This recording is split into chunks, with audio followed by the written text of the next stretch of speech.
Alright, hello, welcome everyone. We're gonna have some more Rage Forest action today. Let me just check. I don't see the players starting a game. Do they have a draft or anything going?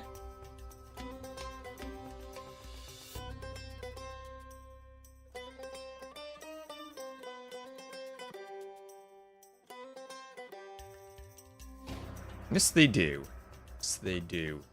We'll have Viper on the left, Valas on the right. Hopefully they get in their lobby started in just a moment. Let me make an announcement that we are live.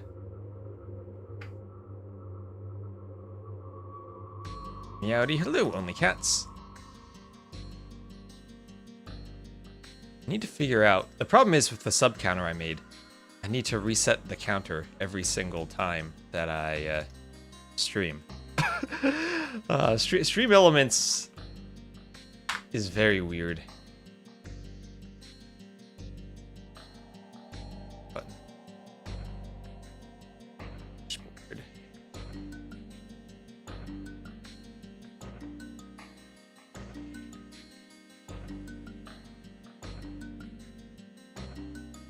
Just gonna make an estimate. That's probably an overestimate.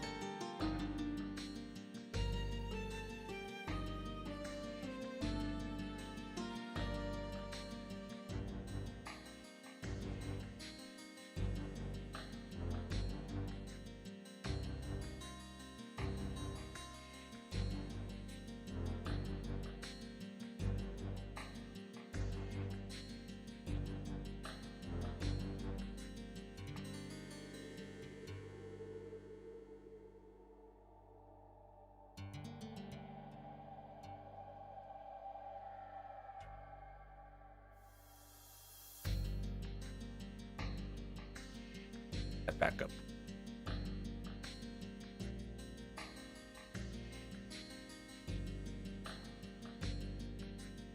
Put on this scene too. There we are. Alright, so hopefully the players are getting their lobby started. Let me open up Steam, warm up Capture Rage, and finish making this announcement on Discord, and then I'll get my coffee. This coffee is important for streaming. We got, I think, 5 sets of Rage Forest today, and also the Regicide Rumbles finals. So my thoughts are that I will cast Rage Forest until we get to Regicide Rumble. Then, once they start overlapping, I'll probably just raid T90 and then come back and cast more Rage Forest after that. And if I don't get through everything today, then I'll finish it tomorrow or during the week as Rex. I figure if we don't overlap that, we'll probably get more viewers. So I will at least do the first 2 sets. Viper versus... Let me update my title. Viper versus Valas. And then... Team Lewis versus Team Sitaux.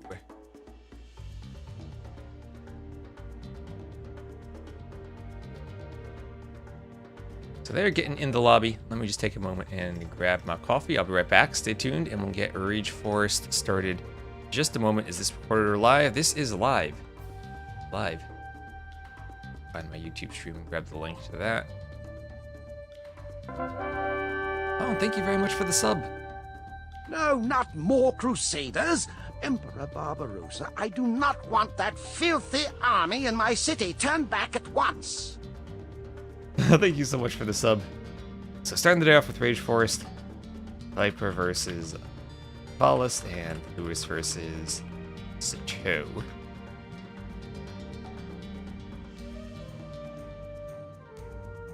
Hello, Salmon. What do I do except making awesome maps? We cast games. We work on tooling for making it easier to make maps. I need to stream that someday, my LSP code. That's a lot of thinking, though. I don't know if that's good for streaming. Alright, so thank you again, Francis, for the sub. I'm going to be right back.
Alright, so we have the lobby going. We got 8 players there, and I've got my coffee just in time to start the game. Let's go.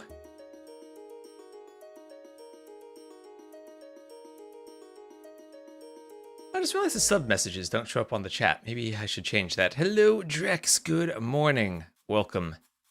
And again, reminder, every 100 subs, I'm going to put another $100 into the prize pool, up to $1,000. So thank you very much, Francis earlier for the sub, and everyone who has been subbing so far.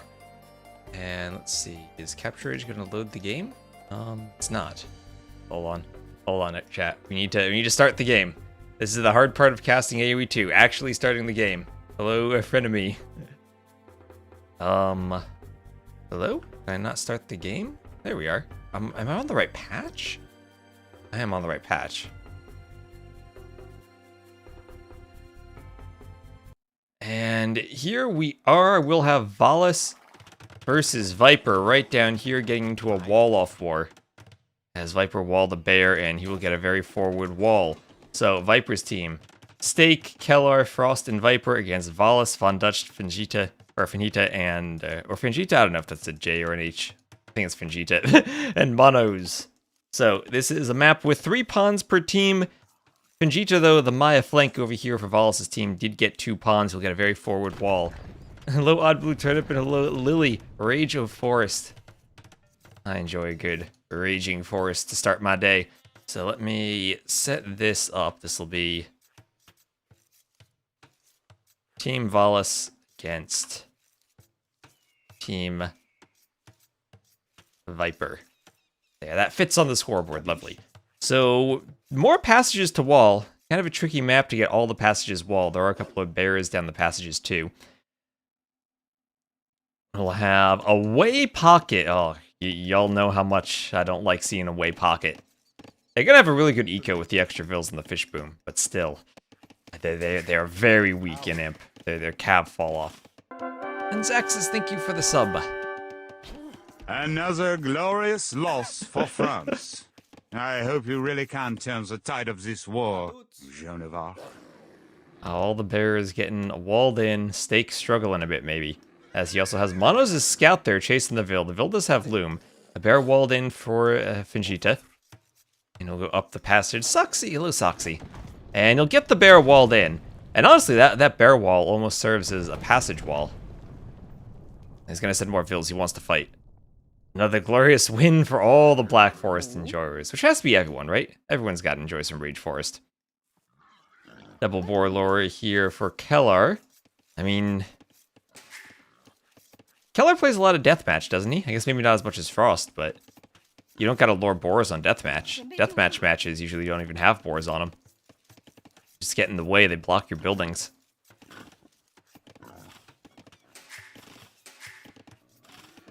Vil garrisons, but that's nicely done. Gets the boars in. Lovely start there. He has pawns, And Viper is going to be taking these boars, walls and a bear. And didn't have to lose HP on his champion in that fight. He took a rather conservative wall. But honestly, it is pretty forward. He just didn't have to go as far to get to the edge of the passage as Valas did. So Valas will be heading over to gold. See how quickly he clicks up, because that could signal men-at-arms if he wants to start taking gold this early. Or even archers behind a tower rush. The deer gets pushed in for him. And he'll go for a lumber camp. So mining camp before the lumber camp. Now that is a build. The Hindustanis. So pond here for Von Dutch. No question he's taking that pond. Viper will be taking his pond as the flank. We'll have a pond taken from Monos over here. He'll be the Huns. Oh, Huns with a fish boom feel really smooth. And then over here we will have Frost as the Ethiopians taking the pond from Steak. And right now, Fujita not going to take his own pond. And we'll have Valas going up to Feudal rather quickly. He is the flank without a pond, so he probably wants to push Viper and see if he can disrupt Viper a bit. Make sure that the fish boom doesn't pay off all that well. Remember when he was the top Black Forest player? Was he the top Black Forest player? I mean, he's a good player. I don't know if he was ever top. I remember when Doubt was the best Black Forest player. Back in the early days. I remember the Doubt versus Chris Black Forest 1v1s as part of their number of series they've played against each other over the years. A couple of boars chasing the Vil from Von Dutch. And Von Dutch will go for the house to disrupt one of them. And you'll have to be careful of the cows. And get the boars under the TC. Yeah, Doubt versus Chris was great because we had two top players then.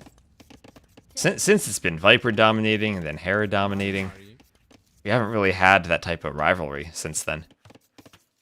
There's a lot of players over the years who have been challenging Viper. But I think ever since that loss to Tim in that GG Well Walled series, Viper kind of was winning everything for like 10, 11 years. We've had Yo, Riot, Jordan, Leary, until Hera finally started winning.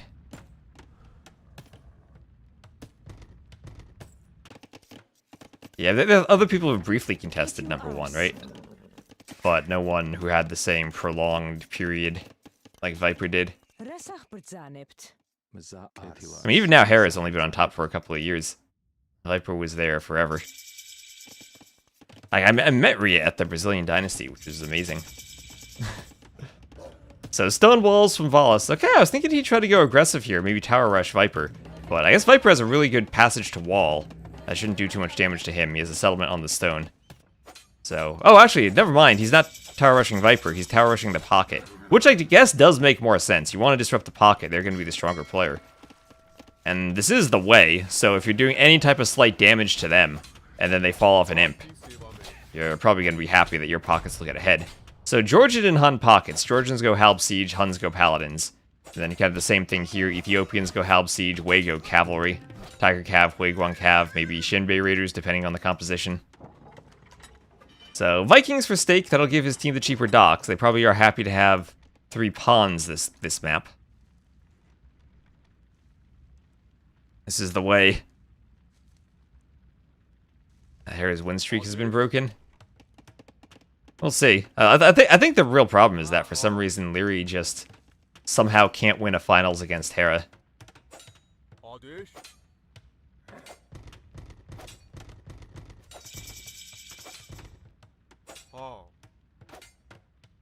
Yeah, no stone gate against the wall. And here's Viper, so Viper getting hit from behind, actually. Vala's going to come down here. He's ready maybe to dock. 1 galley probably isn't going to stop it and also block the foundation. Yeah, 3 villas should be able to do a dock even in the presence of a galley. No fletching on the galley. That should go up. I mean, the scout will be annoying, for sure. There'll be another galley on the way. Villas will fight the scout. Kellar really wants to deny this. One of the vills is down. The dock's at 90%, and the scout goes down. So there goes the dock. Dock goes up. Yeah, 3 vills is really hard to deny a dock. And that'll mean he can disrupt the pocket's fish boom. So Von Dutch coming over with a few scouts, too. So this is being very aggressive against Viper's team. Viper now has to do some skirms. That doesn't feel good. Like I said, the Mapuche, what are they? They're the... Oh, no, they're not. Wait, are they? Yes, they are the settlement training one. There, they can train the skirms, the spears, and the settlements. I'm getting better at remembering which bonus is which, but I still don't remember. Archers force the vills back, and the scouts might break in. Let's go, Keller. We got a Keller fan.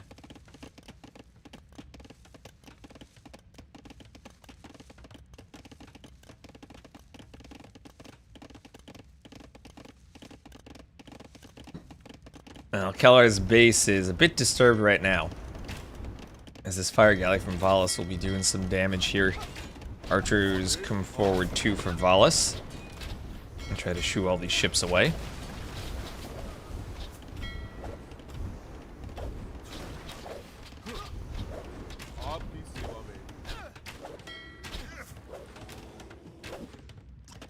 But at the very least, no fish traps added in. So Kellar is not going to benefit from the fish boom, just has 1 shorefish left, only 4 fishing ships, and that's not the start he wants. So we'll have Von Dutch hoovering around. Yeah, he's investing into light cav, but forcing the other pocket to spend time walling. Still pouring light cav through, and he's getting a nice triple TC boom, along with some good fish booming. So he is in a great spot. Kellar is not, and this is looking very rough for Viper's team. Viper wants to go Bolas Riders, but Valas already has stone walls. Valas needs to get up to the castle age soon. He is still feudal, and if Viper does break in, that could be bad news for Valas. As here is the ram, and with the Bolas Riders behind that, Valas can't really do much to stop it. He's going to have to rely on Von Dutch coming to save him. And I don't think Georgians have a great way of dealing with Bolas Riders right now. So Viper needs a good counterattack against Valas here. And then they'll need to hold somehow against Von Dutch being boomed in the pocket. And hope that Keller can find a way back into the game as he's still losing his pond. Those 2 very weak vills still are forward. And lots of walling going up for Keller, who now needs to farm and protect his 3 TC boom. We'll have a forward castle for Fingita going in front of the pond. He did eventually dock that pond. And with the pond dock, could be in a position to get a food eco and go imp. Oh, it does add a second TC, though. I was thinking maybe Imp and Trebs, and then your Hunnic pocket with the Paladins might have time to push. This is a tricky push because you got the Paladin Civ against the Halb Onager Civ, and you really don't want to be spamming Paladins into Halbs. So Von Dutch has to wall up, ensure the Bolas Riders don't get in, but he will lose a couple of vills in the process, and won't get that much HP on the house. Maybe this should have been his initial wall. Probably get that up. Send in more vills for it, and now he has to do his own defensive workshop. But Valas is in a lot of trouble. He's losing his mill. Oh no, the horror. And that TC is up to the castle age, but there are 2 rams bearing down on it. So will he get there? Will he get there? I think he will. But might sweat a bit in doing so. The Bolas Rider is able to pick off some vills. And then the light cav want to attack the rams, but they might be at the mercy of the Bolas Riders if they actually attack. So 1 ram down. Trying to go for the other ram. Only has 1 champion side of it, so not too overly garrisoned. And there is Castle Age for Valas. He'll immediately do a workshop and try to get Mangonels to defend the rams and the Bolas Riders. Viper keeps pouring in with more Bolas Riders, and looks like Keller is about to reclaim his pond. And there are those forward vills for Valas still, causing some mischief up here. Doing a forward market, getting ready to trade with the enemy team. Doing Bodkin arrow. You can do crossbow Bodkin and then try to be annoying with the crossbows. Why is Motastic not playing? I don't know, you have to ask Viper. Mangonel #1 best defensive unit. Agberder, Mangonel fan.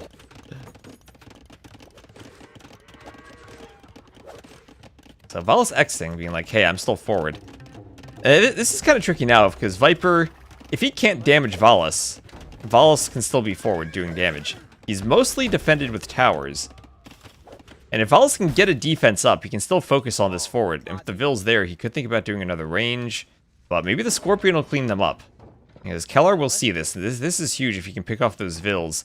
But Von Dutch is there with Light Cav. Kellar is not paying attention to those Vills.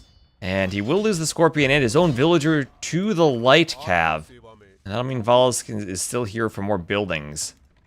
And Valas did indeed stonewall off the Viper.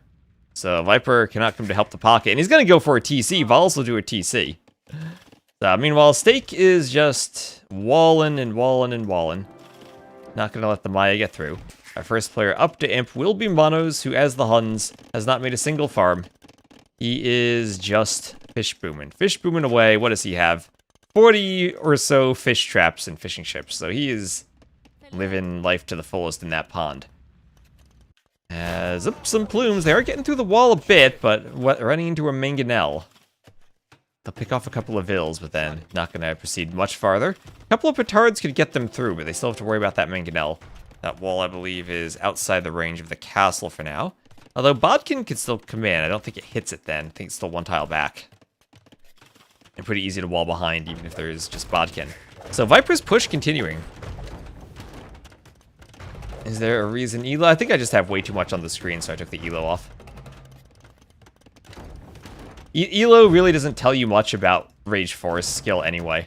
Is there going to be some players who are super good, but they have, like, they don't play 1v1s and they're like 1900. So I think it can be a bit misleading too. You can always do the match command in chat if you want to see the Elos.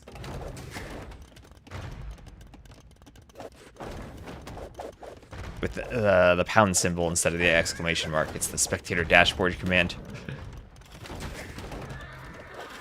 Alright, Bolus Rider's hitting the mangonel. Yeah, Soxy's got it.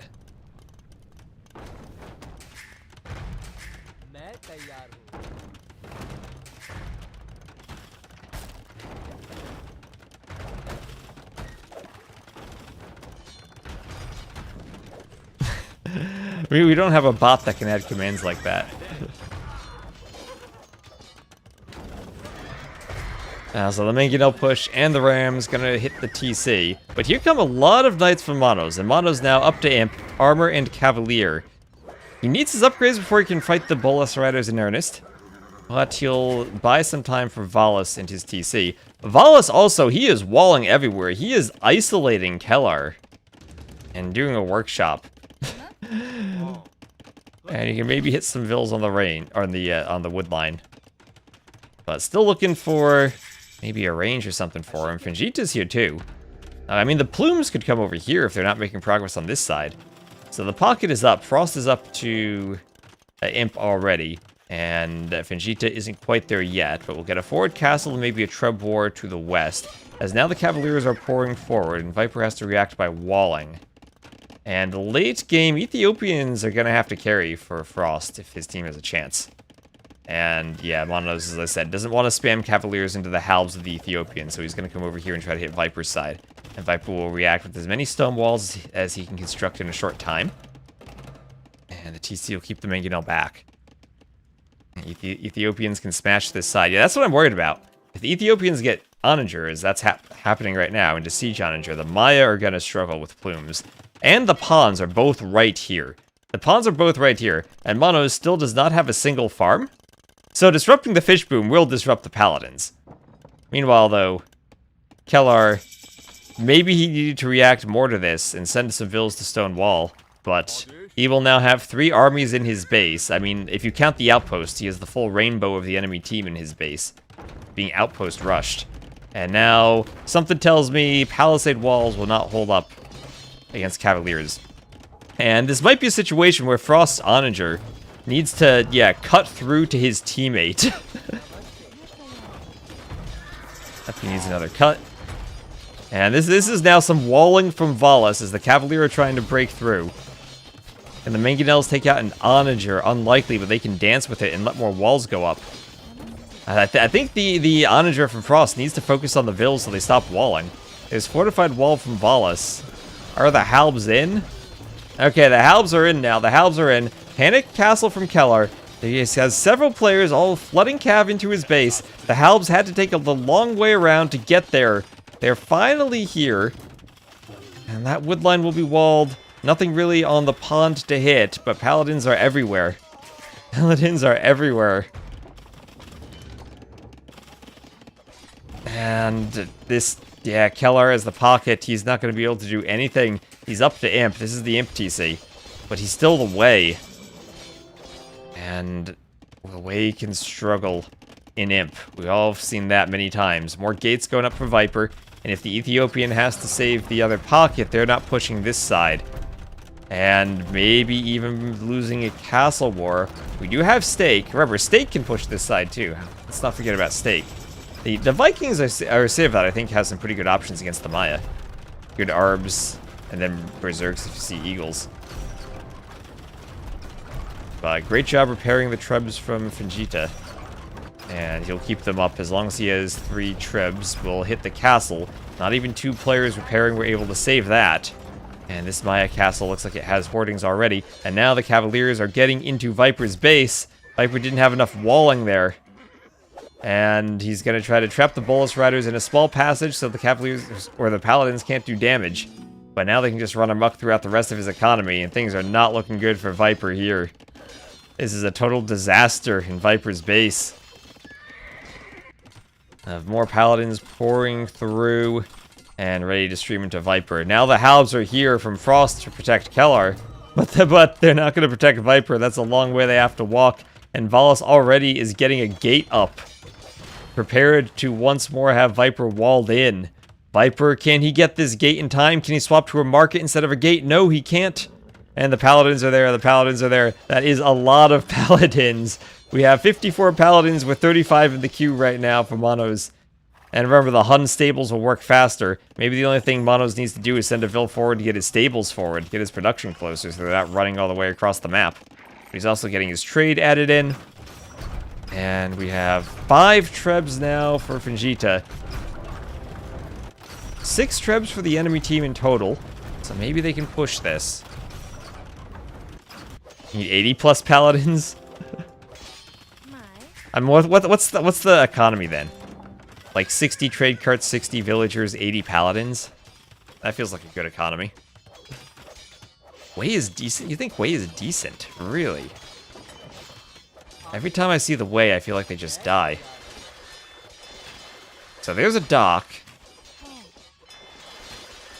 And now Valas can hit Viper's pond. And we all know how Viper doesn't like getting his fish boom harassed.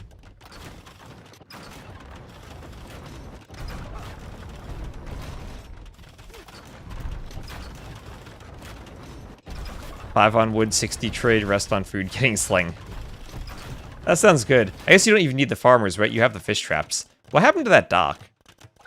Did Mono just delete a dock?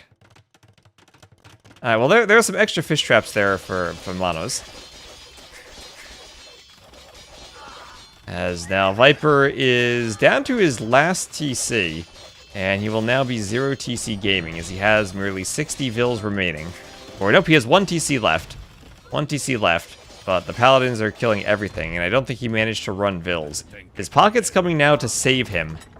Or the opposite pocket's coming now to save him, rather. As Frost is here. Frost is here with a few halberdiers. Won't clean the dock, but maybe they can stop the Paladins from killing the rest of his Vils. He's at 52 now. Can't go forward due to these walls, and Viper is in danger of being defeated. The Huiguang Cav now, not yet Heavy. Heavy's on the way. Along with Mingguang armor are coming to fight the Paladins. And if these things do get Mingguang armor, I think they'll be pretty decent against Paladins when they have 8 melee armor, or 10 melee armor, that is, even. Do they get even more with heavy Huiguang Cav? Okay, I want to check the stats. As meanwhile, the Treb push on the left, well, the Trebs aren't really pushing, they're just kind of sitting equal, but as soon as these walls go down, Paladins will get in. And then, okay, 10 melee armor total.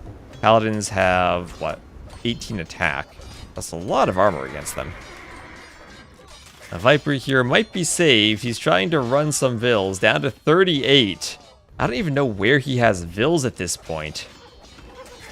Trying to do another couple of TCs. 1 Vil TCs as the Mangonel is pushing. Mostly fish, you're right. Mostly fish. The fire galley that's inside the dock. Yeah, 17 villagers, 20 fishing ships. And meanwhile, the traction trebs are out. The Georgian player trying to do spawn towers. Maybe there'll be enough traction trebs that they can take out the spawn towers. Remember, unlike Regicide Rumble, these towers won't cause population. But Viper, seeing as the other side now is collapsing, losing the Treb war, his team will call the GG. And Motastic might need to go save Viper's team in the next game, as Valas will take the win in game number 1. So, absolute disaster as far as the walling was concerned for Kellar. Valas got in, Von Dutch joined him, and they continued pressuring the entire game. They were never able to seal that hole in the wall. Monos had a nice, peaceful game of fish booming into paladins. What more could you ask for in Rage Forest? Yeah, that'll be Valas going up 1-0. Yeah, Mo with the co-casting.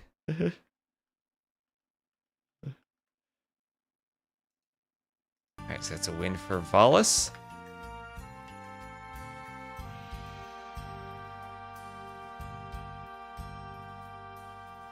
And let's update the... there we are. Civs. Right, so for Viper, there's the Ethiopians. First and last civs used. The Mapuche. And so, well, Georgians were the number 1 civ. Maya were used, Huns, and Hindustanis.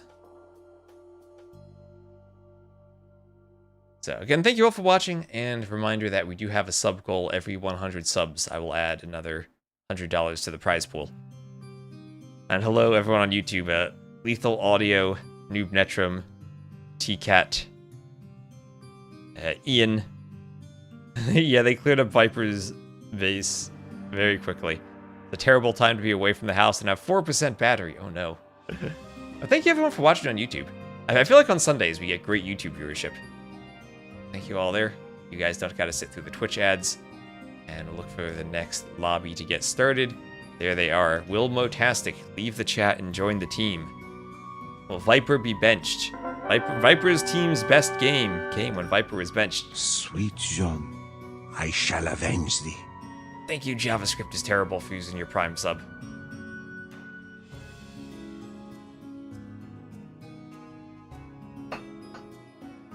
Low HQ. Yeah, these days, AIs can just write your JavaScript for you.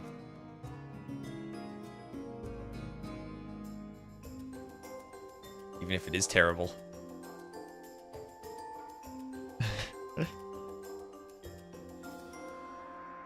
So, what civs do we have remaining? Still Persians, Saracens, Lithuanians for Team Valas, so some really good pocket civs. Viper has Turks, Cumans. A bit trickier to use, and they could put Turks as a pocket. I do believe have Khitans, which maybe could be a pocket. Khmer could be a pocket too. Khmer should be a decent pocket if you can play infantry. I mean, maybe Viper should take a page out of Samaro's playbook and go Japanese plus Khmer, and try to go infantry plus elephants.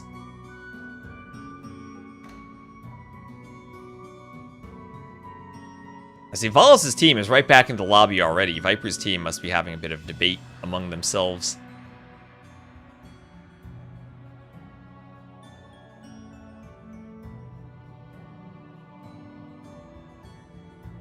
Start sipping on my coffee. Let me put it on this side of my desk so I can take it right-handed.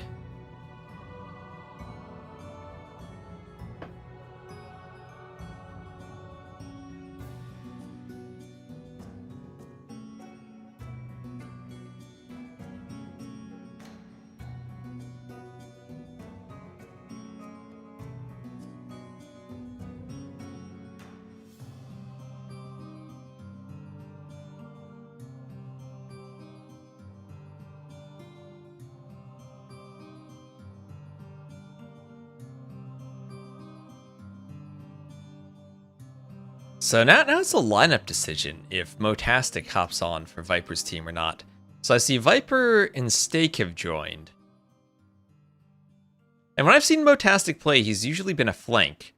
But he could always be a flank for a Viper pocket. They want to swap out Kellar, maybe.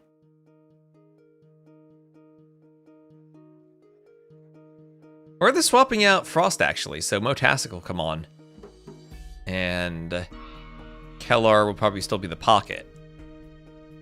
But this could lead to Motastic and Stake being flanks and Viper being a pocket. Or no, actually, Viper is the flank with a Stake pocket, and Motastic will be the flank with Kellar pocket. Interesting. We want Mo. We're getting Mo. We're getting Mo. Don't you worry about that.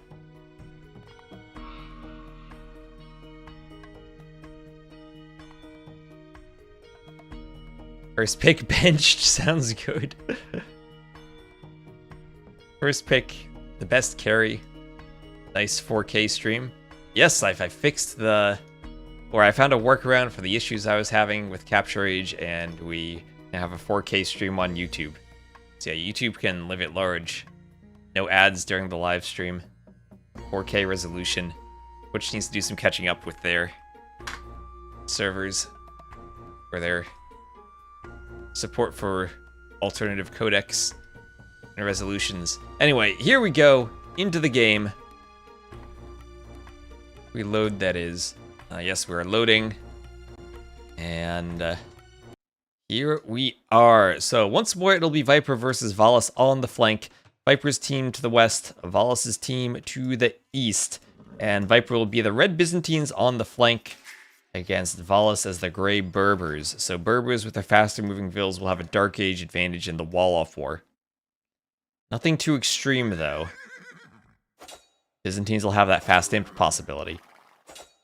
Viper and Valas will engage with their scouts. They'll both see there's an Arctic Wolf. On the other side, we'll have a Vil fight between Vegeta and Motastic. So Mo thrown right into the fire on the snowy map has the Vil fight against Vegeta. And we'll see how far forward he can get. Vegeta needs to be a bit careful that his deer are kind of forward. I guess the same thing for Motastic. And Mo's going to go for it. And both pockets will be sending their scouts over to Motastic. This will be... Monos is just swimming in lakes this game. He's got 3 lakes. Another 3 lakes set up. And Stake is the Japanese. Won't himself have an easy lake. He can go take Kellar's lake if Kellar then takes one of Motastic's lakes. This will be an extra important Vil fight for Motastic to keep the lakes safe. And in the Vil fight, having the pocket scouts here will be a great help. Actually, wait, where is Stake Scout? I thought Stake Scout was here. Oh no, Stake Scout is just pushing deer. I thought I got my colors mixed up. I thought Monos was Stake. Nope. All right. I thought that if Stake were here, he'd be okay, and that feels like actually what he wants to do. Send the scout here. Pushing deer is the pocket when your flank's losing a Vil fight, or when one of your team's flanks is losing a Vil fight. Oh no! And those are 2 very low HP scouts, and the Vils are all kind of hurt. But so far, Vegeta hasn't really lost anything, and Motastic has lost 2 Vils. And Vegeta's going to get the forward wall. So this is not what Viper's team wants if they're going to rely on the pockets fish booming in these ponds. Motastic does get a boar in. His golds are all to the east of his TC, and his stones are both forward. So this is an awful map for Motastic to have lost the wall. And now there'll be even more forward walls from Vegeta, who now has sneak villagers. And Viper dealing with an Arctic Wolf, trying to lure boars. The scout from Von Dutch will find Viper trying to lure the boars. And he can block the Vil, so what you want to do here is block the Vil, so that the boars attack the Vil, because the boars do more damage than the scout does. So Viper will try to use the houses to de-aggro the boars, but he will fail. His Vil will go down. Nice job by Von Dutch to stop that Vil. And we'll have a forward lumber camp from Valas getting ready to maybe add more Vils there, continue the pressure, maybe go forward. Viper's not giving up on the boars. Maybe he should. And there's a sneak Vil there as Kellar indeed comes down to take this pond, and Viper's team will be rotating the ponds around. And this Vil here from Vegeta looking to cause some mayhem.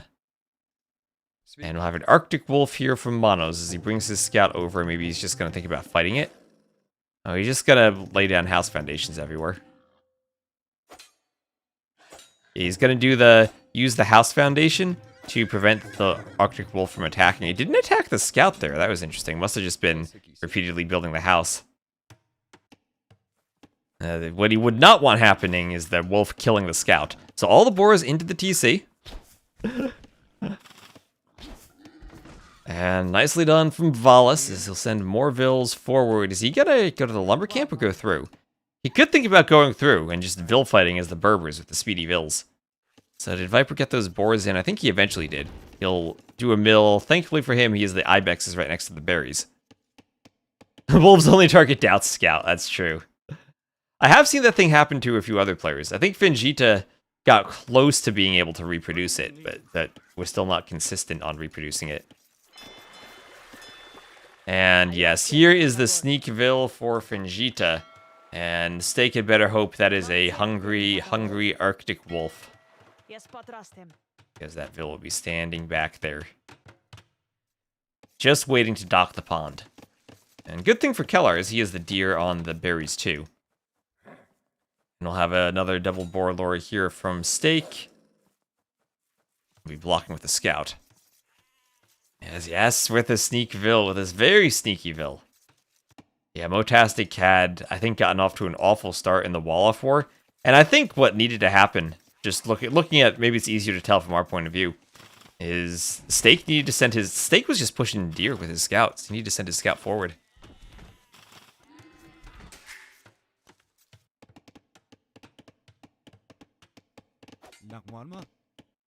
I thought that's what happened initially. So the wolf is walled in by Vegeta, and Vegeta now will go for the dock. Go for the sneak dock, wall the villain so she's safe. And now Steak, as the Japanese, will X... Oh no, I don't have a safe fish boom. What happened to the camera? It stopped working. Hold on. Ah. It exploded, yeah. Pub on pub action.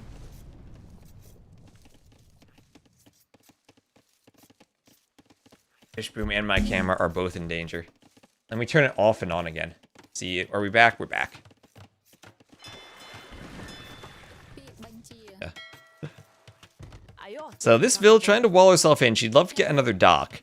But Kellar there, I think he needs to wall her in before fighting. Yeah, almost had that. He's going to use the fishing ship, some teamwork here from Steak to try to prevent her from escaping. They're normally biased towards pub, but now they're on opposite teams. Yeah, so it looks like this is the main action here. Can this Vil for Vegeta be saved? Another Vil coming around here. And yes, Vegeta does manage to get the wall up. And can't do much with this Vil now. Actually, oh, that was brilliant. Can he... Oh, got a bit greedy. And the greed may cost him. Oh, can he save it? Yes, he can save it. And now he's maybe in a position to do another dock. Now this will be Steak needing to block the Vil. Oh, actually, didn't have a fishing ship in the right spot. Vegeta found a spot for the dock. And we'll get a second dock up. Oh, that's great. Out Vipering the Viper. Well, this is exactly what Team Valas wants. Harassing the Japanese fish boom by the flank player. So both of their pockets get nice and easy free fish booms. Oh, that is exactly what they want to see. So, outpost hero forward for Valas. And we will have a dock from Steak. There's Viper and Von Dutch, both up to feudal.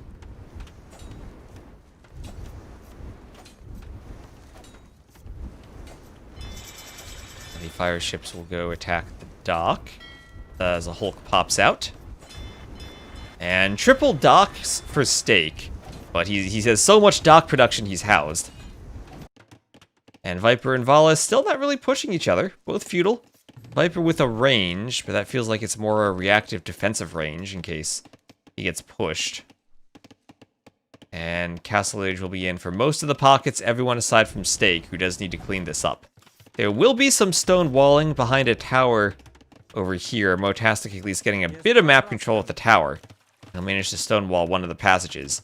But he is still very open to being pushed. And it'll be up to Monos to decide whether he just wants to boom with the Lithuanians or push. As we're having an X from Kellar over here, maybe thinking they need to stonewall. Maybe thinking of a workshop there, but it feels more like a stonewall X. There'd be a lot of room in that passage to get extra walls for Manos and Vegeta behind it, so not really a spot you probably want to push. Yeah, steak getting cooked. Well, he will free the ponds and free the docks. Oh. Oh, delete the walls. Delete the walls. Vegeta, delete the walls. Unleash the Arctic Wolf. Unleash the wolf. Delete him, delete him. Oh, yes, he's doing it. Too late. Too late, though. Steaksville gets away. A bit too late. You gotta play Montezuma 4. Delete the palisade walls. And then all the jaguars attack a monk. Which they don't usually attack monks. It's a scenario trigger, but that's the thing. You delete a palisade in a campaign, and all the jaguars attack a monk. So there's the castle drop from Valas, and Viper is getting ready to fight this, and also getting ready to stone wall his pocket, so Valas can't go straight to the pocket. Wolf walls to be implemented for Goths now. There used to be the bug with the Inca in HD where they had a llama wall.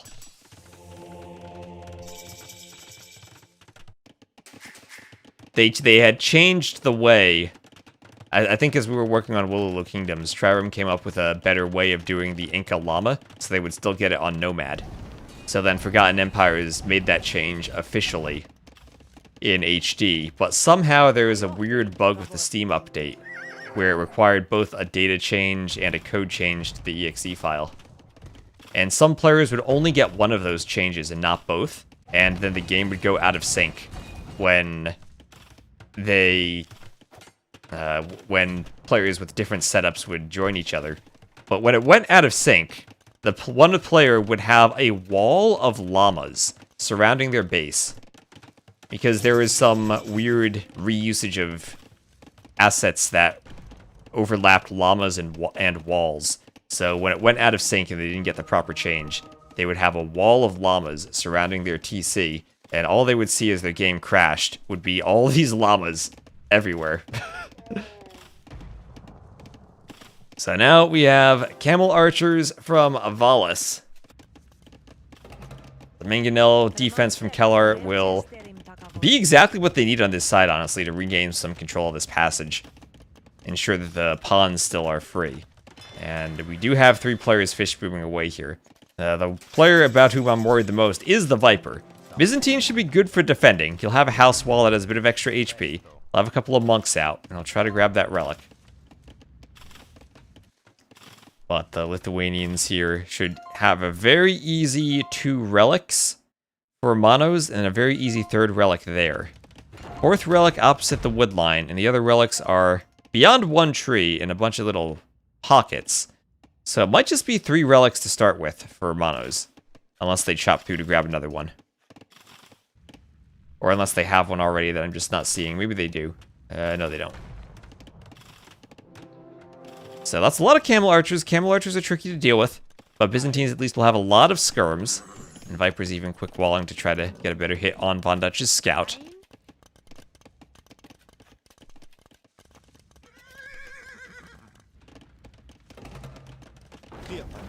As Mangonels will trade some shots up here. And Vegeta will go after repair for Manos.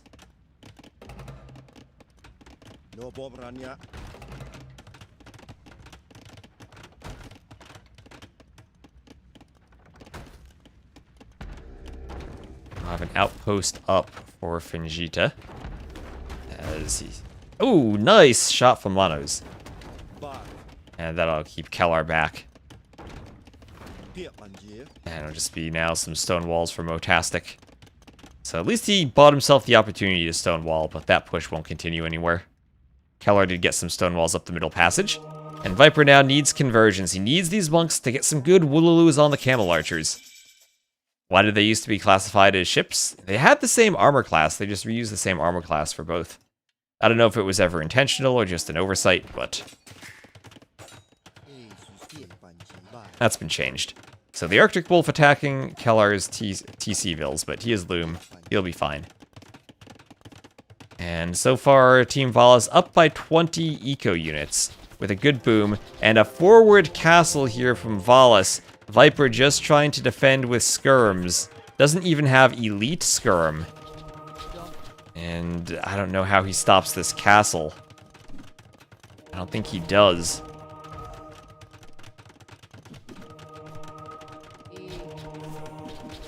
Camel archers there is still, I mean, it's only feudal skirms. They'll fight and kill the feudal skirms. Viper has redemption, but won't be able to convert a mangonel if the castle covers it. And now this might be the 4th relic that the Lithuanian player needs for this team, if they can destroy the monastery and give it to Manos. I could ask Sandy on Twitter. Hope he's doing well. I don't even know if that's Sandy himself running the Twitter account, or if it's just like his son or someone running it for him.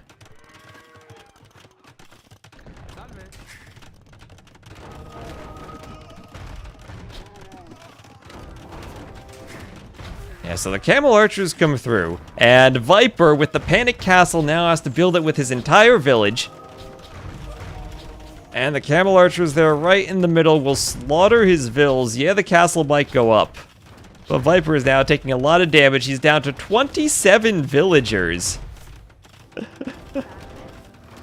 And the camel archers could even kill more if they loop around here. Viper has to wall.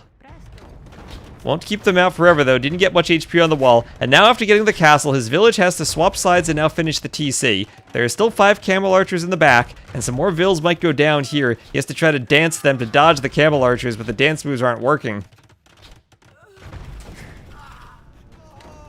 All that time in Germany, and he still hasn't learned how to shoot Plotler.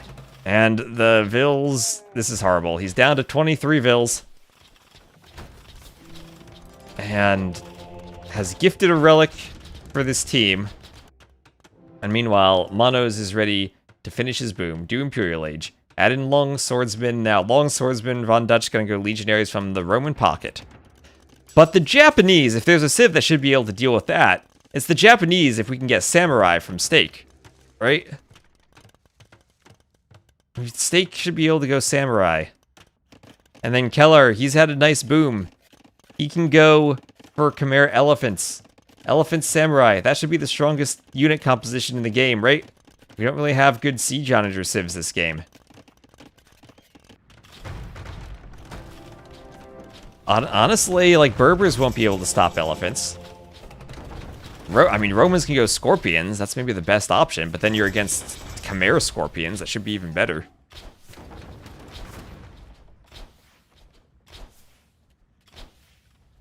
So, yeah, Viper not prepared to deal with the aggression from Valas' castles. He's trying to do some cataphracts. I mean, that's the only military unit he can make now. He lost his relic. Another monastery down here in the south. The monk will pop out, try to do some healing. But the cataphracts mean they don't have armor. They're not going to be able to fight camel archers. They need monks. You try to wall in the camel archers. That's his best option. Monk does at least have sanctity. But there's Stake up to Imp. Stake doing a castle.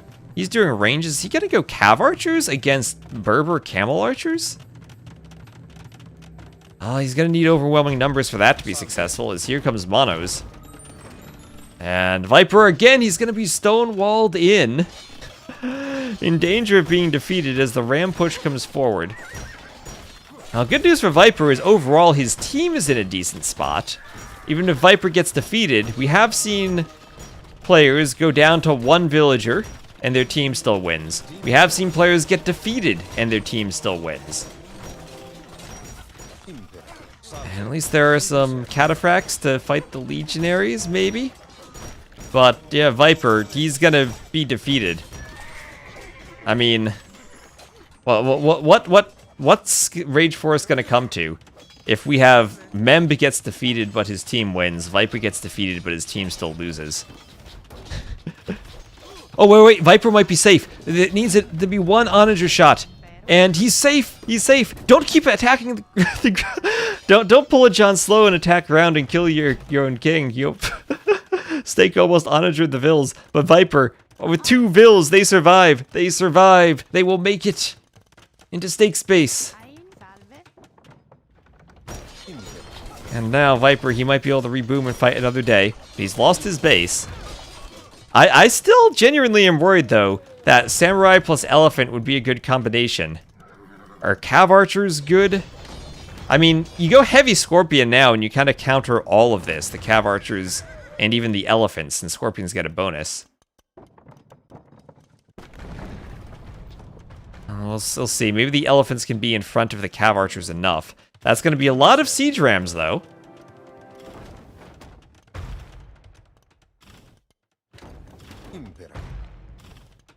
That's true. I guess that these cav archers do have +2 against the camel archers. That's a lot of legionaries. The onagers can hit the rams, though. The rams going down. The elephants will stop more of the rams. Nice attack ground on the legionaries there. Another castle going up in the back for stake as the cavaliers run through. That will take down the onagers, though. And this is why I kind of wanted samurais. They'd be good against the rams, too. But now the rams can push this castle. There are more onagers there to defend. But too much army here from Valas' team. That castle's going to go down. And the cav archers here are not useful against the rams at all. And just not enough onagers out from stake to stop the ram train, too. The cavaliers got through to kill the onagers. And Viper now, 2 Vils, 2 TCs. Now that's his entire population. This is all the Viper has left to offer this game. Oh, he still has a market, but that'll go down. Should have gone to Keller to reboom. Maybe. I mean, Keller is pushing, okay? Keller is pushing on the other side. I think there is a bit of a rewalling, though, from Monos to stop this. A couple of elephants got through with a ballista elephant. But now the Lechai get out with 2 relics. And, oh, the mule cart Vil from Fingita. That's how they'll get this relic. They don't need to invest in a lumber camp. The mule cart just runs over there. And they can grab that relic. Alright, so that should be 4 relics then for Monos. As long as his teammates give him the relics that they should be giving to him. Stealing the relics from the Lithuanians player. What type of teammate is that? But now the elephant push is continuing. It's a lot of Chimera elephants. Now Viper's still in the castle age.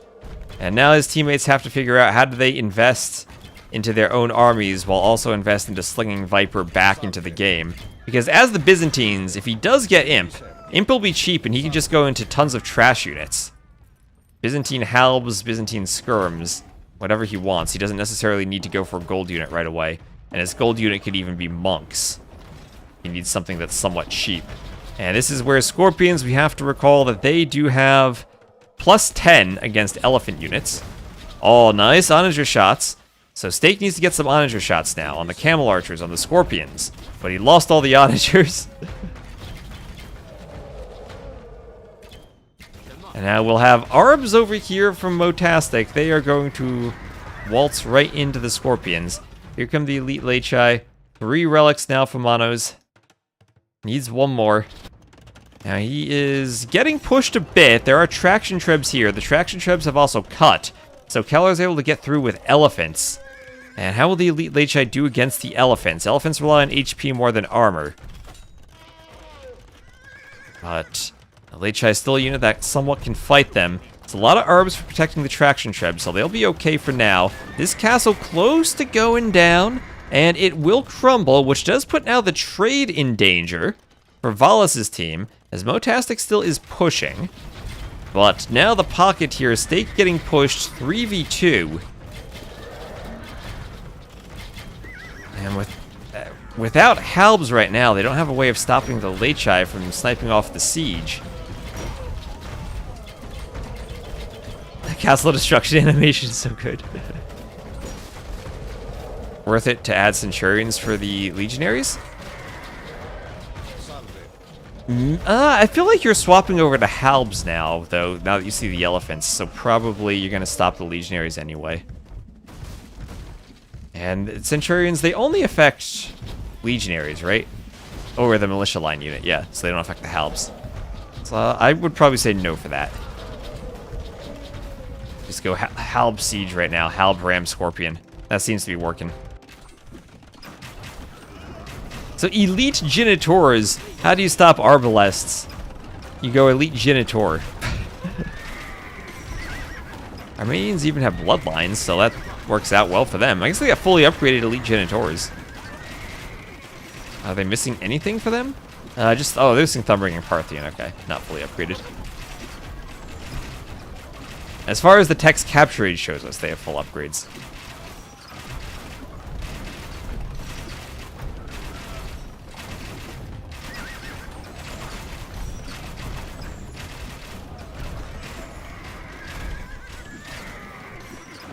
So Arabs coming forward.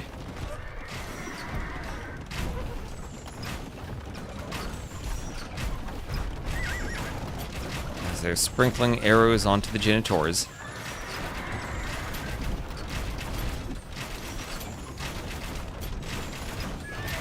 But this castle now has to go up for Motastic.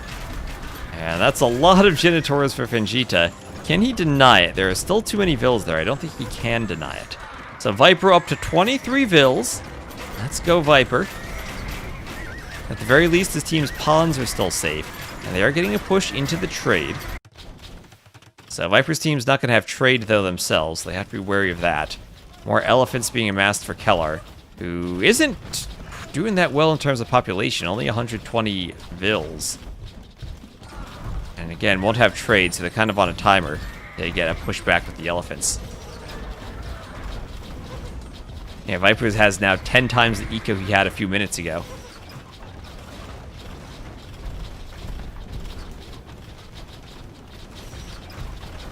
And we will have Yasama towers from stake. Those will help against all of the units, but not really against the tower. Did that castle get destroyed? What even hit that castle? Oh, the Trebs. Stake-Kid Trebs hit the castle. And yeah, now Fingita's getting pushed quite a bit. But he's on 125 Vills, and he can even run if he wants to. So Viper will call the GG. And Valas' team will go up 2-0. Go up 2-0. And their Viper collapsed as the Byzantines against Valas' castle drop. Speedy Vills winning the Vill fight early on. 108 kills for Valas, 209 kills for Monos. And 79k res collected for Von Dutch. And dang, Viper's team.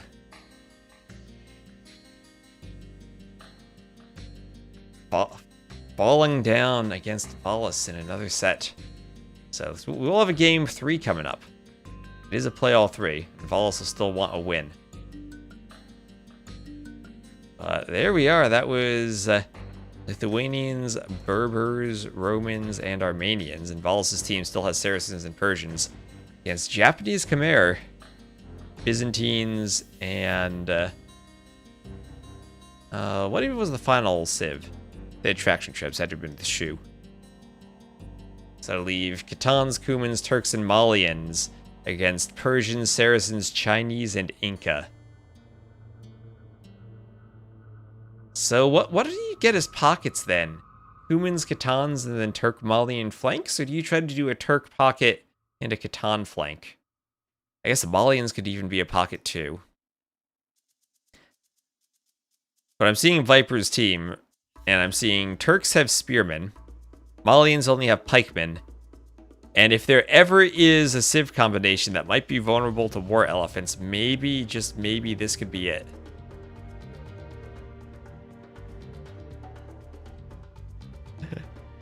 Yeah, Rage Forest without SO.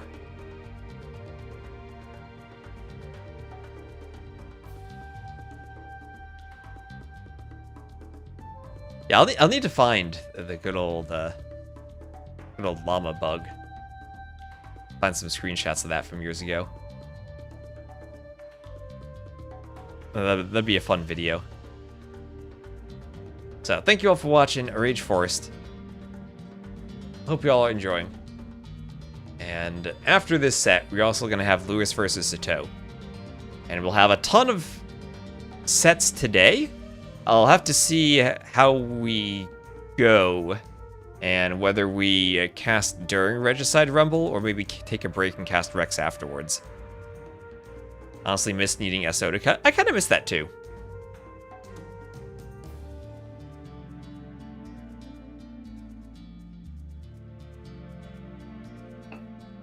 Might be interesting to do some type of old school BF show match. Just limit it to AOC civs and limit cutting to onagers instead of siege onagers.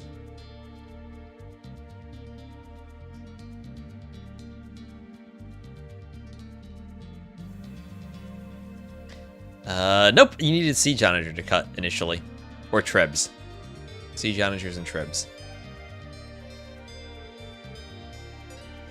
Did I script all the maps for Regicide Rumble 7? I put the map pack together. I did a lot of scripting for Festa. Other than that, the maps were mostly existing ones. Which is why Glade didn't have food, because it imported a file from the definitive edition. Maps can import other maps.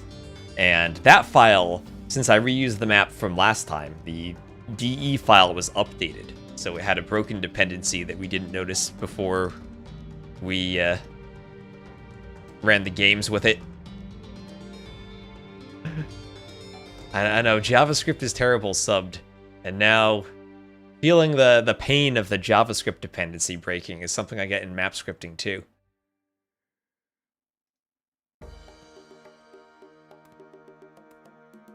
And it's also one of those things, like, I looked at the map, and I edited the map to get the king in the fortified tower.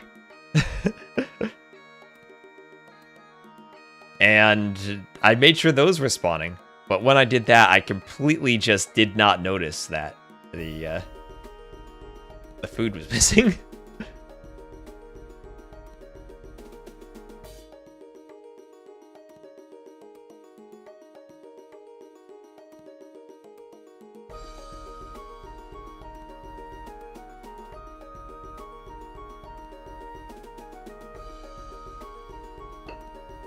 Yeah, so people always ask me, can AI script maps? I basically just, after I saw the food bug, I was like, okay, this has to be a bug on a DE file change. And I was like, Claude, go find the file and all these includes that changed so that I have these undefined constants now. And it took a few minutes, but it found it for me. And I was like, yes, this is easy to fix. So now Glade is fixed, but we only played one game on it. Should be more maps like that make people question themselves. Make T90 have more memes for his meme end of stream watching. Even Golden Stone was kind of lacking. I think that's just the map in general. Golden Stone I don't think we're missing. The food was missing because the map had a bunch of different themes. And then when Trezini changed many of the DE maps, he came up with a different naming scheme for the themes. So all of the if statements that changed the food between boars and rhinos and sheep and goats and whatnot just didn't activate because none of the themes had the same name. No relics either, really, no relics. That's interesting. Maybe it's broken in more ways. Anyway, we don't need to worry about Glade anymore. Let's see, players still in the lobby. Looks like Frost is coming on for Keller now, so it'll be Viper as the flank with Frost as his pocket, then Steak as the other pocket, and Motastic as the final flank.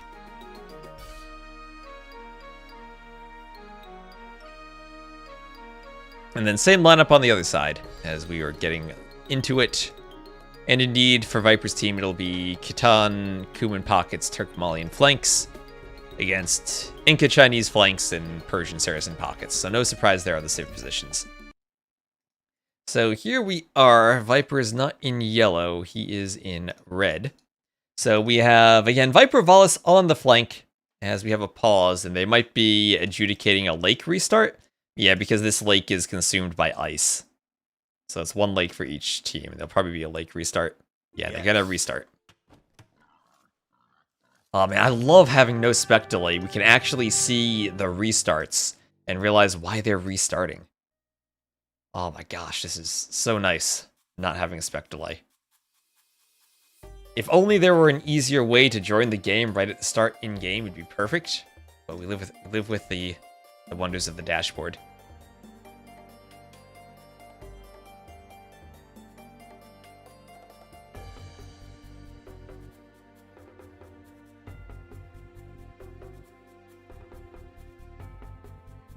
Thanks, DE, again. Oh, this is more just it's getting the pawns in the right spots consistently.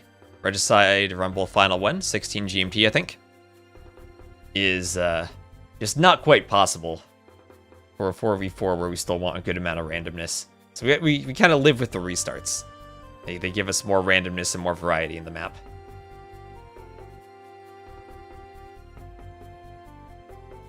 I do kind of miss the days of player restarts, though. Your maps could be a bit more wild and unfair. And then players would have to decide, oh, do I play this or do I restart? But really not possible with 9-vil starts, the way tournaments do it nowadays. Simply too far into the game to have a 4-minute restart timer. And anything less than that is still a bit too short. I'll be watching Regicide Rumble today. I'm not entirely sure. My thoughts are I'll probably cast this in the next Rage Forest set, and then raid T90 for Regicide Rumble, and then maybe stream more Rage Forest after that.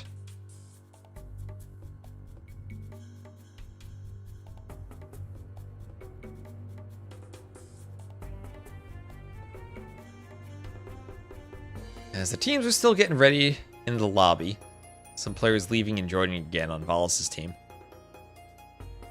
We're getting this restart set up.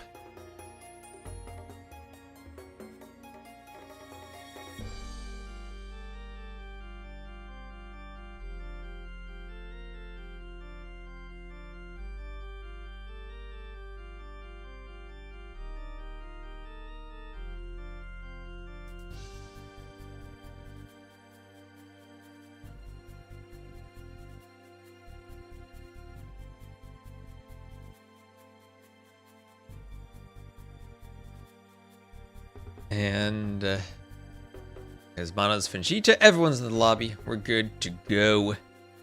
So once more from the civs. No surprises on the pockets. Humans, Turks, Persians, Saracens.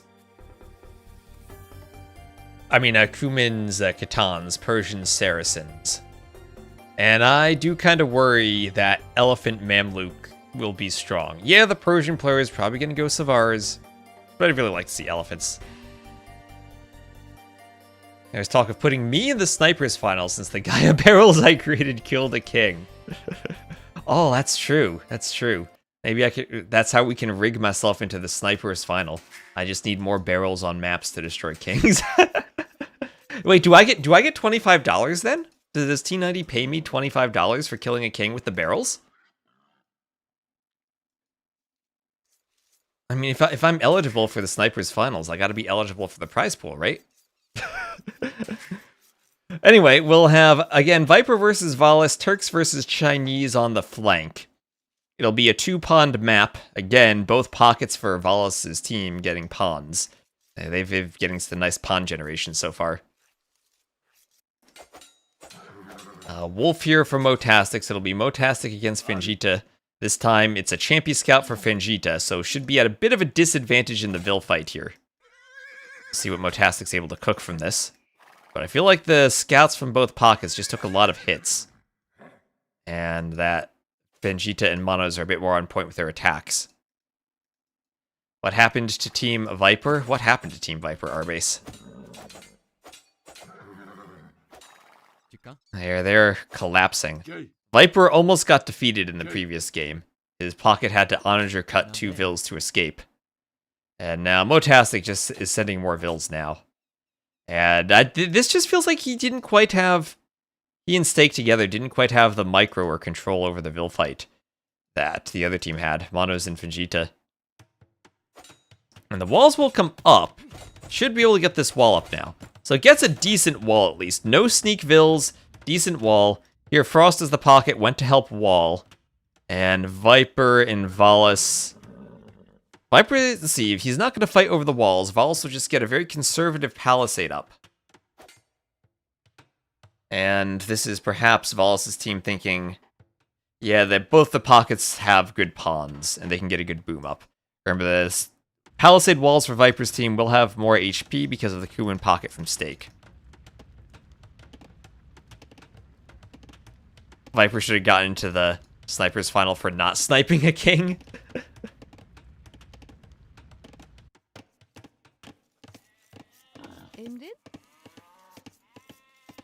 efendim. Alright, there's a boar taken. Yeah, our base. Do I get an extra $25 every time the explosive barrels kill a king? Because if that's true, next Regicide Rumble, I'm just, like, literally, we'll play barrel nothing.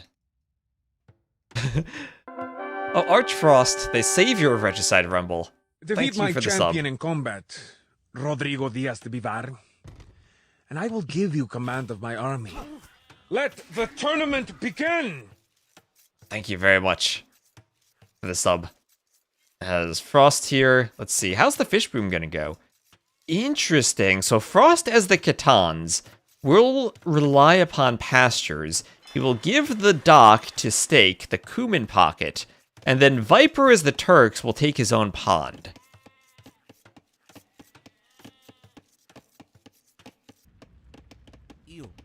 Interesting, interesting. So forward lumber camps and settlements here for both Fingita and Motastic. We might see some tower rushing on this side. Malians versus Inca. So here's where I feel that Viper as the Turks should have a pretty good advantage over the Chinese flank. And the Cumin pocket. I mean, Cumans versus Persians, both with the dock, those are going to be pretty close booms. And you're thinking Speedy Paladins versus Savars. But both Cumans and Khitans may be weak to the Saracens with Mamluks. Oh, and Mono's trying to disrupt Frost. Frost with the clutch house to save the Vil, but the scout will just kill the Vil itself. And nice job from Mono's. As, wait a minute. Okay, those are just sheep. Those aren't sneak Vils. Those are just sheep. Mono's stealing sheep. You know, like the siege options for Team Viper? It's Cumans doing Siege Onager without Siege Engineers. Same for the Malians, Siege Onager without Siege Engineers.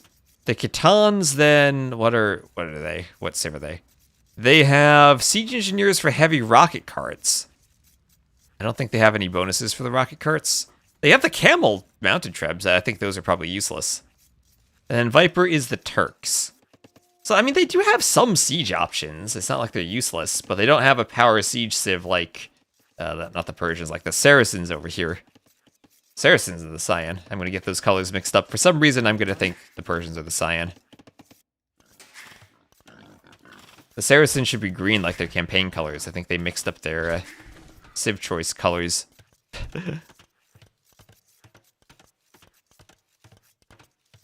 Yeah, yesterday, T90's Capture Age crashed, and then his game crashed.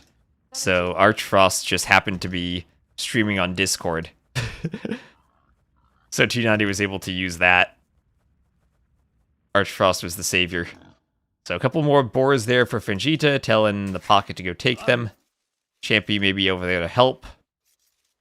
And not having sheep will be annoying, but not the worst thing in the world here for the Vipers team.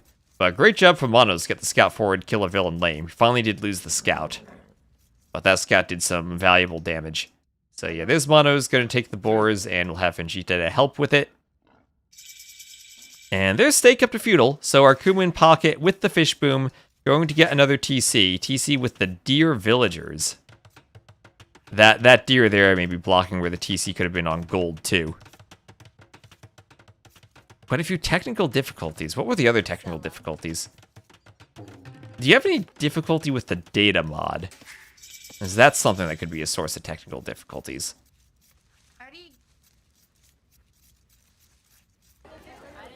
And a settlement going over there for Fingita as he has boars under the TC.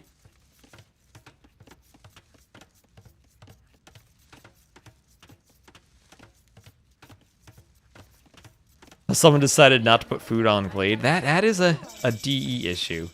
That's a quality assurance issue that our base did not catch in testing. That is 100% our base's fault.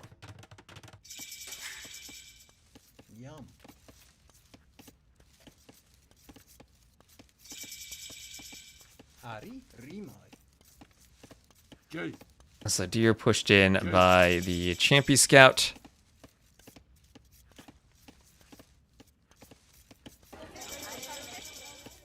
And everyone's up to feudal. As Idleville for Vegeta, we'll just hunt the deer. There we go. Loaded on coastal a couple of times. Okay, that is a data mod issue then. That is a data mod thing. Yeah. My hope was that by putting the maps in the same mod as the data mod, we wouldn't have issues where players load into the game and forget to select the data mod. But that seems to also cause issues loading the maps sometimes. But I also suspect there are probably simply data mod issues too, so I'm not sure what the best solution is there. So, stone walls here from Frost. Looks like he's ready to wall this up. And Frost, meanwhile, just gonna boom with these pastures. And again, decided not to take the pond, giving the pond to the other pocket. Viper taking his own pond as the flank. And he's just gonna go Khitan pasture boom.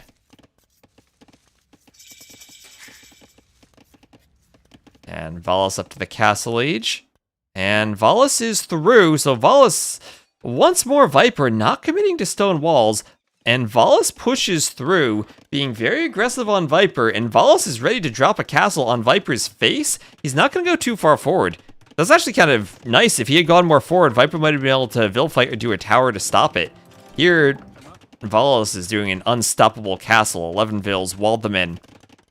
And that is perfect for him, as Viper will get more walls up. How do Chuko News match versus Janissaries? I think the key is that they match up poorly against Bombard Cannon if the Turks get Imp. The Chinese still do have that weakness. And Tiki, thank you for the follow. Yeah, in the Castle Age, though, it's a bit trickier. And now Viper, I think he needs to stonewall this because he does not want anything hitting his pond. He has 9 fishing ships, and he has a fish boom, whereas Valas doesn't. So this is a chance for Viper maybe to hold and get Imp first. And hope that the pocket's timings on his team will be sufficient that they'll counter whatever the other team can do. The problem is he has 2 Cav pockets in Kumans and Khitans that both will die to Mamluks. Mamluks will be a bit slower, though. Maybe not slower than the Khitans, though, because the Mamluks have a fish boom. Now here come the Chuko News. Viper on stone, has his own castle, will go Janissaries. I mean, maybe he even needs a tower over here. He can't let Valas get through and get to the pond. Is there a way Viper can fast imp this? He's doing wheelbarrow now. He doesn't have any fish traps, and right now he has 2 shorefish, and that's all of his food income. And I worry about his food. His market's forward. And I mean, that castle had to be there to protect the gold. But now the stone is a bit of a worry. So, Janissaries may be a bit easier to micro than Chuko News. They don't need to keep standing still to continue shooting. They can shoot and then run. But without 8 range anymore, now down to 7 range, it's harder to micro this. They still outrange the Chuko News. Also, those stats are cut off. Why? Decisive command, nearby military units move faster. What? Capture age, what? That's not like some new bonus the Chinese have, is it? That's just a capture age bug, right? I was like, why are the stats off the bottom of the screen? Because they have this thing? Yeah, now the Janissaries have only 1 more range instead of 2. So, lots of walls over here against the Gebetto push. Defensive workshop from Mangonels. Have to stone wall against Gebetto's houses, or buildings in general don't have the melee armor to stop the melee attack of Gebettos. So you need the stone walls. Here comes a Petard. Petard visible to the Mangonel, though. And maybe the Petard a bit early? I think you kind of want the castle to take out 1 wall if you can, and then you go for the Petard. But that'll give Vegeta maybe the knowledge he can keep walling behind this. He'll do 1 tile of wall. Then a wall here. Yeah, I think the Petards were shown too early. So now Vegeta knows exactly where to continue walling. And Vegeta behind this does have a 3 TC boom, has the TC triangle in case anything breaks through and he needs to defend. Outposts for Valas so he can be aware of what's happening. And Viper with the Mangonel. Mangonels outrange the Chukonus, which makes the micro very tricky, but the Chukonus shoot so many arrows that they destroy mangonels rather quickly. That's kind of an interesting matchup too. So Viper's still defending himself, doing gill nets with some houses by the stone. Yeah, ballistics here for the Chukonus makes them much better against the Janissaries. And rams being added in for Valas. This is one of the advantages of the Chukonus. They themselves can destroy rams. Viper will have to rely on mangonels. And Janissaries, they do a bit of damage to rams. They do have +2 against rams. But doing 2 damage still is a lot of HP that you're repeatedly doing 2 damage. Now he needs to repair that mangonel. Perks, remember, don't have Onager and Imp, but they can get the instant bombard cannon. Viper likely going to lose the market. And we'll have to pull back from that stone. Which if he has to buy a castle, that's going to slow down his Imp. And if he has to buy a castle, then that might mean he needs to do another market. That mangonel doing a dance on the Vil. Nilly needs to fix this. The Vil's pushing the mangonel away from the fight. And Viper might lose the market because of that. If he doesn't have 2 mangonels in position. Yeah, there goes the market. And still no ballistics for the Chukonus. If a mangonel shot lands, the Chukonus could get flattened. But nice micro from Valas takes out both mangonels. Doesn't take much fire from the Janissaries. And now we'll have Imp on the way from Stake. So crewman player up to Imp. 101 Vils. But not even as many Vils as the Persians and Saracens on the other team. So is this even a situation that Stake can carry? We will have the barracks now from Von Dutch. He is the Saracens, so he can go straight for camels, or he can go for Mamluks, which will be a bit slower. And I know I've constantly been looking over here and thinking the green player is the Saracens, thanks to the players for not taking the campaign colors. The Persians are the green player, the Saracens the cyan player. And I don't think Viper really stops this ram push. He lost those mangonels early, so he doesn't really have enough mangonels behind the walls. Is 1 mangonel enough? I mean, 1 mangonel can stop a lot of rams. Paul's going to pull back. And I think since Viper doesn't really have that many Janissaries out, this is more a war between the pockets, and it's pockets who can go camels against the Cumans. Don't love camels versus Janissaries. I don't either, but Viper has merely 8 Janissaries. He has a fish boom and 1 TC. Valas is going to have 3 TCs here. And I think the play for Viper is he's thinking of going Imp. But I think both of his pockets get countered by camels. Yeah, stone walls against your own stone. So, Viper will learn from William Wallace to destroy the outpost. As that crumbles, and the Chukonus are still waiting. Xing, are they thinking of cutting? Could Onager cut through to get to the pocket? We'll have stables here from Monos. And that looks like he's ready to start thinking of Savars then. So you get Saracens. With the castle could even go Mamluks, but all these stables look like it's going to be camels. So camels, maybe Mamluks from Von Dutch. Saracens also a great siege civ. They get counterweights, so they have siege onagers with extra damage. Trebs with extra damage. And the Rams even can push the castle. So Viper up to Imp himself. Viper up to Imp.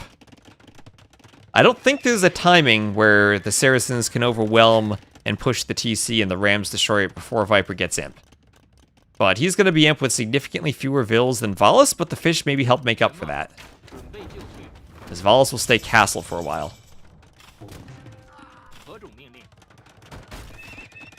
Yeah, Von Dutch starting to make camels. Heavy camel does take a while to research. And that will give maybe a window for cavaliers from Stake to be useful. And here are Stake stables starting to come forward. They should be able to deal with the Rams.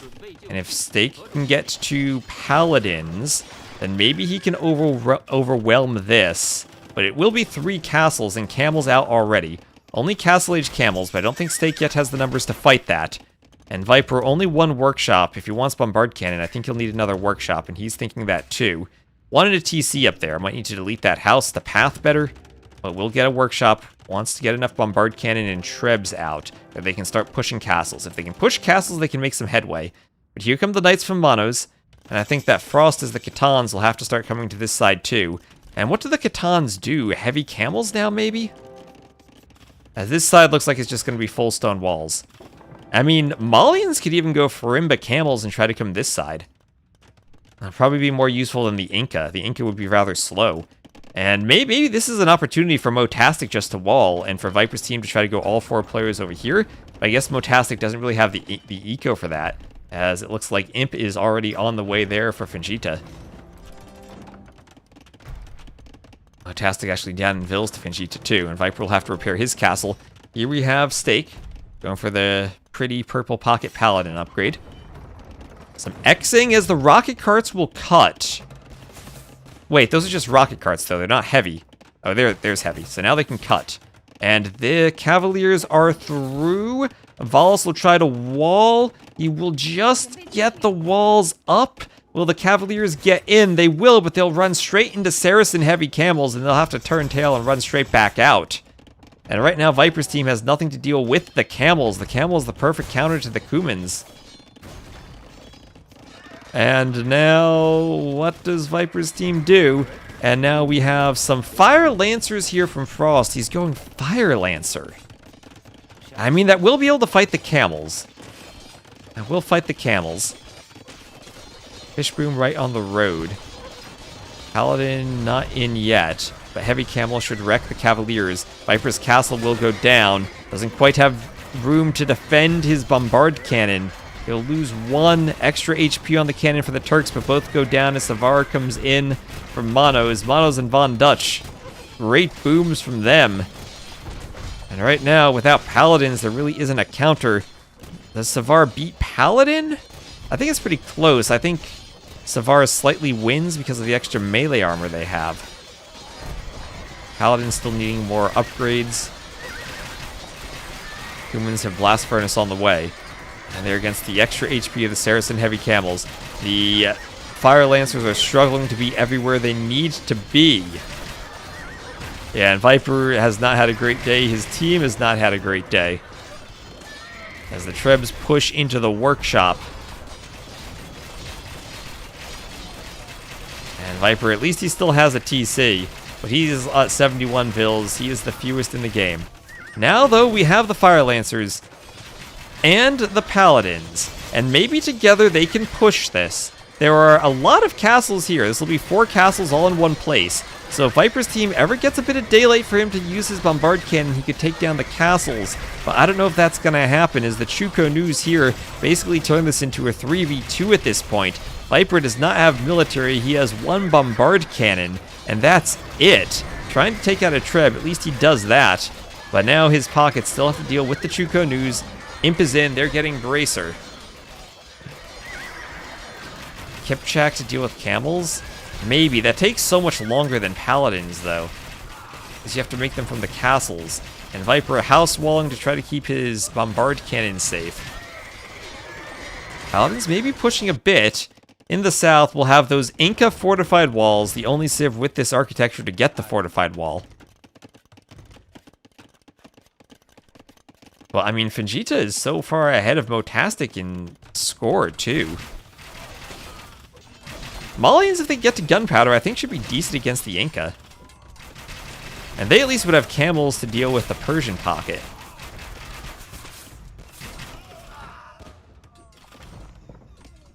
And Vill counts for both teams, at least they're still pretty close. But Valas' team at least will have smooth trade they can add in. Viper's team will have to abandon Viper's base and start trading then from Frost's base.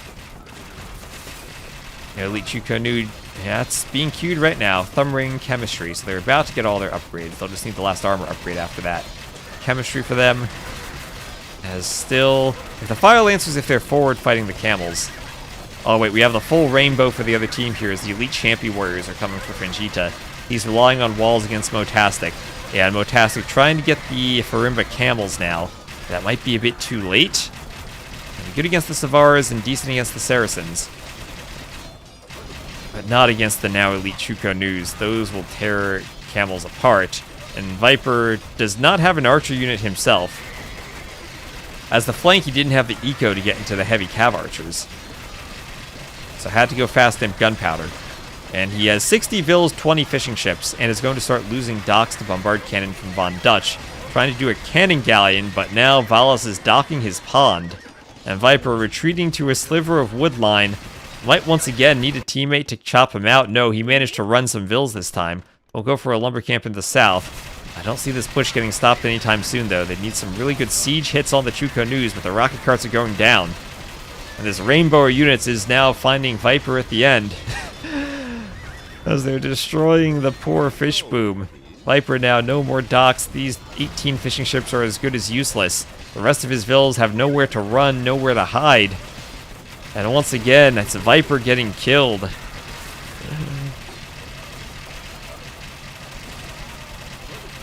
Oh, look at the beauty of these Chukonus.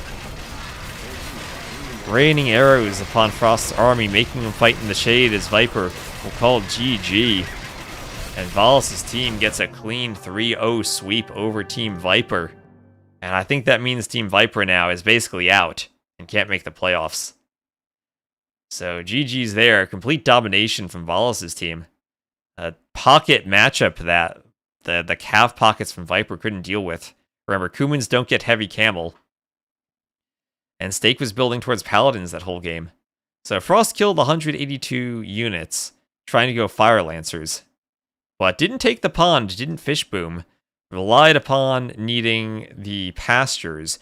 They were hoping Viper would maybe fish boom and get imp faster, but since he fish boomed and Valas didn't, Valas was once again able to get that forward castle on Viper. Viper didn't stone wall, he only went for palisade walls. And Valas dominating on the flank. Absolute beast mode game from Valas. And we can easily check off the civs now. As that'll be more losses for Viper, more wins for Valas.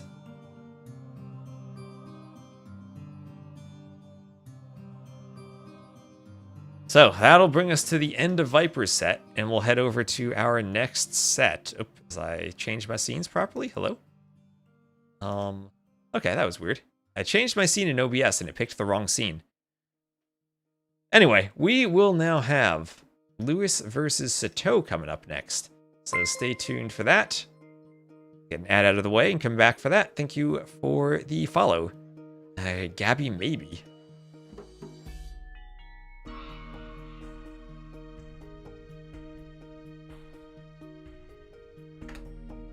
So Lewis versus Sitaux.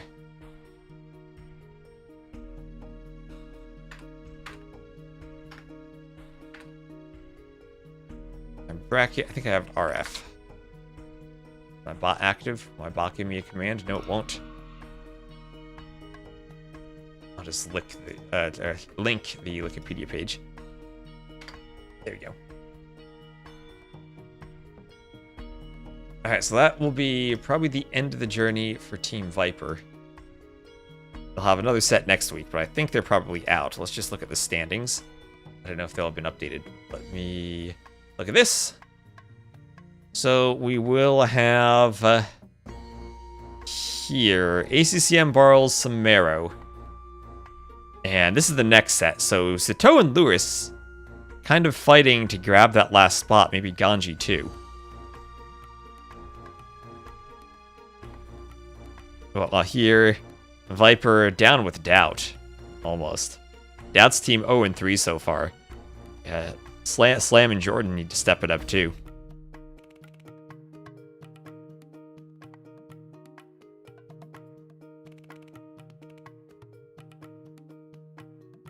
Team Valas was crushing. Yep. We have 5 sets today. And like I said, I need to figure out how I'm going to cast all of this around Regicide Rumble. Basically, yep. Players sign up. The Rage Forest community makes a curated list then of players who signed up. And then the captains draft in a snake draft format for the players. So Tato's team beasting so far. Not really leaving much room for Viper. At least there's someone on Onamaru is carrying. Well, one of the former Tyrant Secret Gamer Legion players is doing well. Because Viper, Doubt, and Jordan all have been struggling. Tato's team, honestly, I think Tato had a beastly draft. getting Dragonstar on his team.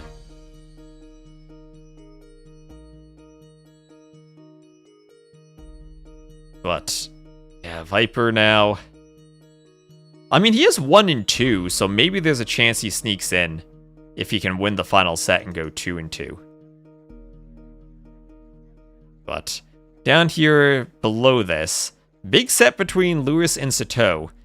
Whoever goes 2-2 then locks himself into the top 4 at the end of this week, and with one more round remaining, that puts them in a really nice spot for trying to claim one of the final 2 playoff spots. ACCM and Barles have just been completely beasting.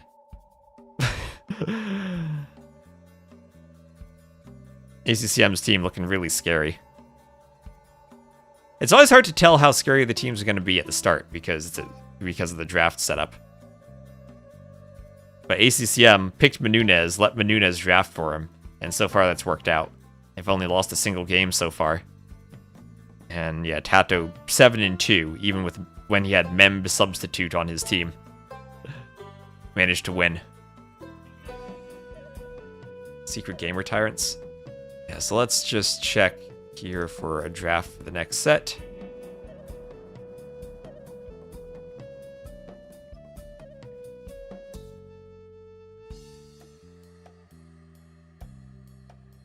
Samaro posting it. Thank you, Samaro.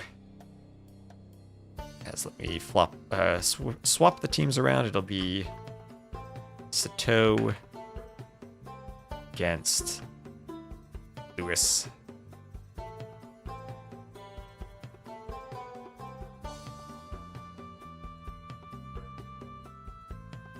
I'll swap to that draft. So Britain's the first pick for Team Lewis. Mongols for Sitaux. Lewis let Sitaux get the Mongols. So Mongols, Slavs, Bulgarians, Cumans for Sitaux against Britons, Koreans, Portuguese, and Malay for Lewis. So some flank saves prioritized early on for Lewis versus pocket saves for Sitaux.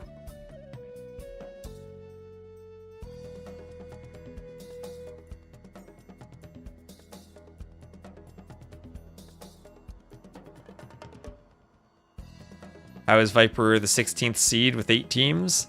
I mean, well, you saw his gameplay last set.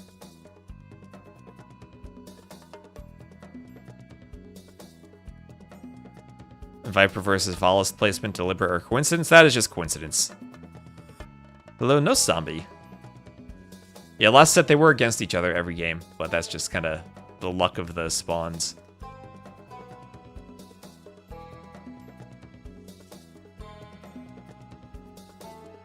I think Viper's looking at the Wikipedia tables, trying to figure out if he still has a chance. It's going to be rough for him. But if they can go 2-2 in the final week, maybe they still have a chance. Depends on the results of other sets today.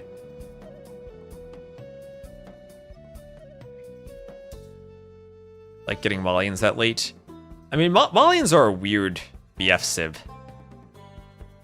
They really aren't that great, but they're still useful.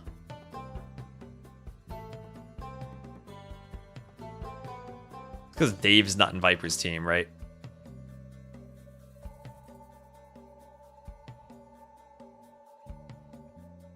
We just need custom scenarios then to be part of the settings.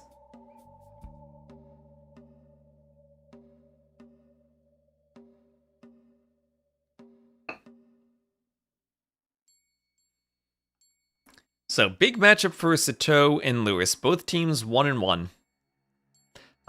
I think Sitau's team will probably be the favorite here.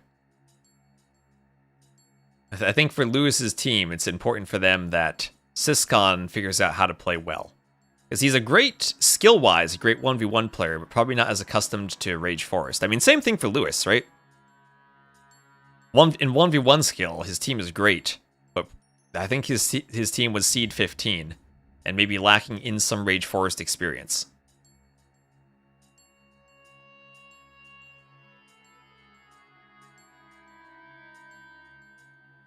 Only knows meta.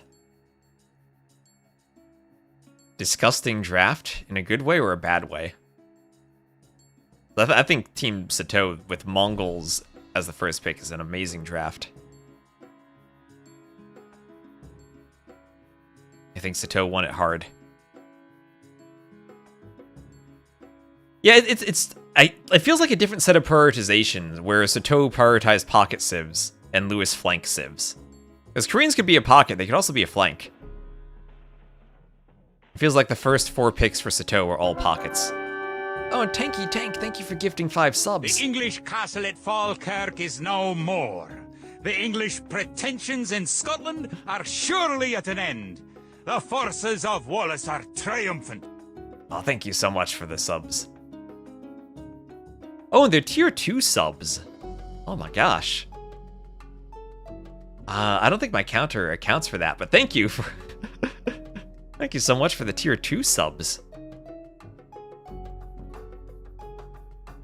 And again, as every 100 subs, I will add another $100 to the prize pool, so thank you very much. Hello, the Badgnator. How are you doing?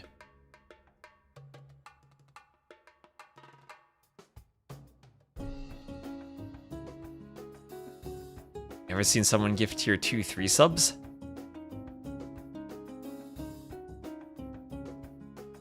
I know, I'll need to account for that in the alerts somehow. I don't know if Stream Elements lets me do that.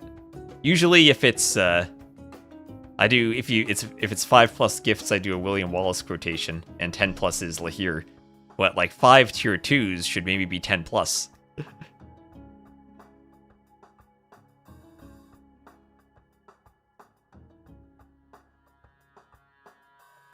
When will I start the Rage Forest grind? I'll probably do more gameplay streams. Like I said, at some point, probably this year, I think I'm gonna move and hopefully get a place with more stable internet, because not having fiber here and streaming is pretty annoying. After that, I will probably do some more gameplay stuff, because it is rather annoying to drop. As much as it's bad to drop while casting, it's even more frustrating to drop in the middle of a game. I like the Rage Forest tournaments. Keep it up. Well, thank you so much for the support. I'm really glad to be helping with Rage Forest this year, because it is so much fun. And it's so refreshing not to have to deal with all the World's Edge overhead, and just have a tournament that runs smoothly. Sensor has been an absolute beast at keeping everything running.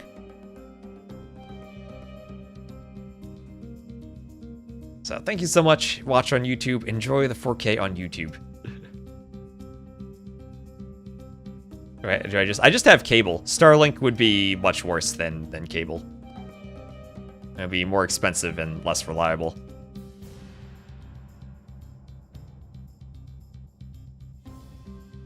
But it's just this area does not have access to fiber. We are the very rural middle of nowhere, known as the New York City metropolitan area, where a few streets over, I would have fiber, but this like apartment complex does not. Feels like Viper has been playing like Doubt in this tournament, sadly.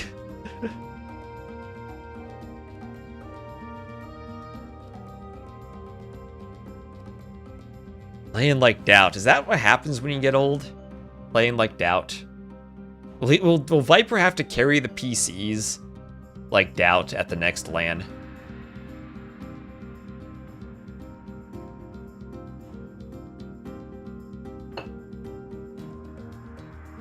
You have no fiber and no cable, have to use Starlink, and always wanted to stream.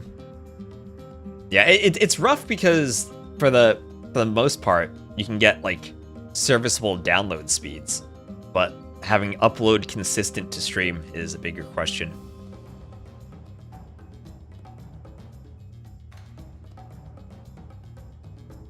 So let's see, they're still in the lobby. Margugu will be playing. Oh yeah, Margugu is in, I think he's in the Rage Forest finals, right?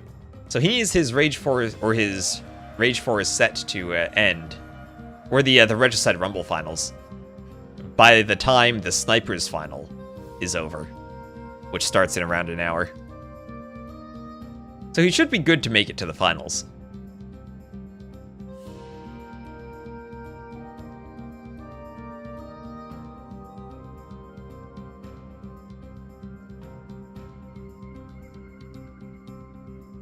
I watched Viper, I Cry Now. Makes me feel old. I remember when Viper was young. The young up-and-coming player.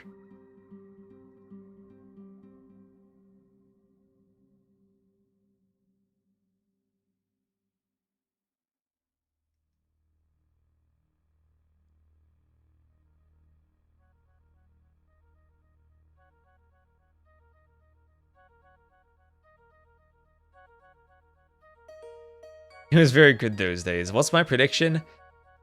I kind of want to say Sitaux 3-0. Firebeer easy 3-0 for Lewis. Firebeer joining Lewis's team as a sub. See if Lewis can prove me wrong.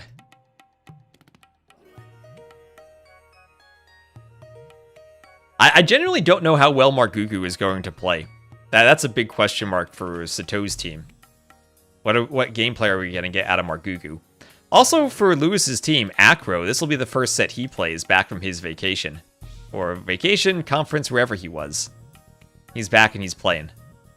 Acro, I think, is going to be key for Lewis's team, because he's probably the most in tune with the team game Rage Forest meta. Between Lewis, Siscon, and whoever's going to come on, maybe Firebeer as the fourth player this week. 3-0 Lewis Goat. Chat on Lewis's side.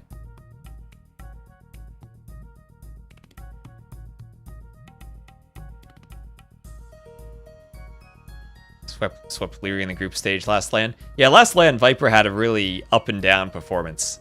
Where the first 2 days he was feeling pretty good, and then after that, the eye surgery seemed to take a toll on him. And especially when he was on stage against ACCM, he had a lot of trouble, he just couldn't see.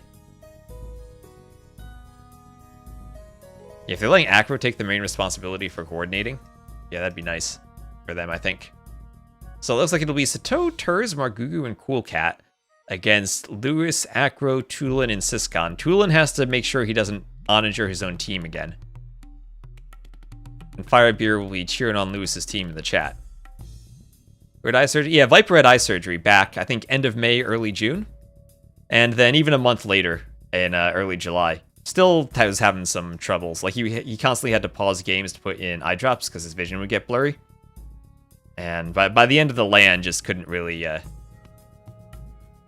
keep up. His eyes still seem to be bothering him. Yeah, and honestly, it's probably something that'll take a few months before it really clears up fully for him. But hopefully it does get better soon.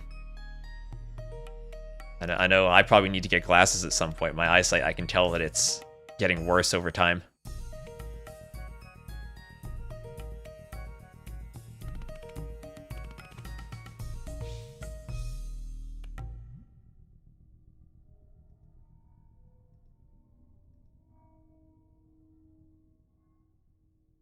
Yeah, it's a shame because he was beasting in the first couple sets, right? So, alright, just waiting for players to rejoin the lobby still. Let me see if I can get another ad out of the way real quick, just so we don't have them during the games.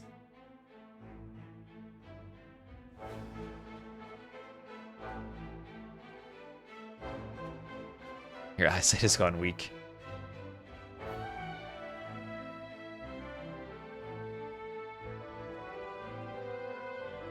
Alright, since it looks like it might still be a minute, I'm going to take a quick break myself. I'll be back in a moment. Just going to grab a bagel to eat so I have something to eat. And I'll be right back, and hopefully we'll get started in just a moment.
Right, we are back, and are we in the game yet? We are in the game.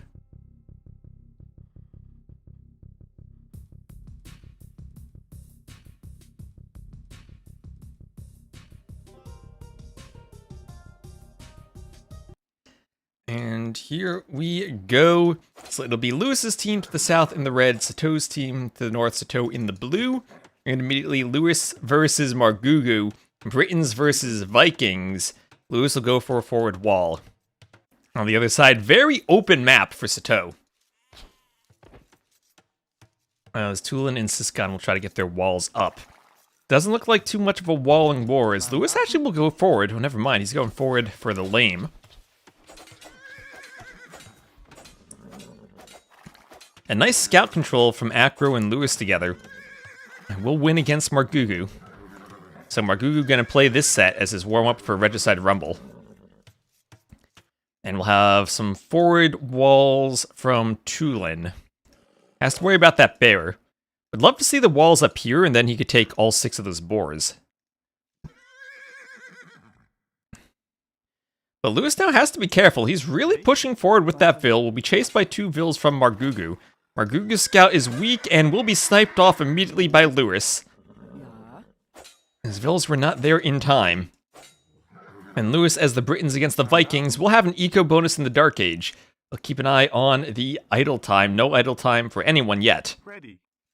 Have to be wary of the bears. And now Cool Cat will send his scout over. So Lewis will have to find a way to wall that Vil now, but I think the bear is going for one of Margugu's Vils, actually.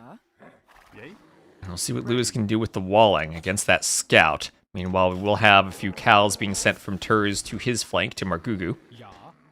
And that Vil, chased by the scout, will get a few hits on it. So Lewis will lose that Vil, but did manage to get the walls up behind this, and looks like Sitaux's probably going to play this aggressively in the feudal age.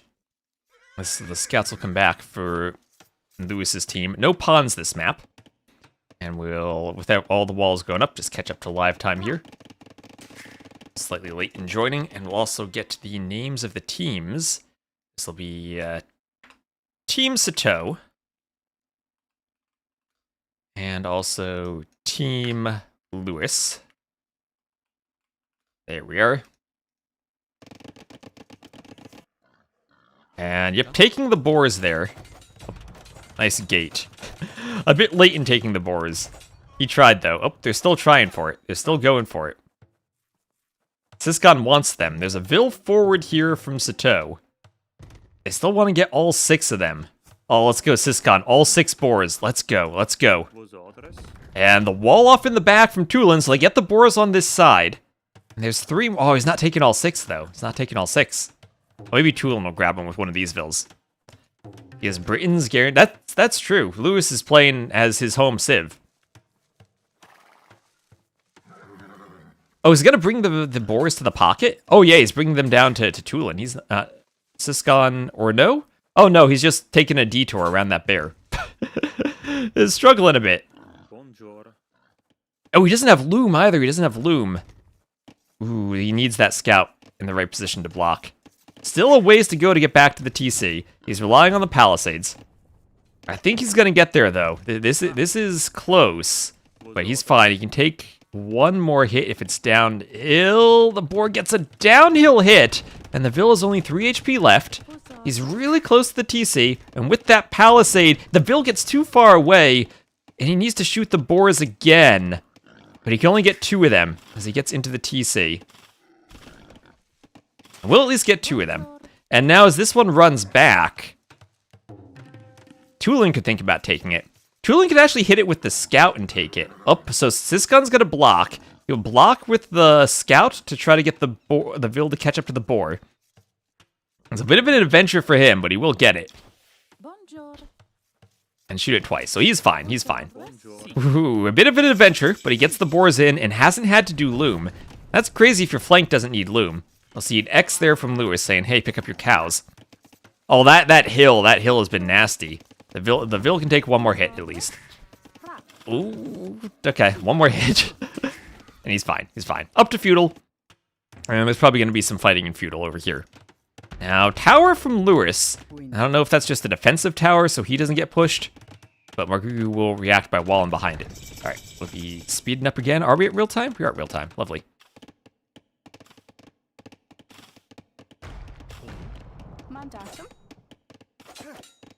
And Lewis will decide to fight the walls. As I take a bite out of my bagel.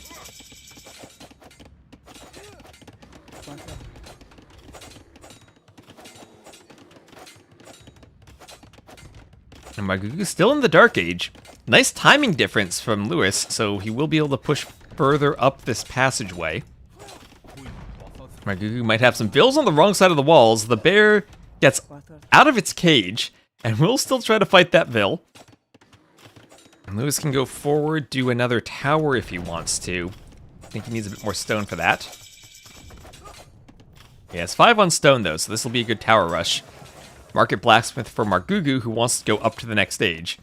But now we have Acro as the Chimera up to the Castle Age. He'll have to decide, does he help push? Or does he just boom? Over on this side, Market Blacksmith actually from Siscon. No one really pushing here. We will have a stable from Tulin. But that might be a Castle Age aggression then. Sitaux gonna try to stonewall Siscon? Siscon could wall that off, and then come over here if he wants to help push with the pocket. Or they could just have the Malian pocket push while Siscon has the Burgundian flank keeps booming. So Burgundians is a flank rather than a pocket. So Britain's Burgundians, Khmer Malians for Lewis's team. As Lewis goes forward for another tower and then a stone wall. Shouldn't be too far away from the Castle Age himself. Well, he is pretty heavy on stone. And is almost out of cattle now. Still a couple more deer to push, but he'll probably have to farm to go up. That's against Dravidians, Slavs, Tatars, and Vikings. Who has the better civs? Slavs, I think, are the best civ in the game. Dravidians should be pretty darn good, too. Tatars and Vikings a bit more questionable. Britons as a flank can be really good. But it's also very matchup dependent. But I think against these civs, against Slavs, if they get a lot of longbows, they're really just worried about rams. And Chimera is still a pretty good pocket. And my big question is, how well do the Burgundians do on the flank? And I think the reason you would put them on the flank is because if you're going to get in a big Vil fight, you can do the eco upgrades and have an eco advantage there. I usually would think about them as a pocket, but then they do kind of fall off without having bloodlines for the paladins.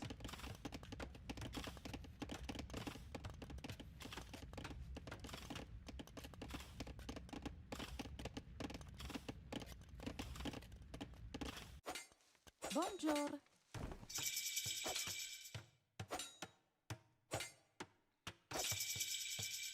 Yeah, so everyone on Sitau's team gonna boom. And along with the light cav from Tulin in the pocket.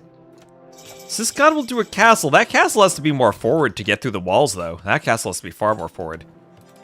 Tulin maybe even needs to delete his own walls and his own houses. Yeah, there we go. That's a better position. And Sitaux will have to wall behind this. But might struggle to get lots of layers of walls up, because this is a pretty open gap.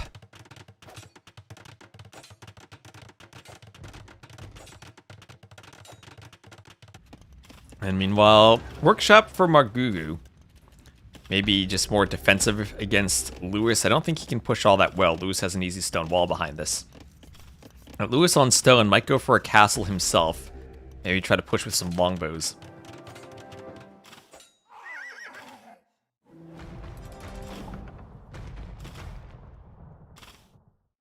As here we will have some Castilier.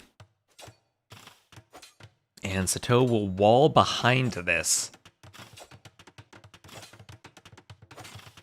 This is where doing fletching for Siscon could be an option, because he could hit the wall a bit better. Force Sitaux to wall behind this. Sitaux, I think, can get one more layer of good walls. Or just multiple walls here, but the blacksmith's kind of annoying. The scouts to play with the castle drop is pretty crap, says Fingita.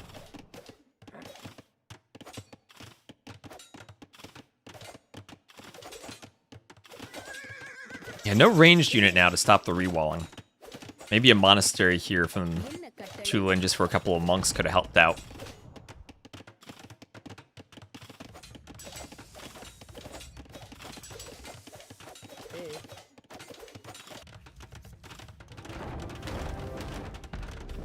And Lewis not getting his castle too far forward because of those mangonels. We'll do a more safe castle, but that means he'll need Petars to get through the walls then. So this will slow things down, and nice mangonel defense from Margugu to control this passage against the castle. See.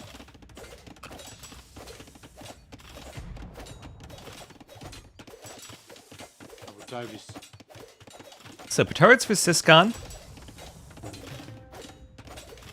Will they get through? I think this is all double-walled or blacksmith plus wall right now. And a monk there for Sitaux, ready to convert a petard.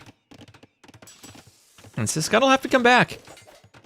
So this castle drop, lots of walling, and I think the downside is, yeah, when they did these walls, and they got the boars, maybe not quite forward enough. And the more time that these flanks buy, the better their pocket booms will be.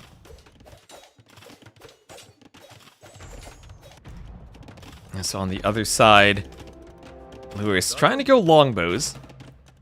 Has Bodkin in, so should be able to deal with the mangonels now. Right now, Acro just full booming. And if you do get elephants from the Khmer, I think the Slavs going boyars could even be okay against that.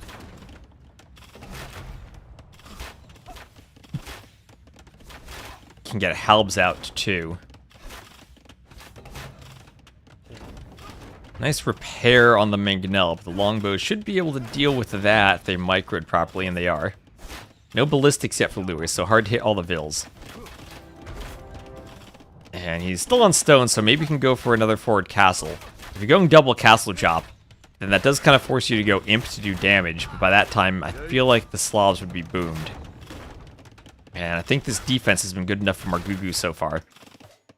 And yeah, Sitaux, because of not having any range unit here, there was nothing to stop rewalling. He's now got 3 layers of fortified wall, pretty much everywhere. And that's keeping the push out. So Siscon at least did boom behind this, but you can look at the difference in vills now. 40 extra vills for Sitau's team, when Lewis's team has been being so aggressive.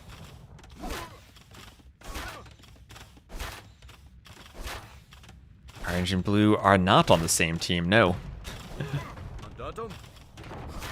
Yeah, Sitaux and Margugu are together, but Siscon, the other French player, is not on their same team. Okay, with some vills going down for Margugu. As fortified wall comes in, Lewis will dance a bit, but pick the repair vills. And be ready to take down the mangonel. There's Handcart and Imperial Age both in. And Imperial Age, Acro up at the same time as Turs. But Slavs versus Khmer now. Slightly more vills for Acro. You're looking at the Elephant Scorpion Civ versus the Halb Onager Boyar Civ. Both with farming bonuses. And I am thinking Lewis should be able to contribute more with longbows than Margugu will, who's just booming away. But as time goes on, Margugu will probably get imp faster, or either way have a bigger eco than Lewis. So meanwhile here, just more walls and walls and walls from Sitaux. By the time the mangonel came out for Siscon, a bit too late. And now there's a mangonel defense against the Rams.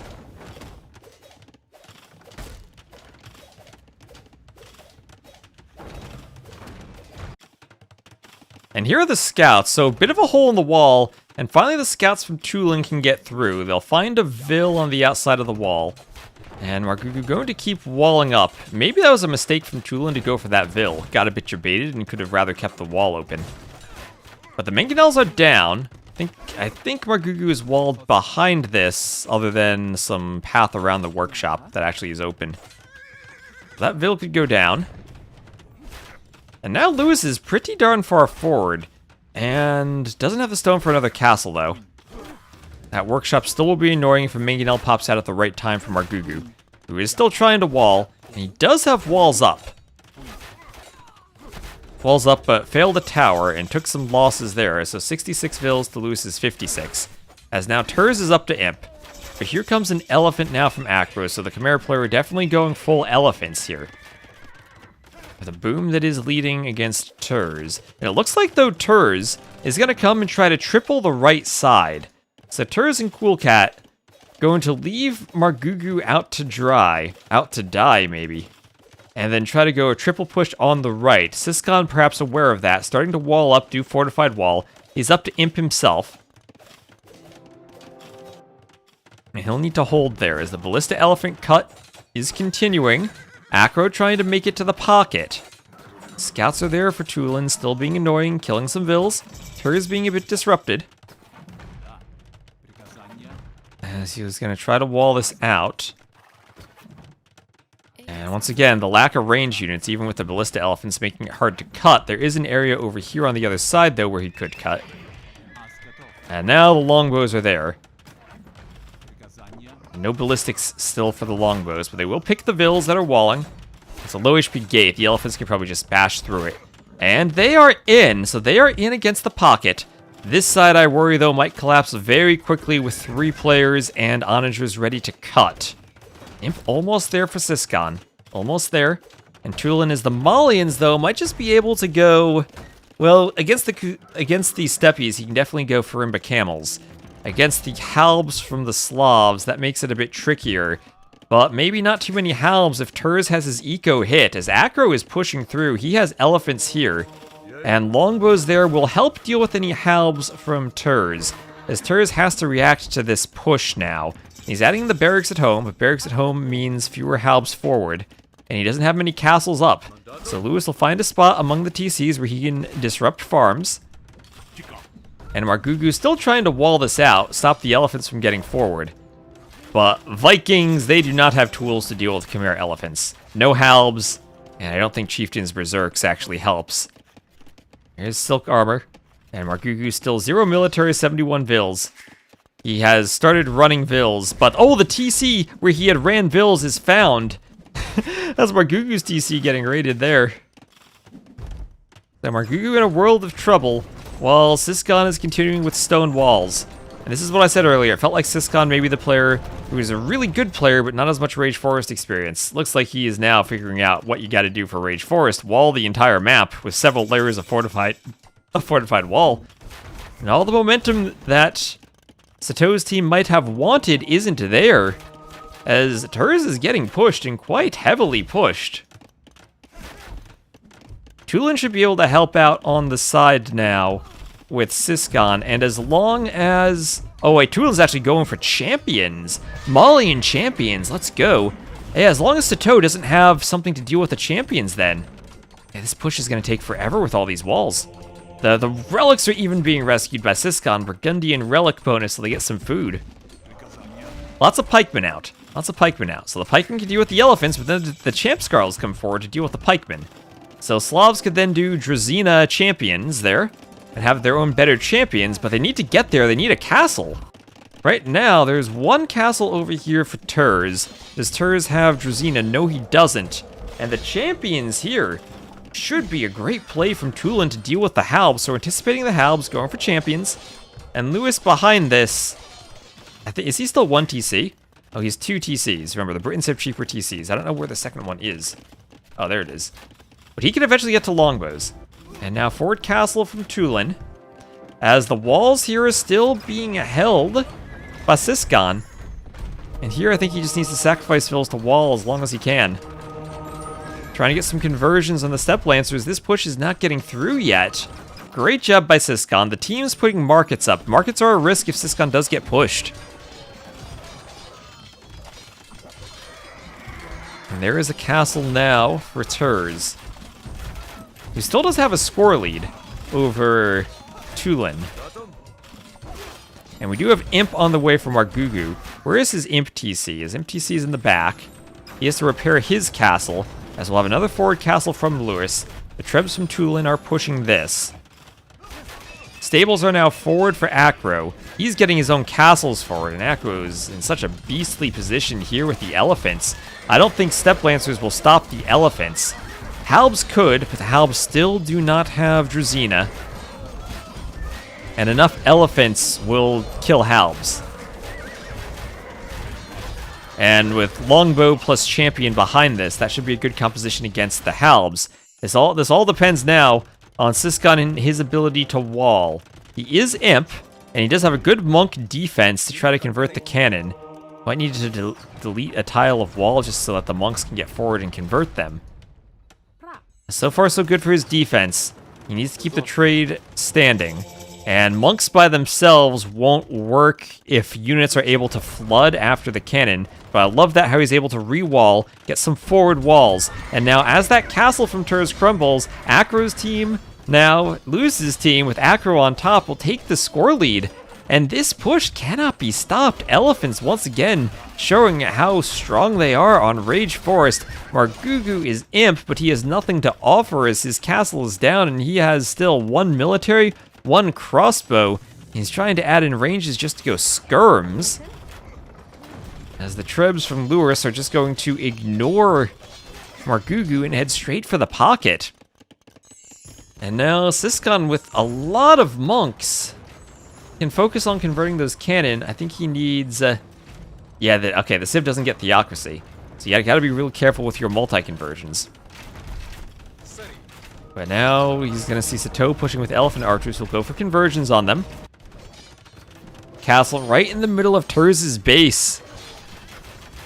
Turs looks dead here. And now Elephant Archers should not be able to stop Elite Battle Elephants. Oh, but we have Tatars, How do we stop elephants? We send forth the Flaming Camels. Cool Cat may be a bit too late to get to Flaming Camels. That is the hard counter to the elephants right there. Oh, that might force Acro into Scorpions if he can get enough Flaming Camels. I don't think it'll be enough at this point. His team looks pretty dead. Maybe it'll stop the push, though. Maybe they needed them earlier.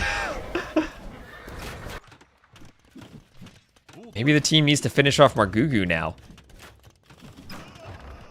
Flaming Elephants? Were Flaming Elephants ever used? So Castle from Lewis.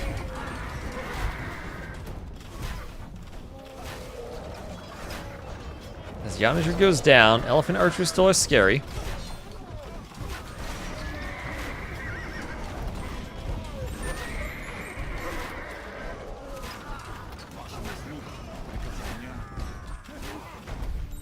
Longbows take down the Halbs. Some more Flaming Camels being amassed for Cool Cat. And slowly but sure, oh my gosh, look at all these walls. Slowly but surely, Siscon's being pushed. Maybe the key to that is the slowly part. As it looks like Siscon is slinging too. Lewis asking for food as he's doing Elite Longbow. Once Lewis gets his upgrades though, these longbows become extra scary. I do still think it's maybe a mistake not to finish off Margugu, to let him go skirms. He now has his own maze of fortified walls everywhere. Whenever they want, Acro can run him over. And now, I mean, basically 2 players are kind of dead on Sitau's team. Margugu doing skirms against elephants. Siscon might need more than just monks soon. If you get a good massive Castilier, maybe paladins, you can think about pushing the Elephant Archers. Cool. We got Cool Cat just on Step Lancers now with some camels. He's gonna try to snipe off Trebs. They need time for Turs to reboom. Slowing down the Treb push will be nice. And still, the Margugu here with skirms and fortified walls. They haven't pushed him. There's Yeoman for Lewis, so that'll probably be the last upgrade Lewis needs. He'll just need armor upgrades then. He has chemistry, ballistics, yeah, so just the armor upgrades for longbows, and he can go longbow, warwolf, Treb. And here's the push on Margugu. Will he get the gate? He will get the gate just in time. The elephant should be able to take the gate, though. Or maybe not. There's enough vills building it. He's able to wall this out.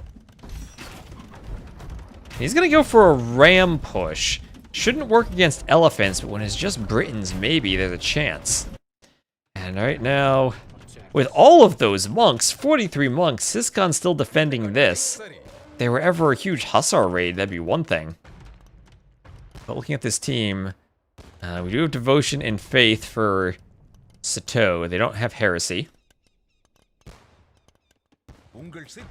Part of me thinks Siscon could even try to push here. He has a unit composition that should work. He's playing very defensively, and that's giving Margugu a chance to reboom. Tur's a chance to reboom now. He's on 85 Vils. Margugu adding barracks. He's going to try to go pikeman. I mean, Lewis's team is still ahead. They need to find a way to finish the game, though. Malian Champ Scarl's on the way. Vikings then could go Berserks or their own champion line. There's Gambesons from Margugu. Really need Rams to get through walls, honestly. Trebs aren't going to cut it. That is a lot of elephant archers now. 53 elephant archers against 34 elite battle elephants. I mean, the elephant archers, I don't think they do much damage to the battle elephants. 11 attack and 7 armor. But now we got some halbs from Turs, and if Turs can be slung to make halbs, he's back in the game. He's participating again. We'll need to get Drazina. Does he have that yet? Still doesn't have Drazina. Still missing attack upgrades on the halbs. What do the Malians now do against the elephant archers? The champions aren't really fighting. They're kind of debating. Margugu is getting a military again. Yeah, I think Siscon needs to push now. I mean, he's got 43 monks. He should have a beastly eco. Yeah, he's doing elite Castilier. How many castles does he have? 2 castles. And I think he very quickly needs to get into this economy. Now Sitaux isn't walled behind it. But Siscon needs to contribute. Right now, his team's going to be playing 4v3 if he's not pushing.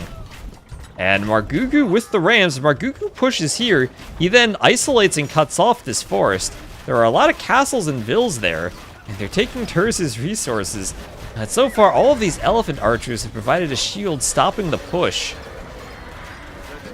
It's a lot of longbows. And steppe lancers probably don't want to fight near the longbows. The longbows are good for a slow push, not a fast push. And the slow push has let Turs reboom. And now, enough Viking infantry here. Vikings will not like fighting siege onagers, though. So maybe siege onager plus bombard cannon will be enough to hold this side and push Margugu back, but they are going to have to spend more time thinking about Margugu now. There's a couple of nice onager shots will be good, but if they're just on the pikemen, they really need to be on the arbs. And champions there should be able to deal with the pikemen, no problem. But this will be a castle that goes down. Here goes the Malian castle. And meanwhile, Siscon still has so many monks, he doesn't know what to do with them. In fact, he's not doing anything with them. Their army's just standing there while the rest of his team is getting pushed back. And Margugu able to contribute, turning things around for his team. Tulin focusing there, feels like he's maybe the right person to focus there. With all of the champions that should be good against this composition. They have the Malian Pierce armor so they can charge down the arbs. And he has the siege onagers.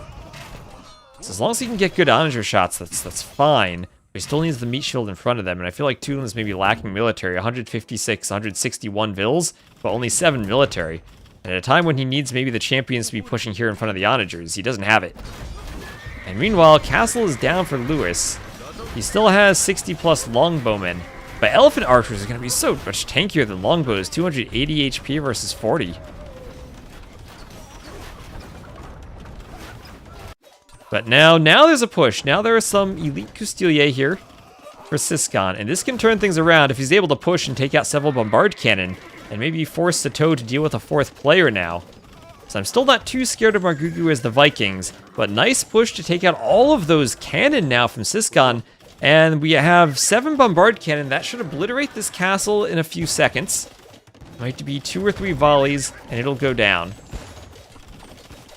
And then the Castilier can start pushing into Sitaux's eco. Force Sitaux to react. Maybe he won't have the full elephant archer push over here, but I worry that push is a bit too late as Lewis's team is losing this forward position now. Turs might get a base again, and Margugu's still with enough population that he's pushing out.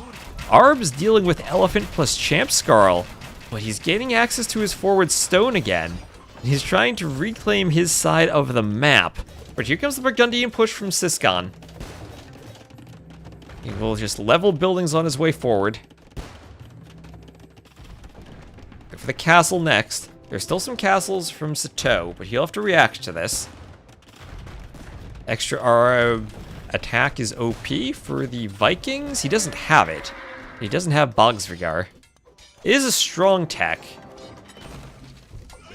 I do miss when they had Thumb Ring, though. We have 22 trade carts from Cool Cat. But yeah, they can't have a good trade line. Because, of course, this base is right where they'd want the trade. Flaming Camel still coming forward to attack the elephants. The more stacked the elephants are, the more damage the Flaming Camels will do. And Siscon needs to push. He needs to push quickly. 43 monks is maybe not what you have for pushing quickly. Hussars are on the way.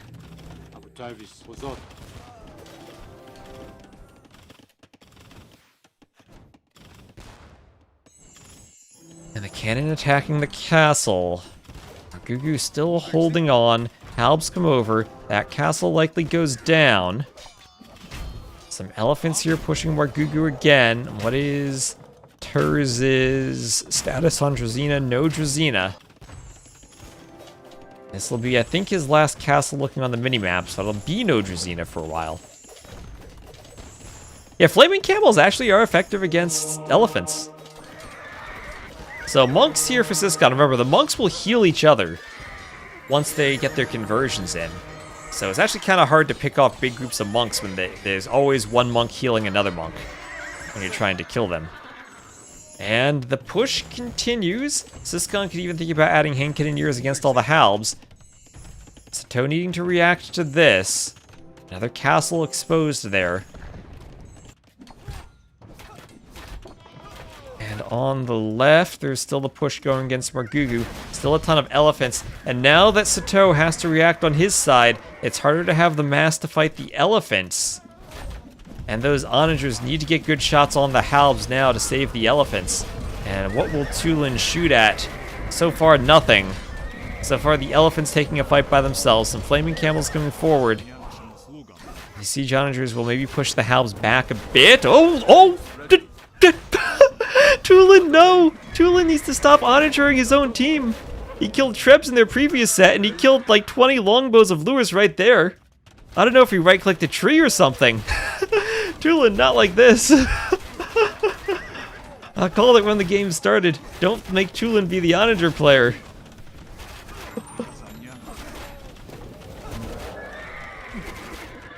Oh, disaster. Just padding the stats. And now we have the push continuing from Siscon. I do think a couple of hand cannoneers here might be useful. You don't want to have 30 plus monks in a spam situation where you're constantly needing to click the monks. It's just so much to micro. I mean, if you can do it perfectly, then sure, go ahead. Alright, here is another castle from Siscon. As the elite longbowmen from Lewis come forward, they'll be hitting Wargugu's woodline again. Wargugu still holding with pikemen. And he's almost able to push into Lewis's castle. At some point, Lewis's team will need to pay attention to Wargugu because Wargugu is in the trade, in the gray color, the hard to see gray color. Looks like Akra will try to clean that with elephants, but that'll take out quite a few trade carts. That'll take out quite a bit of trade as the elephants have to come and clean the arbalests. Yeah, the 34 monks, they don't have theocracy, so you can't do a group conversion. Yeah, you are clicking each monk individually here. There's a castle from Siscon. I think he should cannon that wall tile just so he has room over here to run in. Or at least that barracks, take it out. Oh, the Hussars are bunched up in the alleyway among the barracks. They might need Terz to delete those barracks soon just so they can fight more properly. That monastery has a relic in it. And now Siscon's push, forcing Cool Cat to come down here and help. And Wargugu at least has a TC up here, so he's not dead, but the trade they have is very short. Lewis will be losing the forward castle he has, and Wargugu inching closer to stopping this flow of units up this passageway. One Vil from Lewis not repairing. 2 Trebs, the castle's uphill, that will eventually go down. How many longbows will it get first, though? Here come the champions. Margugu immediately walls behind them. As those hills go down and the castle collapses. That is a lot of dead elephants from Sitaux, doubtlessly just suffering a bit from the siege onagers. So weird they never cleaned up Margugu. They just kind of bypassed him and hoped he was dead. And they even hit some of his reboom earlier. Nice shot on the elephants. I think he was never as fully dead as they wanted him to be. That castle's down.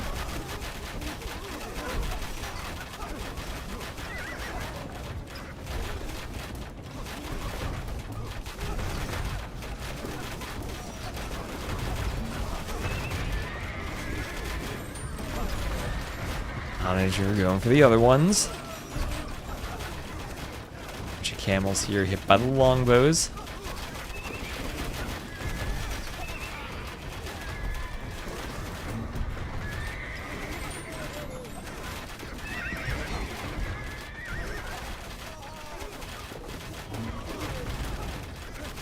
As that stable goes down. And now it feels like Lewis's team still pushing everywhere, especially from Siscon and Sitaux, seeing they can't really stop that, and seeing that now they're even... Oh, that's how Margugu got to the trade he cut. He cut through to the trade.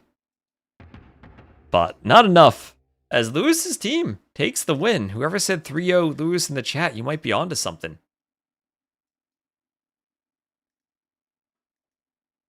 And we will have 717 kills for Lewis, slaughtering the Halbs with his longbowmen. And Sitau's team that was ahead in score early on couldn't deal with the elephant push. Once again, we're seeing just how strong elephants are on Rage Forest. Vikings single-handedly lost it. Well, Vikings don't have a way to deal with the elephants. They just can't really fight them. So we will have Khmer, Britons, Burgundians, and what was that? Civ? The Malians winning against Slavs, Dravidians, Vikings, and Tatars. So nice start to the set for Team Lewis.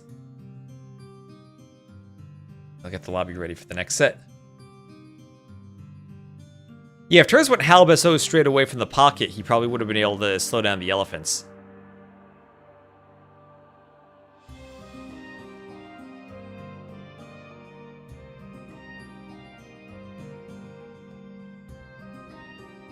But they tried to push Siscon, and Siscon was prepared and walled everything.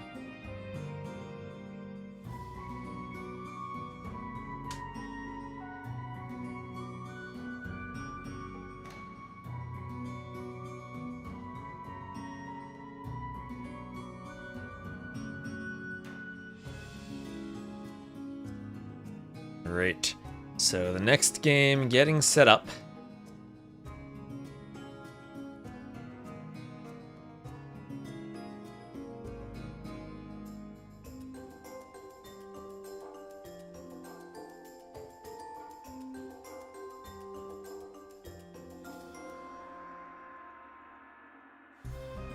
Our teams formed. This is a draft system.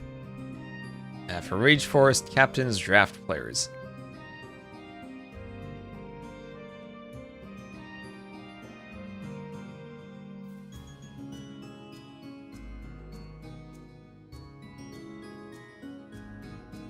Alright, so everyone in the lobby.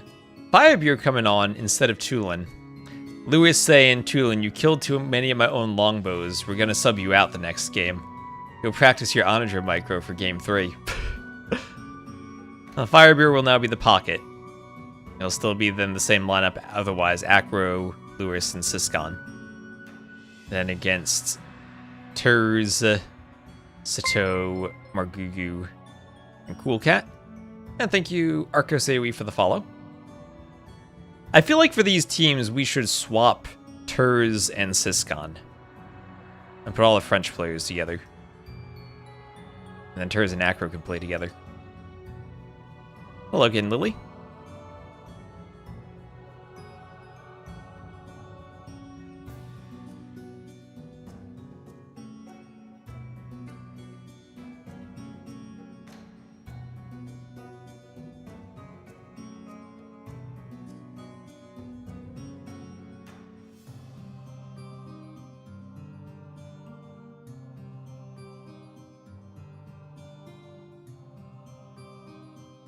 And I see Regicide Rumble's about to start. Good to see the Frenchies beat each other up. You're saying, no, don't put them on the same team. Make them go at each other. No peace between the Frenchies. So Lewis's team also was seed 15.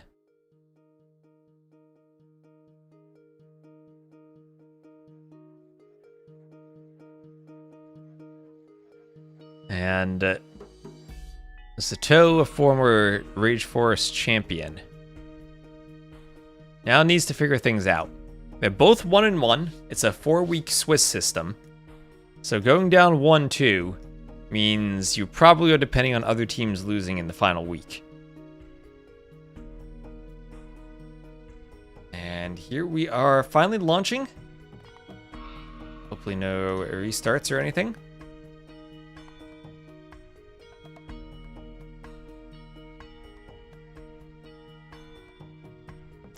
And oh, they added a spectator delay. They swap hosts? Oh, we have a 2-minute spec delay. I can see the civs at least. It'll be for Sitau's team, Shu and Maya flanks, Rowan Mongol pockets, and then for Lewis's team, Malay Mapuche flanks, and Korean Hindustani pockets.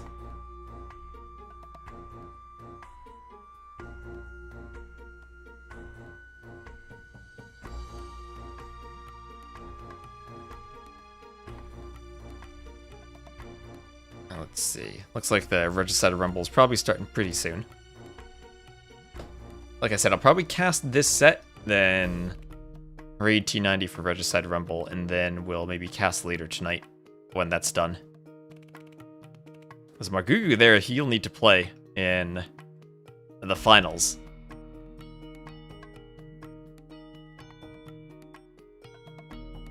Which will be on my Valley of Kings map. Oh, thank you, Noob Netrum, for gifting 5 memberships on YouTube. Look at that. Thank you for the YouTube membership gift. Hope these count for the sub goal. I'll need to make a manual adjustment. I can rig them in myself. I'll make a note for myself.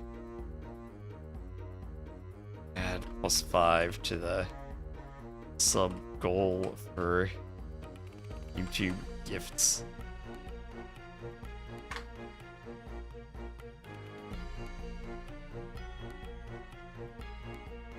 And here we go, finally loading in.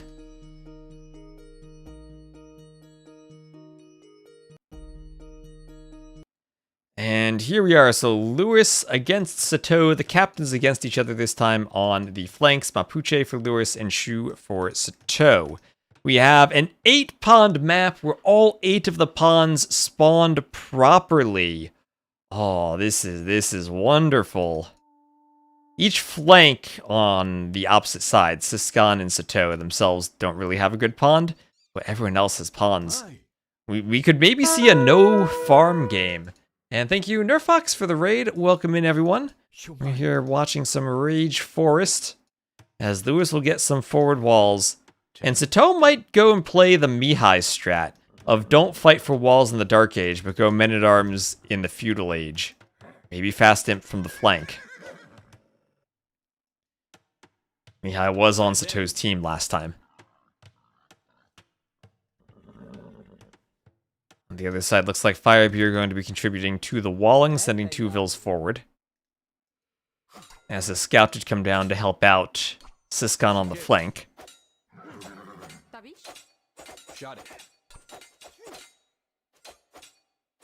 And they'll try to pick off the eagle. And should do so successfully. The scout's faster. Not going to chase it, though. Yeah, Champy really feel weak in the wall fights, honestly. Especially just compared to the eagle actually being slightly stronger than the scout, if slower. Alright, so scout and a vill go down. The eagle scout 2 HP. So Siskan just needs to notice and tap the eagle. Down it goes.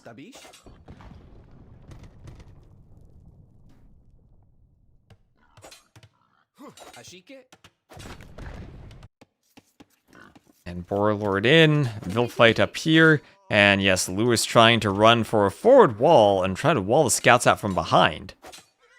Oh, that not gonna finish. Oh, he does finish it with a gate. That is.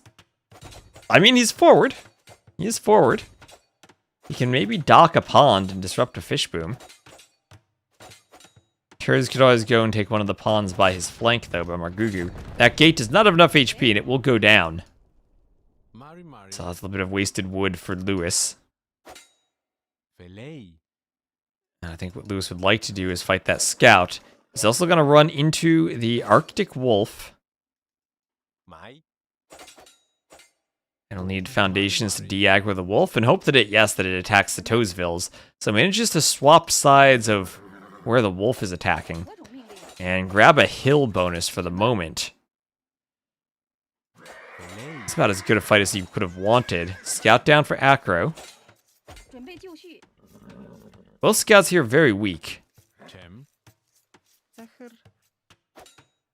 And now it's up to Lewis. Can he find a spot to do a dock? Can he quick wall? Save his Vil. It's a very low scout. The Vil from Turs has to be pulled to fight this.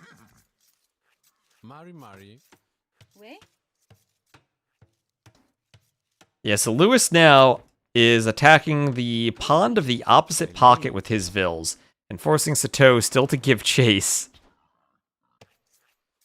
As he's not docking himself, but will throw down a house as he doesn't want to be housed. I think he is housed right now. Yeah, he is housed.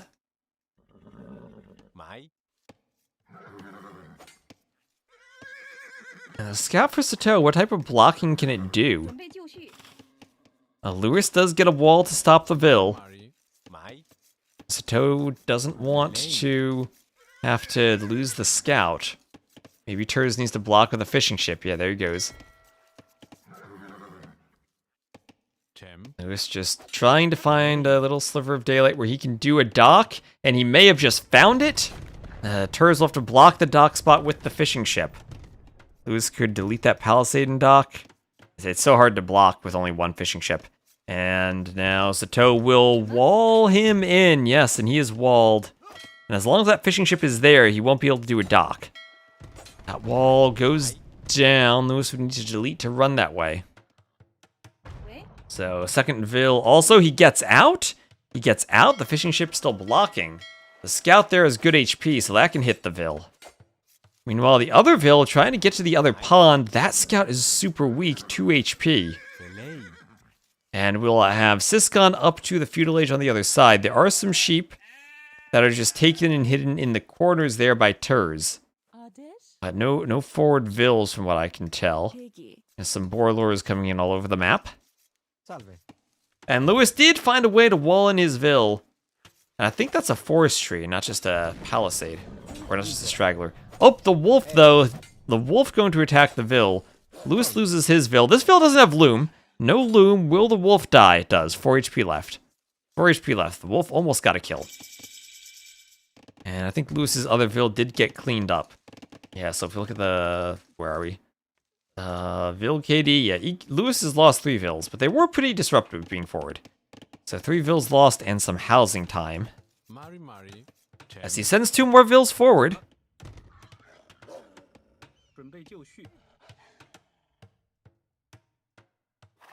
And so good for Sitaux still to have that scout alive. Will Lewis see it and kill it? He'll get 1 hit on it. 1 HP left. Chrissy Boo, Cool Cat OP. Cool Cat, pretty good player. I'll always send him your Rage Force bug reports.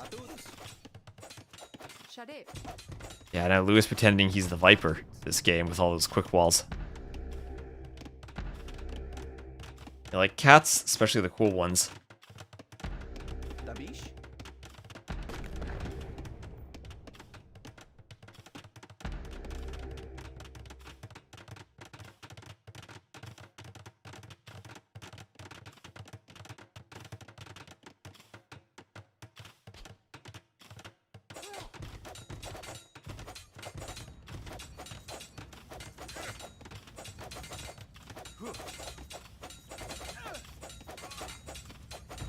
So Vil's gonna break through the palisade and come forward.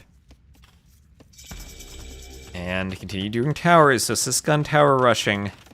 Margugu as the Maya will send a bunch of Vills to counter tower. Siskan with a few walls in front of his tower to try to stop Vills from fighting.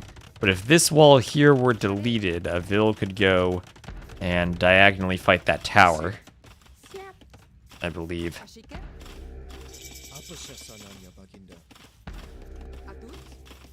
So the towers both go up. And we'll get a house from Siskan. As Blacksmith and Market for more boom from Turs. They'll also get double bit axe there from Sitaux.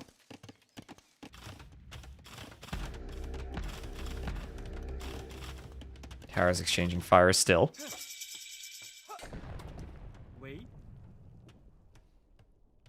As that Vill will... Oh, Lewis has another Vill forward.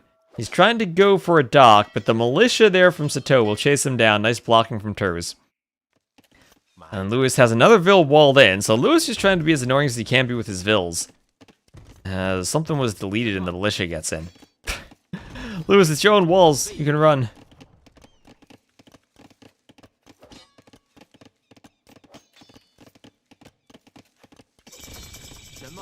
Oh, Lewis, poor sneak Vill. Oh, he can get the wall up. Is he safe? I think he is safe. Alright, Lewis did save his Vill, so he can still do something back there. Turs would have saved himself a lot of trouble by just walling his gap. Yes, he would have. Yes, he would have. But now Sitau's starting to break through the walls. We'll have an X here from Acro. Market for Lewis, who isn't too far away from going up himself to the Castle Age. No stone walls from him, though. We will have forward stone walls from Sitaux, prompting an immediate watchtower from Lewis.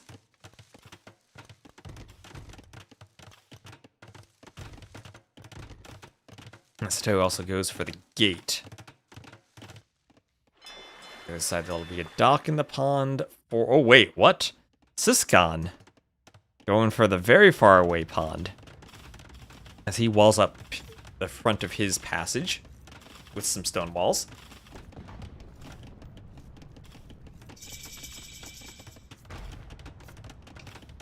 So that will be every player on Lewis's team now having a dock as Siskan does his. I have a few farms out already for Siskan, though, just to make sure he can fish. But the Malay getting a pond, that'll be a nice fish room for him going forward. And I believe that, yeah, Sitaux never took this pond. So Sitau's still a pondless player, needing to ponder how he'll place the farms around the TC.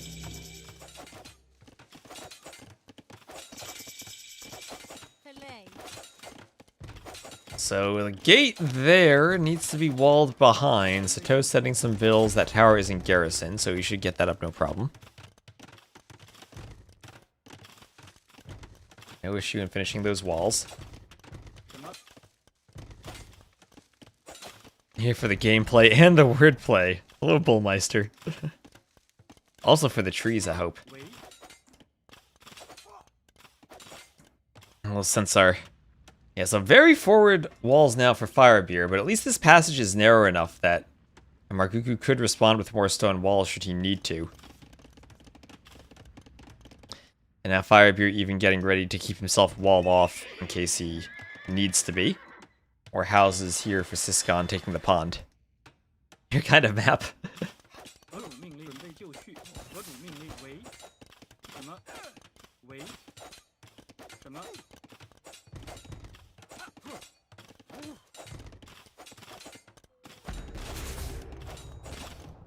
And these walls are just about breached. That stone wall will be between Lewis's walls. That won't do anything, but this stone wall will work. What do Mapuche provide on late game? Bolas plus Kona? I believe so. Good skirms, too. I think it's more that they just have a decent eco, and when you need to use civs, you find a way to use them, right? As you're, after all the random bans, you're kind of limited in flexibility for drafting.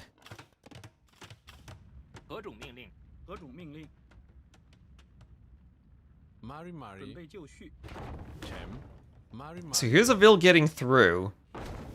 Sitaux with the militia. They'll help Cool Cat and that Mangonel push forward. Mari. Belay.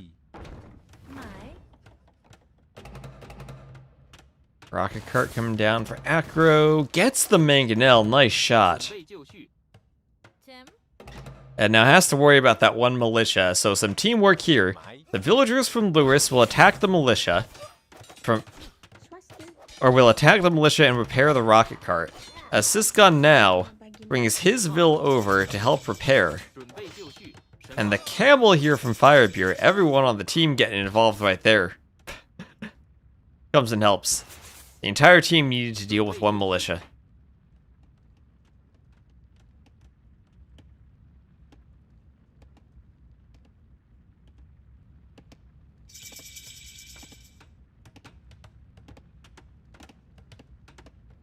Okay, which of these is the Mapuche again? That one. I mean, they do have Onager with Siege Engineers, Heavy Scorpion with Siege Engineers. No Siege Onager, though. Yeah.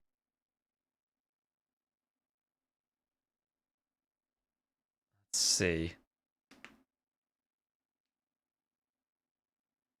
Alright, are we not dropped from the game, so we're good to keep going from where we were. We are back. I wonder if it's just something my ISP has, like some piece of equipment restarting, because it feels like it's always this time slightly after 12 p.m. where I have this brief drop in my internet. And I feel like it's happened every day at like this exact time. I'll have to keep track of that. Anyway, castle here for Margugu. He's going Petars to try to get through the walls. Margugu, as the Maya, went for a castle drop in the south. Up here, we just had some more mangonel wars as players are battling over this passage. All good here. You're having issues with the YouTube feed? Let me check YouTube.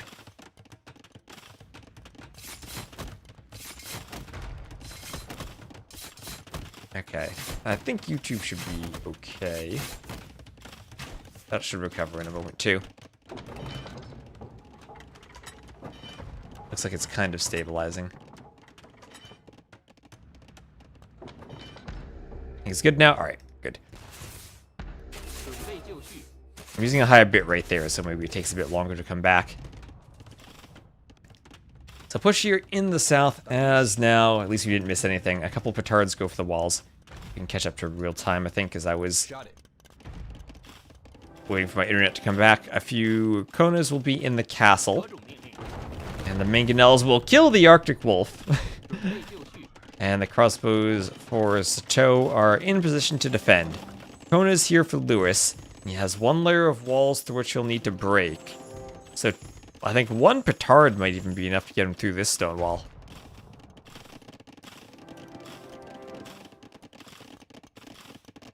There's another X for all those plumes that are dancing at 2.8x speed. For Firebeer, maybe recognizing they're going to be pushed, and a workshop for Acro perhaps to deal with that. I think we're caught up. So University for Margugu. And a lot of workshops forward for Turs, and a castle. So he's ready to start going Mongols. Mongols army. And does he have a fish boom somewhere? Yes, he does. All right. So good fish boom for him. 50 fishing ships. 50 fish traps. And Turs is ready just to put all of that into upgrades and go full late game Mongols. And here's a petard from Lewis. 2 petards. And what is the pathing? Where are the petards going? Is that where he wants to go? Where is he going? He's pulling back with the petards. Are they going to try to go through here with petards? They don't need them there. There'll be more walling from Margugu. Margugu has petards. The rocket carts can destroy them. Alright, well, those petards go down. Fortified wall now. And more fortified walls along the side from Margugu. As that does seem to be where did the petards go? Oh, they're back in the castle again. But all the Konas have ran away, and now there'll be a defensive castle up for Cool Cat, likely by the time the petards break through. So Trebor in the south, Siscon gets up. Margugu not in the Imperial Age yet, still castle, so he will likely lose this castle to the Trebs.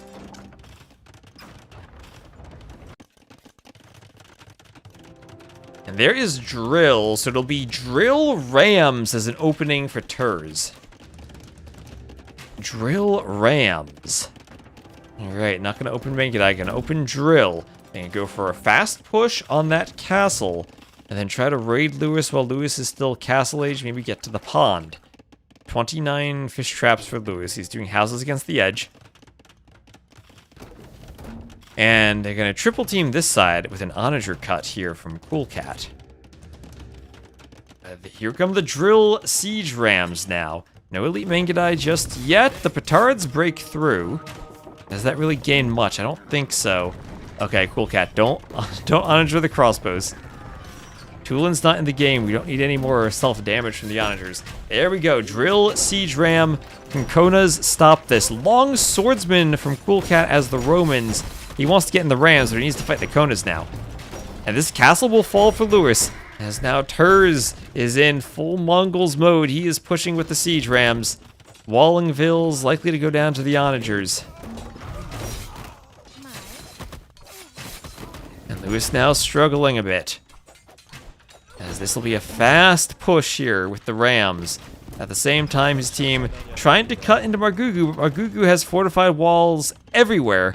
Everywhere. Towers are up for Akro as the Koreans. He's trying to do more towers here, but towers will not stop the siege rams. And choo-choo, the ram train is pulling into the station. This is the Imp TC for Lewis, and he will get to the Imperial Age just as the rams reach it. That TC will go down very quickly. He was at risk of not getting Imp, but now he's also at risk of maybe he needs to start running Ville so he doesn't get defeated, because the Legionnaires are pouring through too, and right now his team is not making progress against Margugu. So last game Margugu died in the Castle Age. This game Margugu survived to wall, and there's no walling out the Mongols' drill siege ram train.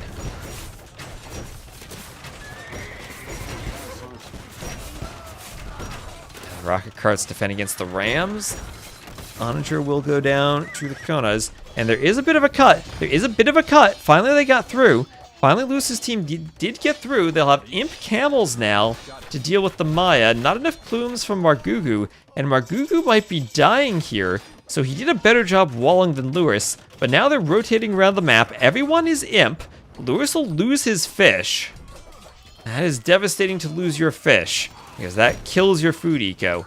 And now 60 vills for Lewis, 83 for Margugu, but Margugu getting raided, he's losing some vills too, and we might start rotating around the map this game. Both teams with one player dying.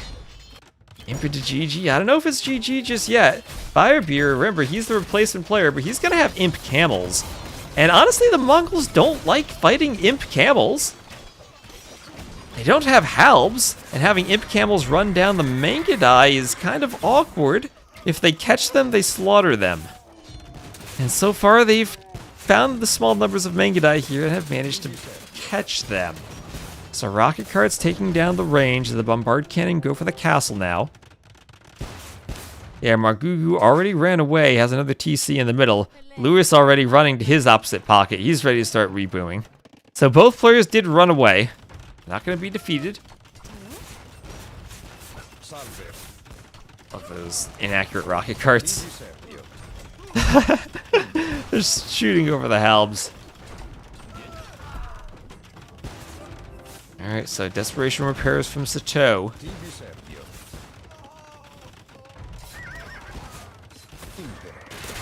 Now down.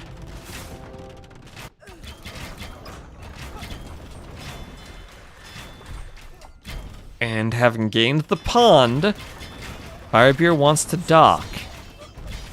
Siskan could dock too as the Malay. Actually, if he did Thalassocracy and did harbor docks in this pond, that could be sick. Shoot a few arrows at the Mangudai and help protect the Tribs. This is where I'd also kind of like to see some walling over here from Siskan so the Mangudai don't loop around the pond. But Arb and Imp Camel breaking through.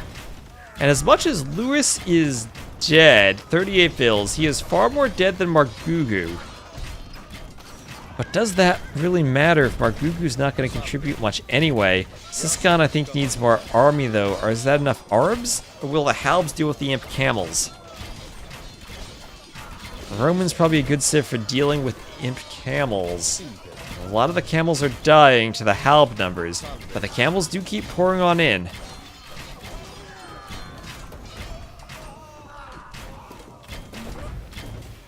And, I mean, Imp Camel Arb feels like it should be a decent combination for dealing with Mangudais.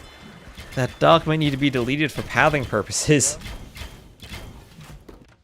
And meanwhile, Lewis's base has been mostly destroyed, but Akro can push back with the heavy rocket carts now as the Koreans. Does he have the unique techs? Yes, he does have Shinkichan. +1 range and shoot additional projectiles. They get up to 10 range. Traction shrubs don't even one-shot them, apparently. Now, a few Vills from Lewis were hiding in the corner. They'll be picked off, but the relic for Sitaux that he found might be stopped by the rocket carts. As that forward Vill is.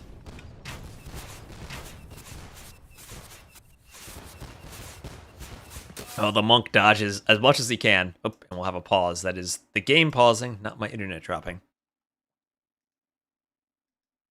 It was my internet failing. After a pause, though.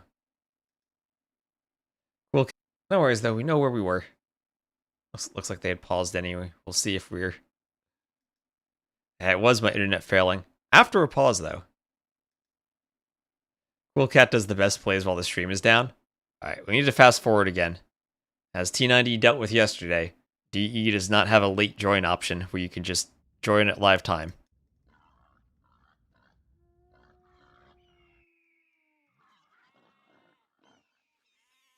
So we will just catch up. There were, what, 40 minutes in? We can watch some sick micro again.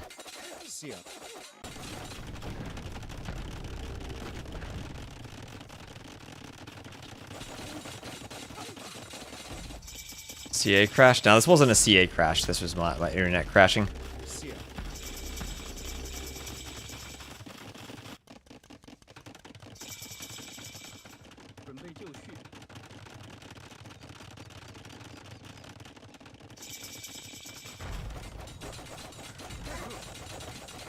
He missed all game. Nice to see it again.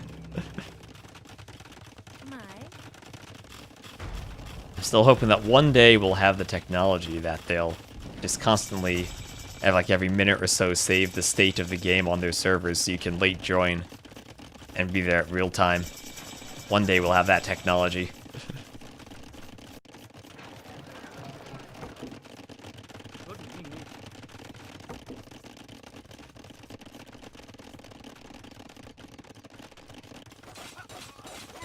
I know captains can be pocket. Different teams put their captains in different positions. These two teams just like their captain player on the flank. And Valas and Viper in the previous set seemed to be mostly flank too. But there are some captains who prefer being pocket.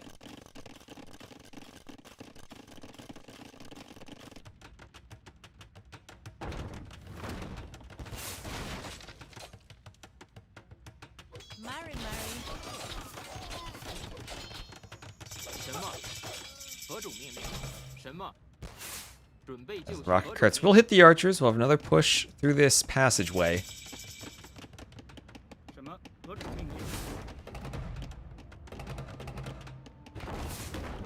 Why is it crashing? Because American ISPs form natural monopolies, and the lack of competition leads to a lack of upkeep in infrastructure.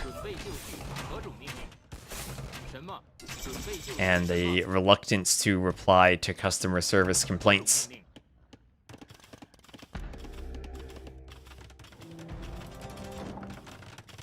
So there it was, the castle from Lewis. Should be on times 8.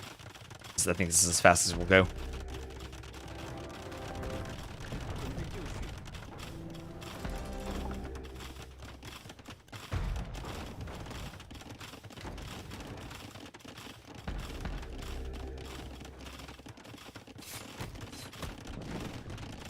Sitaux keeps adding more walls.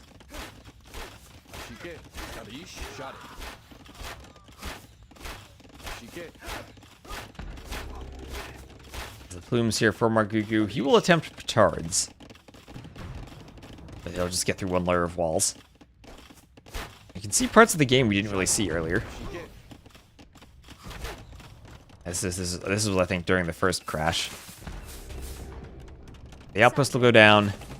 And the mangonels for Cool Cat still trying to be repaired. We'll have the walls going up for Sitaux. We'll mangonel the poor wolf.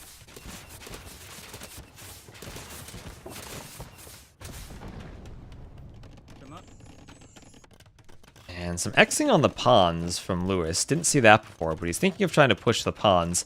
Maybe assuming there's a fish boom there when there isn't. As Margugu did take the back pond, and as we said earlier, Sitaux didn't dock anywhere.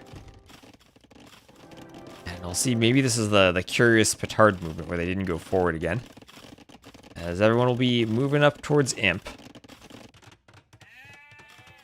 I'll have a few more stables coming forward for Firebeer.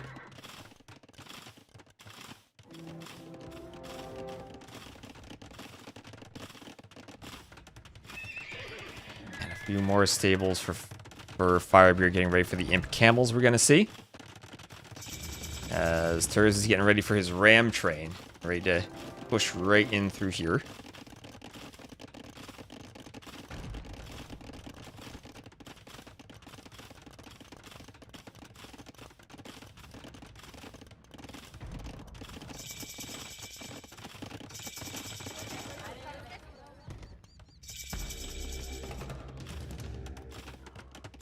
And we'll have the Onager upgrade here for Cool Cat. Castle will go up for him. Now, Trebs by the two castles in the south will continue fighting in a Treb war. And we'll have more vills going to the castle for Margugu to repair. We'll see if he's able to get the repairs up. More Trebs still spawning for Siscon. X's everywhere in the back for Lewis.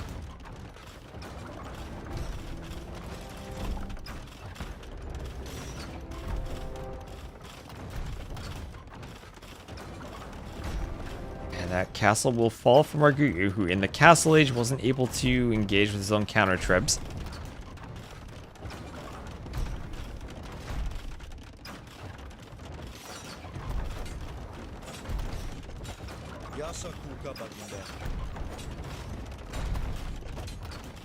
This fortified wall still hit by Trebs from the rear. And it'll be re-walled from Margugu as the cut begins. But they're gonna have to wait to push down through the north. And there are docks here in the pond from Margugu and Cool Cap. Those are more defensive docks, I think. As the ram push, here's the ram push again.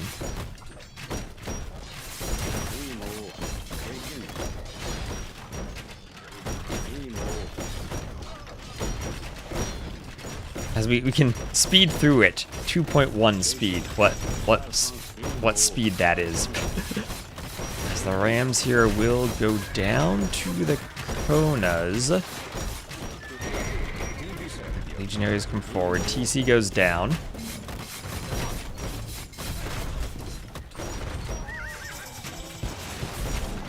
And that castle will crumble as the Rams and the Legionaries keep pushing forward. Ram down. Settlement getting hit.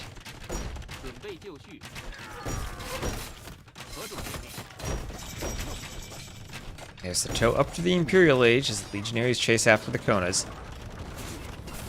And this is a ton of keeps now from Akros, who's going to be doing all the unique techs for the Koreans using the keeps and the heavy rocket carts. And meanwhile, this is the push from Firebeer moving forward with the camels. So I think we're almost where we were. But moving with the camels, disrupting all of the fish boom, we'll have medium warships from Margugu as he walls up and still tries to defend his fish. And now he is properly getting run over. As we said, he did manage to run a TC. As we see Lewis running his vills and escaping the wolf as he tries to come down and reboom over by Firebeer's base, going all the way to the back.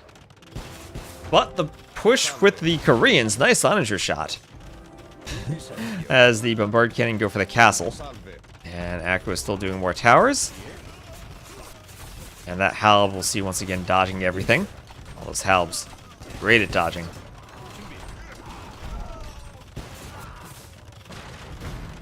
As that ram gets killed by the rocket carts. Oh, that range will go down.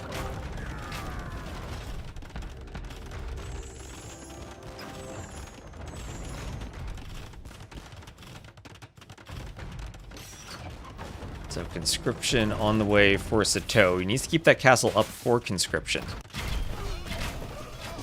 As the Mengidai now are dancing along with the Arbs and the Imp Camels. It feels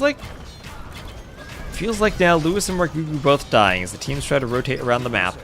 This will still be a scary army of Mangudais. MLA Imp timing plus pocket. That can catch you off guard for sure. The Imp Camel numbers are thinning a bit to the Mangudai.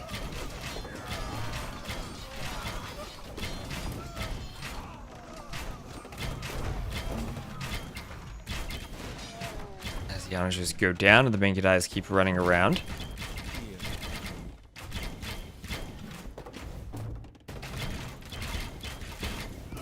Onager will take out some of the forest and start taking out the barracks. As I think this is just where we were. And now we're in business.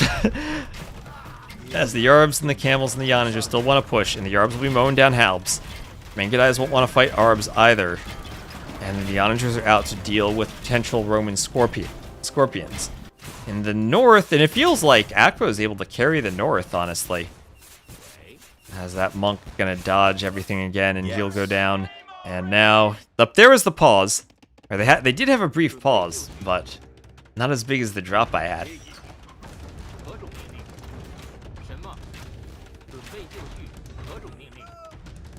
The Arbs go down, and continue attacking the workshop.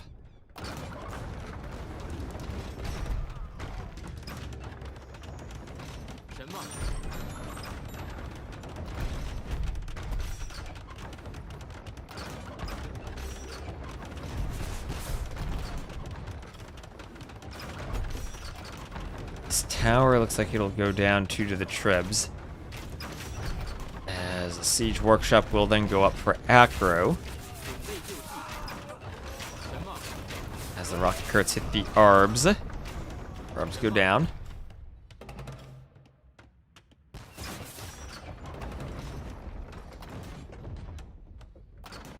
And now Margugu, with a bunch of war galleys on the pond, has somewhat stabilized here with the help of the Mangudais.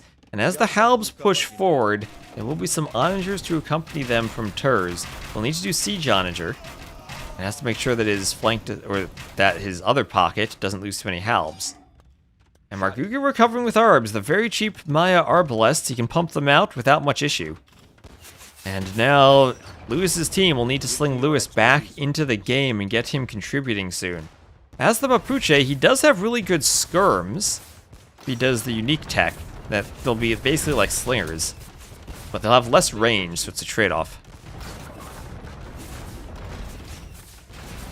And the heavy rocket carts getting some kills.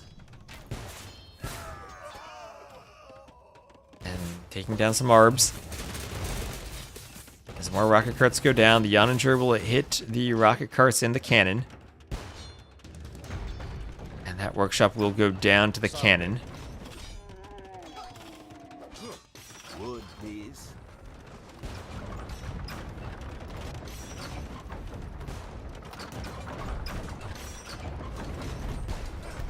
Cannon still being picked off by the traction Trebs. It's down here. That is a good mass of Arbs. And Turs just has to make sure he doesn't accidentally mangonel his own team. And so far so good in pushing this back. As the Arbs, Mangudai, and now Onagers all continue pushing forward. Turs still could use Siege Onager. But with the Arbs to mow down the Imp Camel, must be feeling okay. And there it is. There is the mighty Siege Onager with drill for the Mongols. To the north, Acro's still pushing. Lewis up to 60 Vils. He's getting closer to coming back. Probably needs more TCs, though, to reboom. Sitaux enjoys losing his Arbs. Well, he's got to be careful here to those heavy rocket carts. So he might lose some more. That shot misses. Now the Mangudai is not being stopped in the south.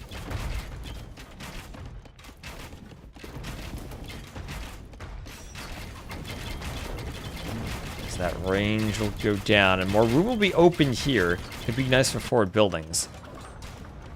Rocket cart's still holding for acro. Shu will have good arbs. I mean, Shu and Maya flanks are going to have great arbalests on both sides.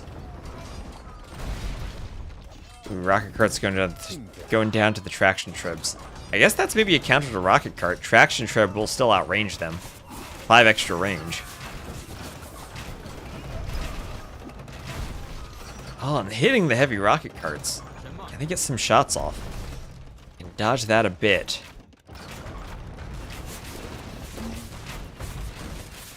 But the traction trebs can dodge too. And there it is. There is Siege Onager, the mighty Siege Onager there from Turs. And what type of Siege Onager shots can he get? Eagles would work there. And from Margugu is the Maya. Okay, nice shot on the camels. Imp Camels going down to some Siege Onager shots. Turs microing the Siege Onagers. Getting the camels down. Now the other cannon still trying to defend from Siscon. I try to see what time the other streams are at. Okay. Not too far behind. So Arb's going down to the Onagers. Mangudais keep pushing through. Now Ram going for the castle. Nice hit on the Imp Camels, and I don't think there's a way to stop Turs here. Now Acro has a good push in the north too. Acro has a good push, but now Lewis's team relying on this push. And pretty much just this push. Can there be enough traction trebs to stop that? Up to 12 now.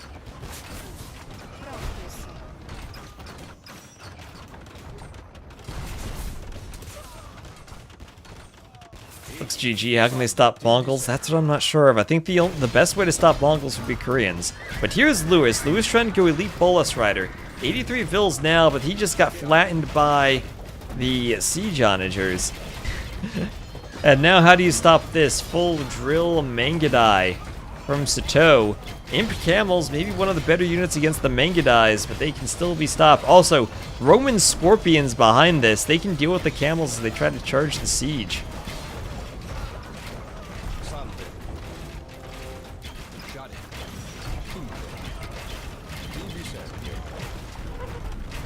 Wallace Rider's still hitting Eagles and Halbs. Mangudais come forward, they'll charge the Imp Camels. And the Arbs get flattened by the Drill SO again. Nice shot.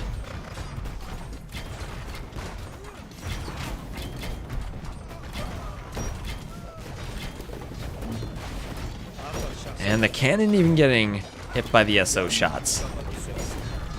Cannon going down. Bill going down too.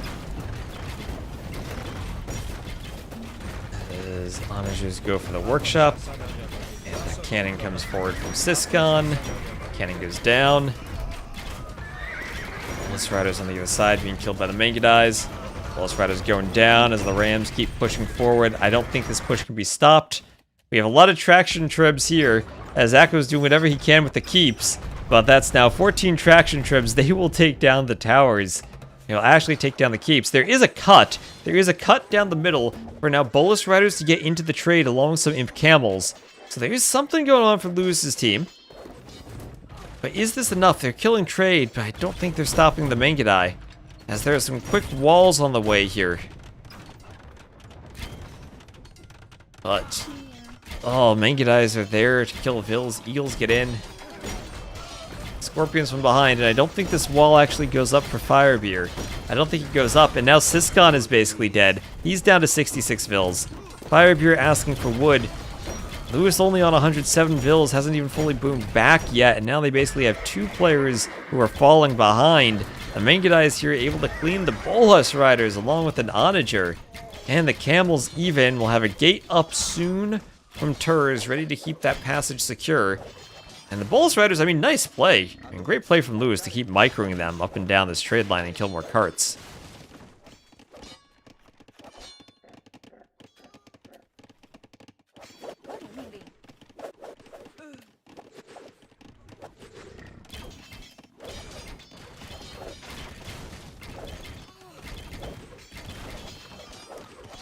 And now the trade cart's gonna keep falling down through the Bolus Riders.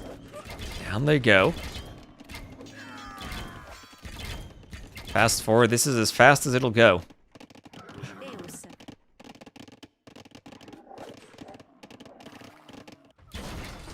As everything here now in Firebeard's base being massacred by the Mangudai. This trade going down, the only thing they have going for them is Lewis's small trade raid. Other than that, this base from Firebeard, he's now down to 96 vills. 170 vills for Acro. I think that might be a few too many for him to push. And the fish are going down. Cannon Galleon's out on the pond. Caravanserai's in the trade, but Eagle Warrior's there to take them down. Eagle Warrior's working alongside a Legionary. Sitaux selling some wood. It looks like his team's going to tie this up 1-1. As the Scorpions come forward. And those Mangudai hit by the Bombard Cannon. Few trade carts running up and down the passage. Now the Mangudais are basically in the trade. Castle trying to go up for Lewis.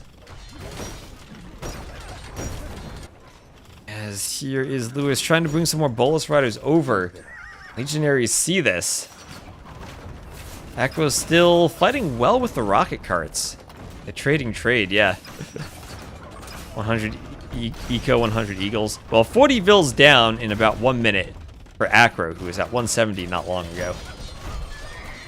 Now it feels like Firebeard's base is going to be destroyed, and this team will be down to 1 base left. As this castle, Lewis just threw it up. There are the GGs, the Mew GG for Siscon, and Sitau's team ties at 1-1. So there you are, 562 kills for Turs, and Mongols do what you expect the Mongols to do on Rage Forest. Play so well that they carry the game, play so well that they crash my internet. Yeah, the micro GG. Mew GG. Alright, let me just do the overlay real quick. And they're probably in the next game right now. So let me just get this. That was what? Romans, Mongols, Maya, and Shu against Koreans, Malay, Mapuche, and what was their final civ? And the Romans were the other side.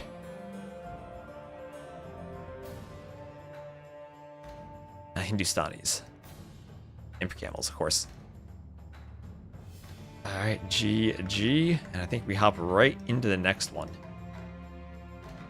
Yep, okay, they're still in the lobby. Still in the lobby. Good. You're good. Oh, they were restarting for the 3rd time. Alright, we missed the restarts then. Restarts so we can catch up.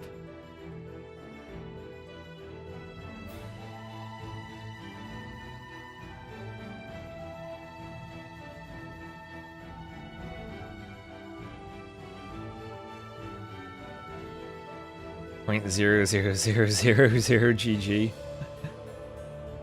Making a really small GG. Yeah.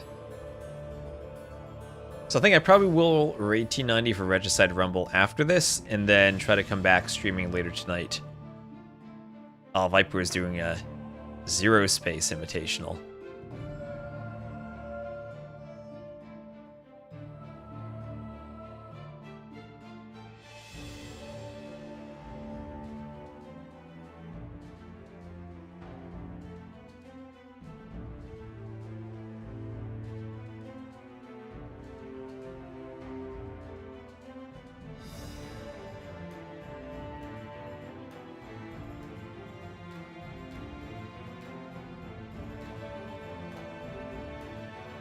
Is there a way to rewind to beginning to see the Viper set? The beginning is only 23 minutes ago. Unfortunately, it seems like whenever I have internet issues, YouTube has problems processing the stream in JFlag. So unfortunately not.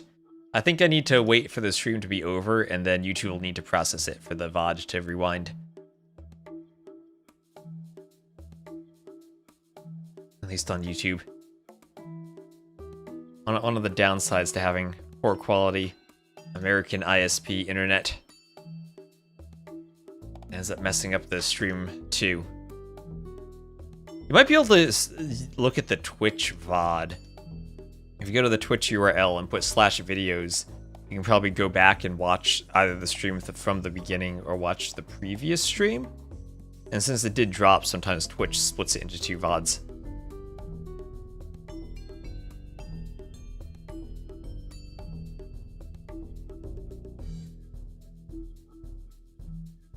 Epenasium and Barles are starting their set, but I think that'll be a set I do either that or Jordan Slam as Rex after Regicide Rumble. So here we are, game number 3. And apparently they had to restart now for the 3rd time, so we haven't missed anything. Map looks good to me, so we'll have Lewis's team to the southwest, Sitaux's team to the northeast. And this is a big game with the set tied 1-1.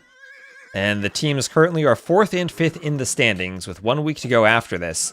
And the top 4 make the playoffs. This is a huge game for both teams, as Lewis's team will be Portuguese, Way, Goths, and Poles against Sitaux's team of Burmese, Bulgarians, Cumans, and Tupi. And honestly, I think I like Sitaux's civs significantly more. Bulgarians should be good against the Goths' pockets. Cumans, I think, should be better than the Way by a long shot. And pretty simple pawns for the pockets to boom for Sitaux's team. Lewis's team will need Acro to take the flanks pond, and then Tulin to take Acro's pond. Here, Cool Cat simply walks over to the other pocket, and both pockets fish boom safely. This is going to need to have a really good Vil fight from Siscon. He gets 1 set of forward walls, and ensure that the pond is safe for Acro to do a fish boom for. Because the Goths would really like to have food for their fish boom, and leading a wall to go forward is Siscon, but then thinking twice about it. And Broden's back, but then thinks a 3rd time about it and goes forward. Maybe should have walled behind him there. And both scouts there, Acro and Siscon, will find Turs' scout and force Turs back. Ibex is all going down. And on the other side, we'll have both scouts from Sitaux and Lewis dying. They'll fight continuing. Lewis will try to run the weak Vils back.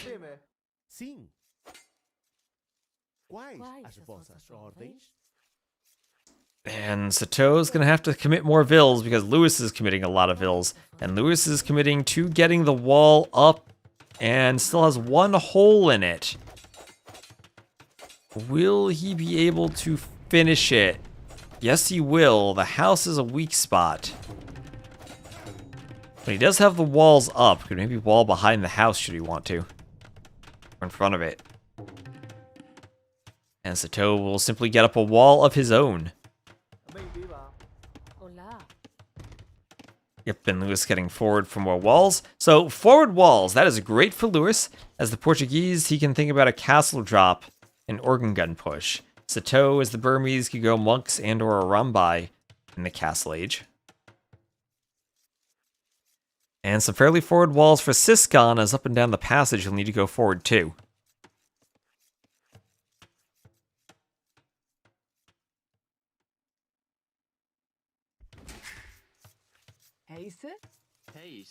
There's a Vil forward here from Acro, taking the berries. And the scout here from Turs will try to break through the palisade. Very weird map. Long passage. Now that long passage makes it kind of weird.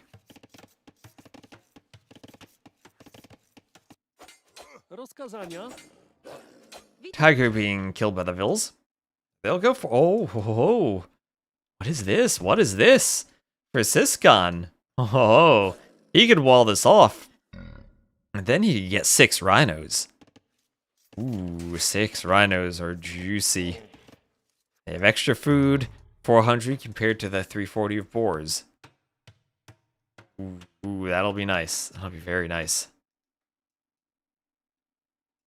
Esto pronto. Sim.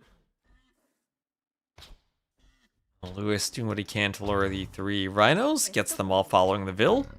Nice palisade to de-aggro the rhino and then shoot it back.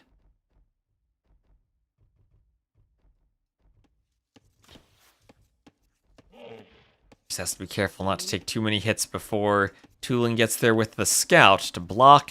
And that should be a nice triple lore for Lewis there. 6 angry rhinos and you only have spears.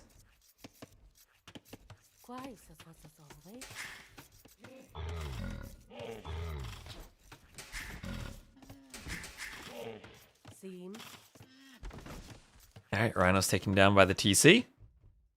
Over here, triple rhino lore from Acro. And here we are. Yes, he's doing it. Siscon is doing it. He's taking 5 of the 6. Okay, 5 of the 6. That's acceptable. That's acceptable. 1 will be left behind. Couldn't figure out how to shoot it. But he's getting 5 rhinos chasing that Vil all the way back to the TC. And he's pretty close now. 15 HP with Loom. I think he can just run in a straight line and get there. Diagoed 1 rhino. Diagoed another one. He's got to keep shooting them. 14 HP left. Did he take 1 HP damage somehow? I don't know, but there are the rhinos peppered by TC arrows. Oh, he lost the Vil. He lost the Vil. She was on the opposite side of the TC and didn't garrison, but he will get all of the rhinos. I think it's worth it. Oh, the poor Vil just needed to garrison. Oh, no. Well, he has the fish boom and he has the rhinos, at least. He can bring in 1 more rhino with this Vil. That's only 1 he needs to lure. This Vil will be pretty weak anyway, though. Oh, he's not going to go for it. Oh, he is. Okay. I was going to say, you got to go for it now. You can't just leave it there. Well, there's Margugu up to the feudal age. He's doing an archery range. And he is on a bit of gold. Only 1 champy, so he's not doing extra champies.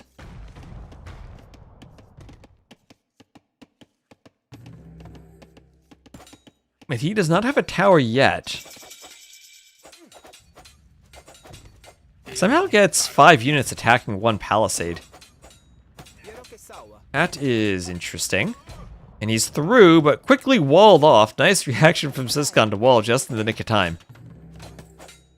And the first archer now is out. That'll help keep the Vils away.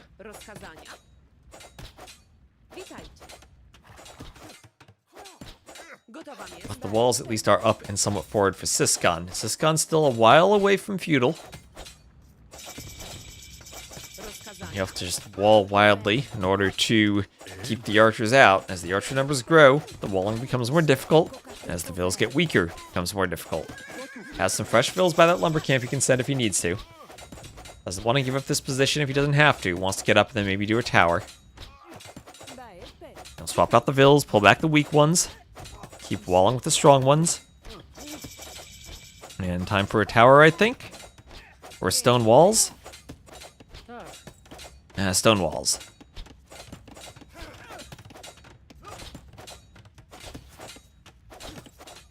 Alright, so he should be safe there. Stone walls with a tower behind. And didn't lose a Vil. So nice job from Siscon. And on the right, stone walls from both players as Lewis is a tower. And we'll be looking to push through these walls. As the Vils will break some of these stone walls. Yeah, I mean, he might have been able to go through. He just hesitated a slight bit and didn't walk fast enough.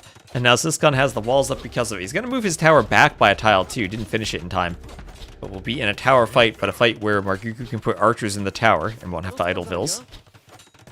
Siscon, I think, needs the Vils inside. And it will actually be Siscon with the pond, not Acro. Acro is the Goss, will just farm boom.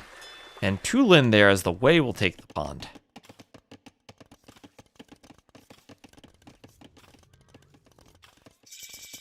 Interesting there, but now Margugu is the Tupi. If he ever does get up to the castle age, he can go Blackwood Archers, which are very, very scary. And I honestly don't know how the Poles deal with that. But if the boom takes too long, maybe Schlachter Privileges deals with it.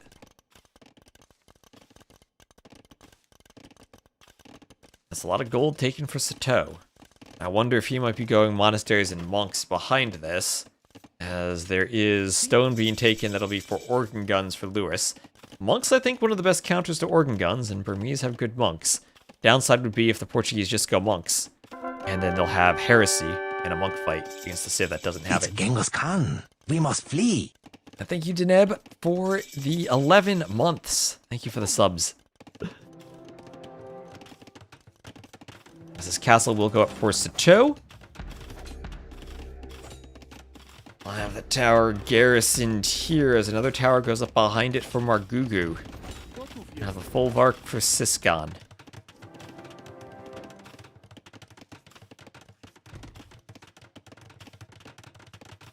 So castle drop for Sitaux while Lewis walls up behind this. We'll wall behind the castle, but if Sitaux does Bodkin, clutching in Bodkin, he then will get more range to hit that wall. We are paused. That scares me. Pauses scare me. Paused by Margugu and Sitaux. Ooh, I'm terrified of a pause now. I'll have more TCs going up here for Tulin. So he's looking to boom. Acro indeed just booming on 3 TCs. And tower war continuing here. Pause. Cat pause. Oh, it looks like Tur is dropped. Tur is having internet issues just as I am. So like maybe they have to restore. Acro says, yep, let's see. Check the in-game chat. So Tur is dropped. Sitaux says he must have the save. Nice AoE. Don't worry, new DLC incoming. There must be some fixes for ancient QO quality of life issues, I suppose. Ah, yes, the players have such a positive outlook on this wonderful DLC. That will clearly fix all of the issues we have. Do we quit to menu? Yeah, I guess they have to quit to the menu and try to restore then. Alright. So they're going to attempt to restore. And we're going to hope that there is a restore file. If it had a rejoin system, you mean like we had on Voobly where we could save and exit and we didn't lose the save file? Where you had a vote screen where if a player dropped, you could wait for them to come back?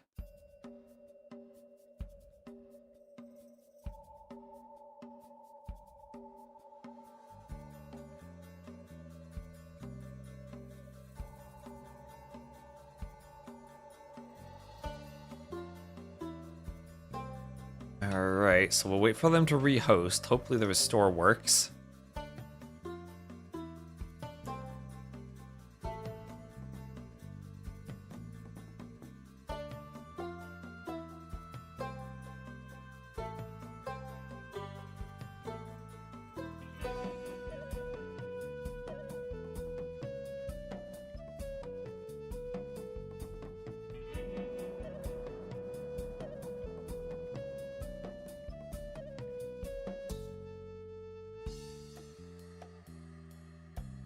Oh, looks like one of the restores from earlier was because there was a bug inside of a relic. Vil got stuck in a relic again.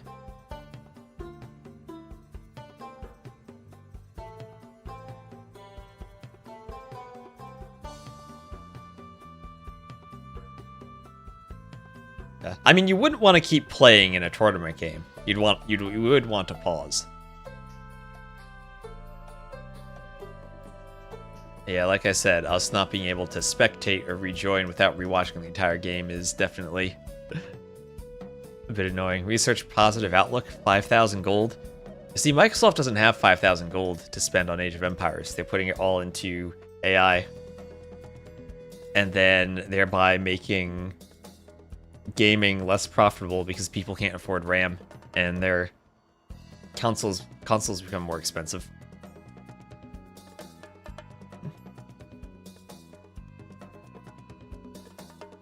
You drop and could join back.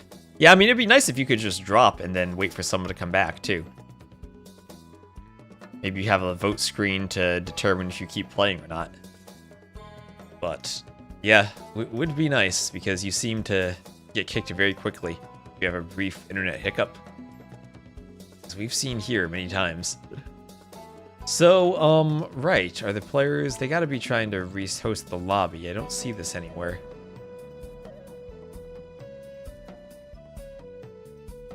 I see an interesting high-level arena game.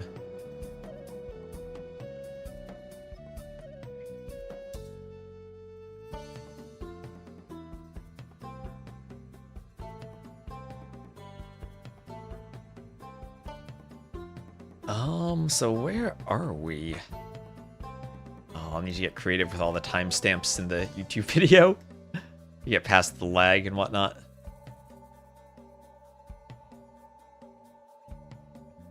Alright,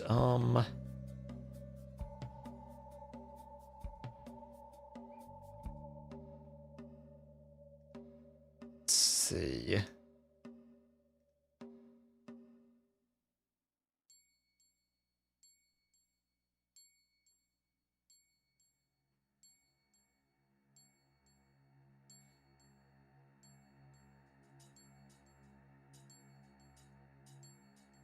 Have the lobby bot maybe tracking the lobby?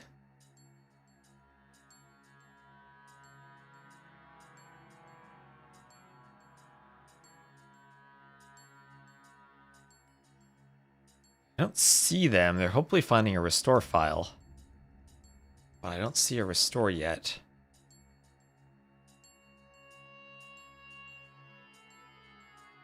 The other match is going.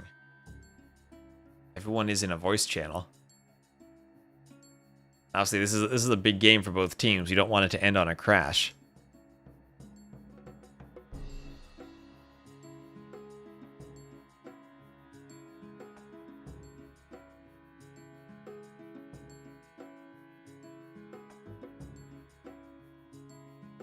Maybe they don't have a restore file?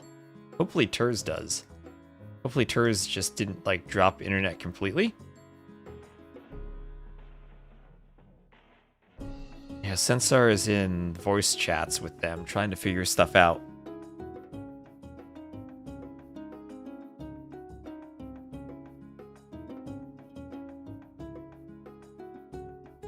Alright, so we're trying to figure out if we can get a restore of some sort.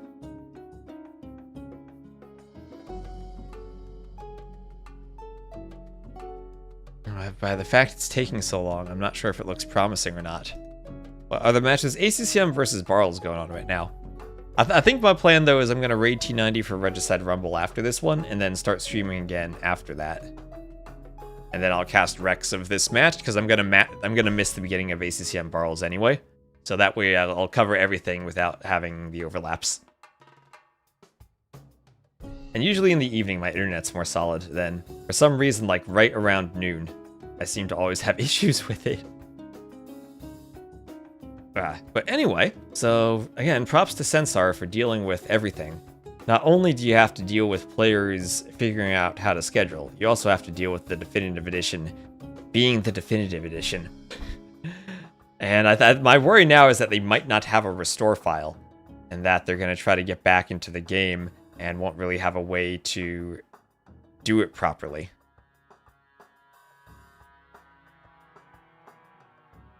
Up, I see a lobby. Sitaux hosting on Arabia. Whoever was the host of the previous lobby might need to be the one to host again. Usually that's how it is for restore files to work. Okay, I see Sitaux, Turs, Margugu, and Coolcat are all in a lobby. Luce's team probably joining in a second. That means Turs is back. There's Tulin joining. Dealing with DE or with players? Definitely DE. Definitely DE. I don't think it's even close.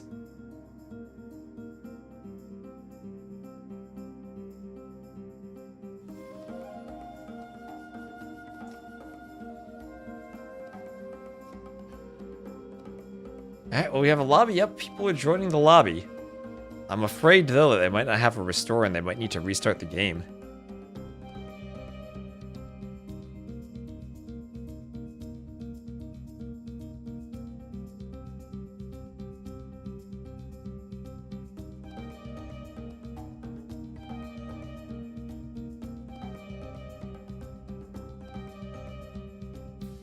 Alright, everyone's there. Tura's still on random save. There he goes. Picks his Bulgarians.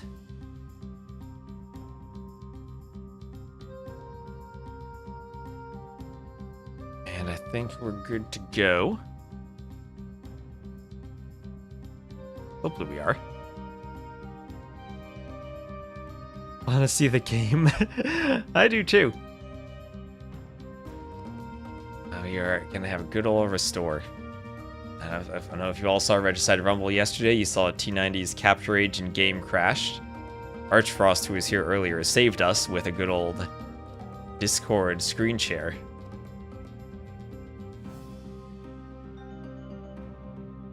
This is the fun, so to say, of watching AoE2 DE.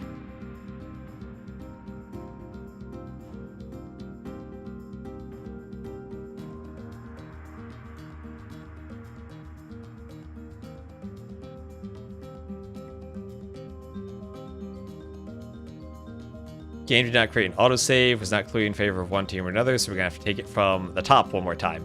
I hope everyone enjoyed the boom practice.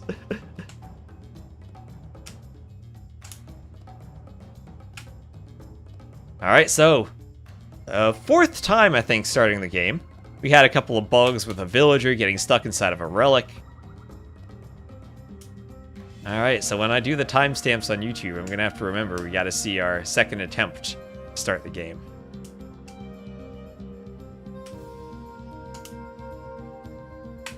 Alright.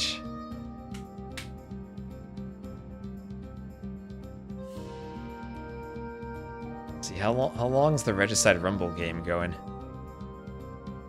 Oh, the Sniper's Final looks like it's going by quickly.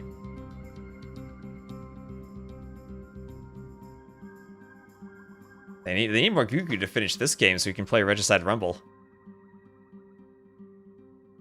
I don't get why we need... I mean... Capture rate should literally just be, they should have made the game properly, right?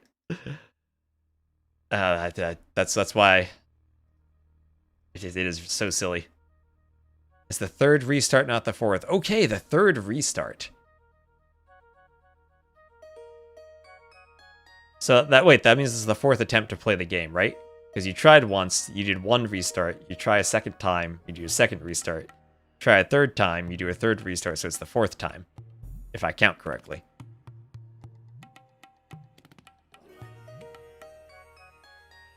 Alright, we are in the game, and ready to go.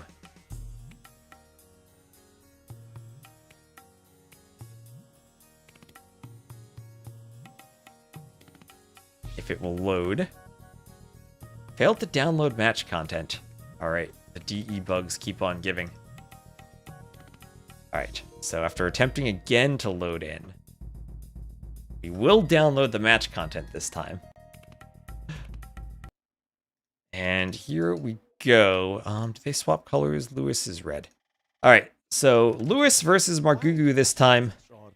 Portuguese versus Chupi. It looks like we have the same matchups, even if players might have changed their colors around. So lots of vills committed to the fight here from both players. Lots of scouts coming from the pockets. I don't know how we were so far behind in loading into this game, but that was weird. Alright, so more walls going up here between Siscon and Sitaux. That match content must have just taken forever before it bugged out. I was waiting that loading screen for a while. Alright, so now we'll have another Vill fight here. Lewis and Margugu going after it. Both players have forward walls, and they have both walled each other in, but I think Margugu has more Vills here. Right, it was Portuguese Burmese, so yeah, they did flip the matchups around. You're right.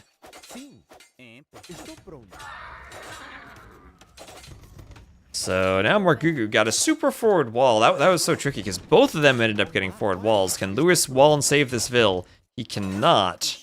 He got close to it, but not quite able to save it. He'll pull that Vill away from Margugu. Margugu needs to keep that repaired, and Margugu will send some more Vills forward. So some repairing here, as the Vills will fight, and Lewis will lose his villager. As Margugu will keep that forward wall up. Now on the other side, Sitaux also got some forward walls, but down the middle, Tulin managed to get some very forward walls, and maybe giving them a spot where they in the Castle Age could pressure Margugu again. Coolcat, aware of that, will wall himself off. Could even come up here for walls too, where they have elephants. And they're going to continue booming. So here it's Poles against Burmese on the other side.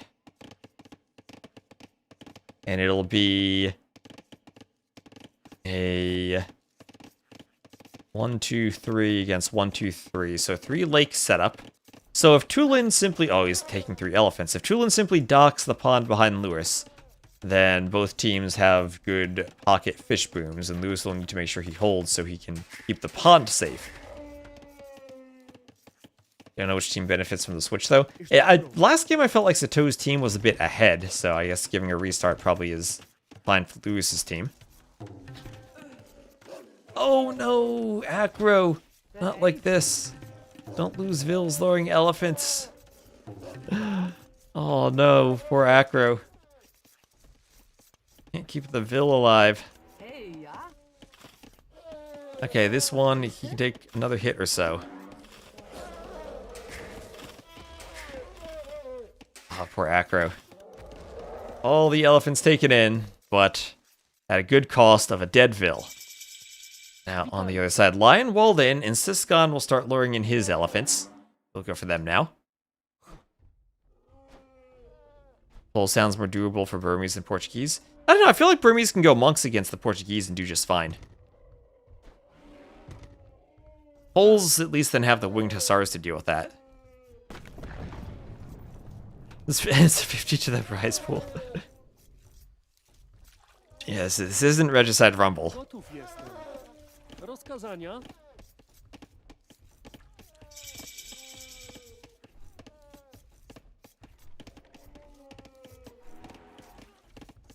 Gotów jestem. I think Siscon took extra hits to the Vil through doing those palisades. Oh, that was a final good palisade, though. He needed that to save the Vil.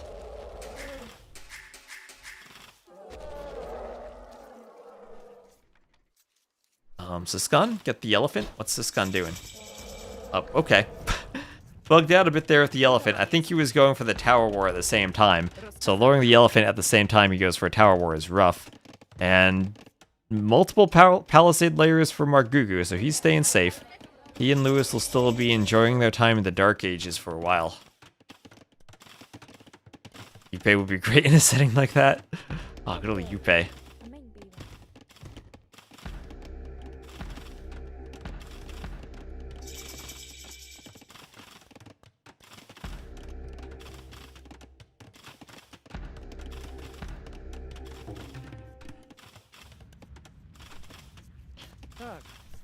Morville's heading out to the stone for Siscon. He might continue pushing with towers then, or at least have stone to repair. And there's that line. Still the forward walls from Tulin. That Margugu has walled off merely with a palisade and an outpost. So it looks like his team... not going to wall behind either. I'm rather worried about this potential push coming here from the way. If you have a civ that wants to push to the Castle Age, I think it is still the way and doesn't want to go late game. And he did a what? What the heck? So Acro didn't dock as the Goths. We'll have a dock from Tulin on the other pocket's pond, and then both flanks docked. Oh, I thought that was going to be simple. Acro docks here, Tulin docks here. But they're opting for flank docks. And actually the same thing. Wait, the same thing for Cool Cat. He's not docking as the Cumans. He's just going to 2TC boom without a dock as the Cumans. Okay, interesting. Very interesting there. And this tower fight looks like it will be won by Siscon. Some stone walls going up for Sitaux. That should give him some control over the passage.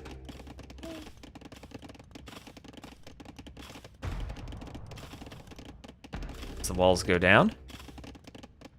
And the tower will go down, or the walls are deleted. So that's going to be Vils maybe going forward and trying to break through where there will be a hole. And Sitaux will have to wall farther back. So more players clicking up. Acro getting to Castle, Lewis getting to Feudal. Margugu, the last player left in the Dark Age, he just reaches Feudal now. And there'll be a few scouts from Turs getting ready to put pressure on the walls. So Turs is going to make a few scouts as the Bulgarian pocket. And we'll have a couple of TCs up for Acro as he's the Goths and he wants to boom. Wants to boom, but we'll have to worry about running to either the Burmese or Bulgarian champions with extra attack or two-handed swordsmen with extra armor. both of which I think should be pretty darn good against the Goths. So the scouts from Turs are through. Maybe there was just a wall that wasn't actually Lewis's that got deleted. I don't know, but they are through. Lewis will wall this up. And maybe missing a chance where he could have sent Vils forward to try to get one more forward wall. And Margugu will follow this up with some walls of his own. As the scouts keep hoovering around, they will find an isolated Vil on the berries.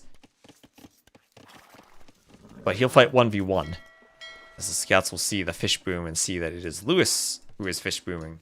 And not the pocket Tulin in this pond. Or maybe they'll be a bit curious to see that. Stone walls from Tulin, ensuring the scouts don't get in.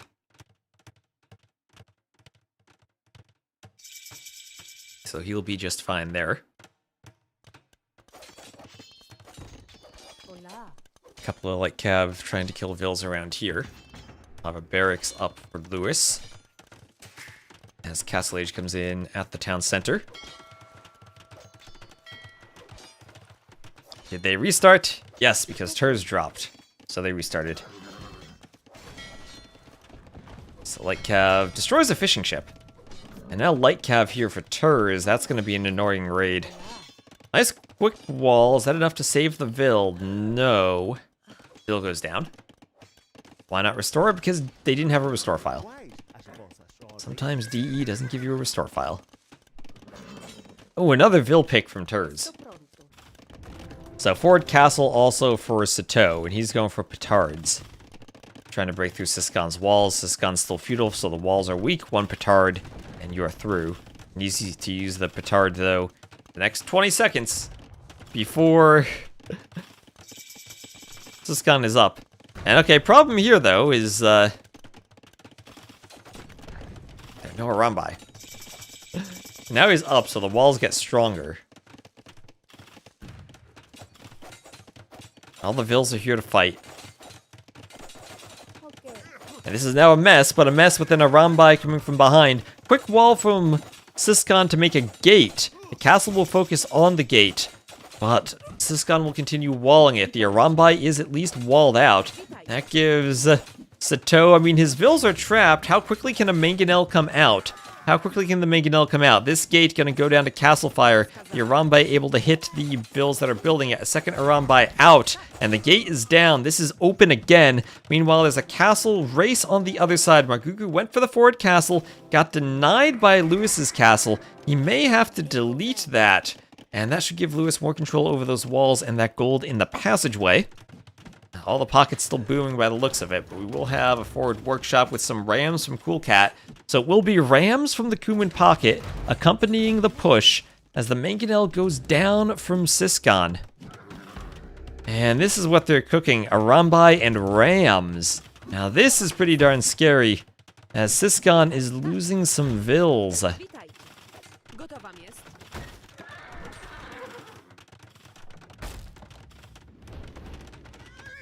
Now they're gonna head straight for the fishing eco. Straight for the pond where the fishing ships can't garrison.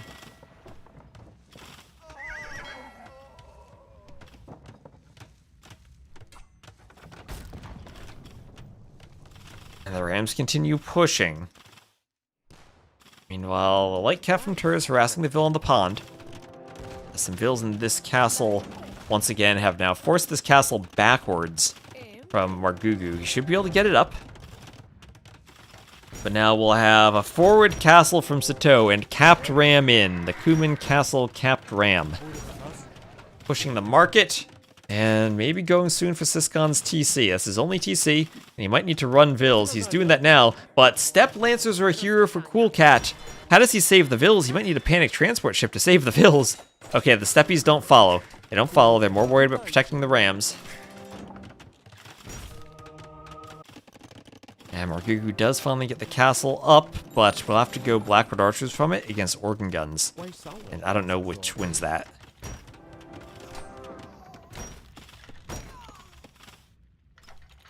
And all the Vils now from Siskan are running. If Cool Cat sees them, he could massacre them.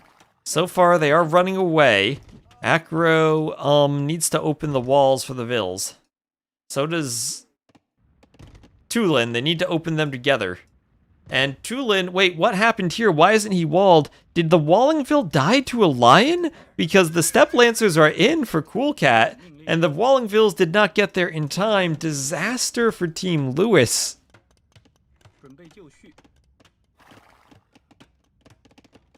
As one Ville will be picked off. Organ guns and spears on their way over.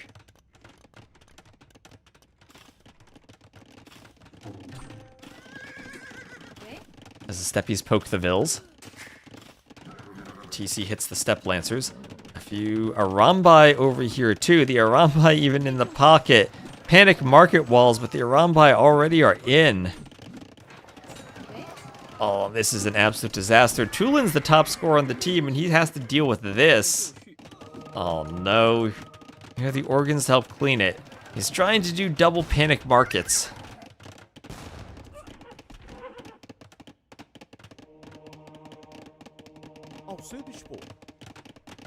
As the spears come forward, but now it feels like Siskan is dead. Completely dead. There'll be an X down the pocket.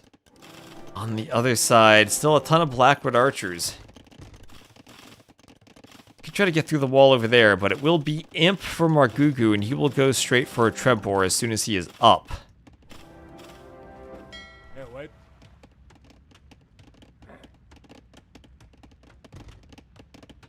So Rams for Cool Cat coming forward, gonna hit the next layer of walls from Siskan. I'll probably need some Mangonel defense. 3 layers of walls. We have Siskan, Acro, and Tulin all walling off this passageway. There's lots of walls X'd by Turs saying, hey, you could probably push there. At least Siskan has Polish farms. For the fish boom he had. He can do horse collar. Reboom fast, I guess.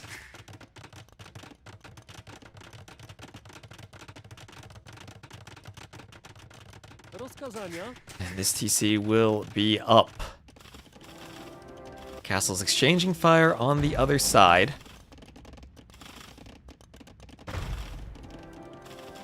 And we'll have Imp on the way from Lewis and from Acro. Or Rambai is coming forward for Sitaux. And they can disrupt the fish, maybe go for the pocket. Siskan down to 43 Vills. He feels fairly dead. Lewis up to Imp, but slower than Margugu, so he'll be behind in the Trebor. Margugu with the workshop clearing some of these walls too. And it looks like it's going to be Bulgarian two-handed swordsman for Turs, as he's getting ready with his own rams. He can go through the palisade walls, and then have a clear shot forward over here to get to the middle, and get to the player in the pocket, Tulin, who has been raided so far. So Turs should have a very clean push to do that. There's the ram, doing another workshop, should be able to afford the upgrades he needs. Loading a ton of resources. And pure Pikeman here. Pikeman from Acro as the Goths. He's Imp. He wants to upgrade to Halbs. He'll be going Pikeman to fight the Knights, Steppe Lancers, and Rams. He probably won't like fighting the Arambai, but that's what Tulin can do with the monks. And now, it feels like for Lewis's team, it's up to Acro to be able to Goth spam. I hope the Goth spam can carry them to victory. As the castle for Lewis goes down, that's going to mean no more organ guns. I think this passageway still is open.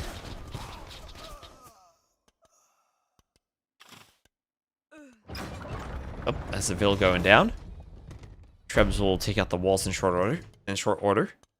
And now maybe that TC is in Treb range. If it is, that's the Imp TC. I think he gets Imp.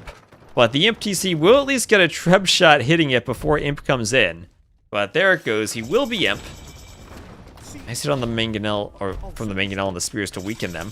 We'll have a castle from Sitaux as he's trying to go super far forward, but has to wall in the Vills. There'll be one Arambai and one monk trying to stop this with a bunch of Halbs. And he does want to keep his castle safe so he can make more Arambais.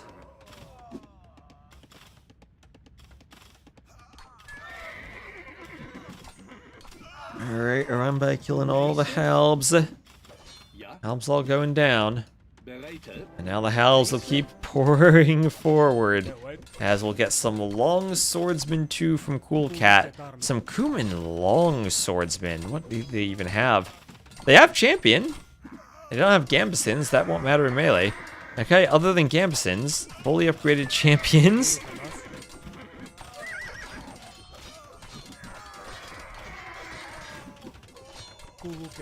And they run by here to deal with that. There'll be a castle attempted then from Acro. As on the other side, Lewis falling as Margugu forward with another castle. And the Bulgarian two-handed swordsmen are there to push the organ guns back. Castle hitting the swordsman. The organ guns will keep taking some damage. And the archers have to dodge a bit. Treb's on the way from Margugu. As we'll have a castle attempted there from Acro, but he's doing it against two-handed swordsman and Arambais. And I think this should be a good win for Sitaux's team, unless the Goths can get their numbers here. And maybe that should be, yes, the Goths will get their numbers here. It's the Goths. Still no vills for this castle. Sitaux not getting more vills forward. Just getting Arambais forward. Step Lancers and Champions now. Champions for Cool Cat. Does this castle go up 83%, but now the vills are being focused.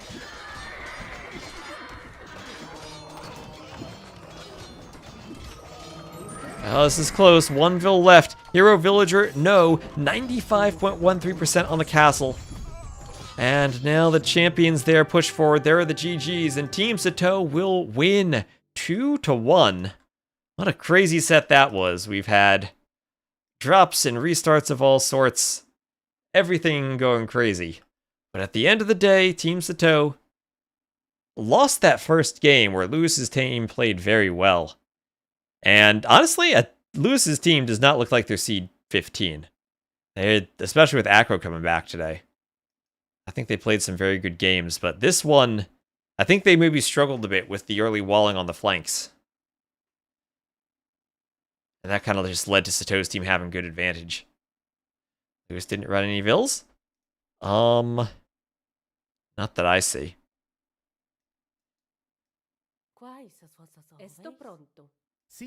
Well, he has 34 vills, or 32 vills, and 29 of them are here. Nope, 32, and all 32 here are accounted for in our selection. Thanks for casting these were fun ones. Well, thanks for watching, especially with all the internet drops and whatnot.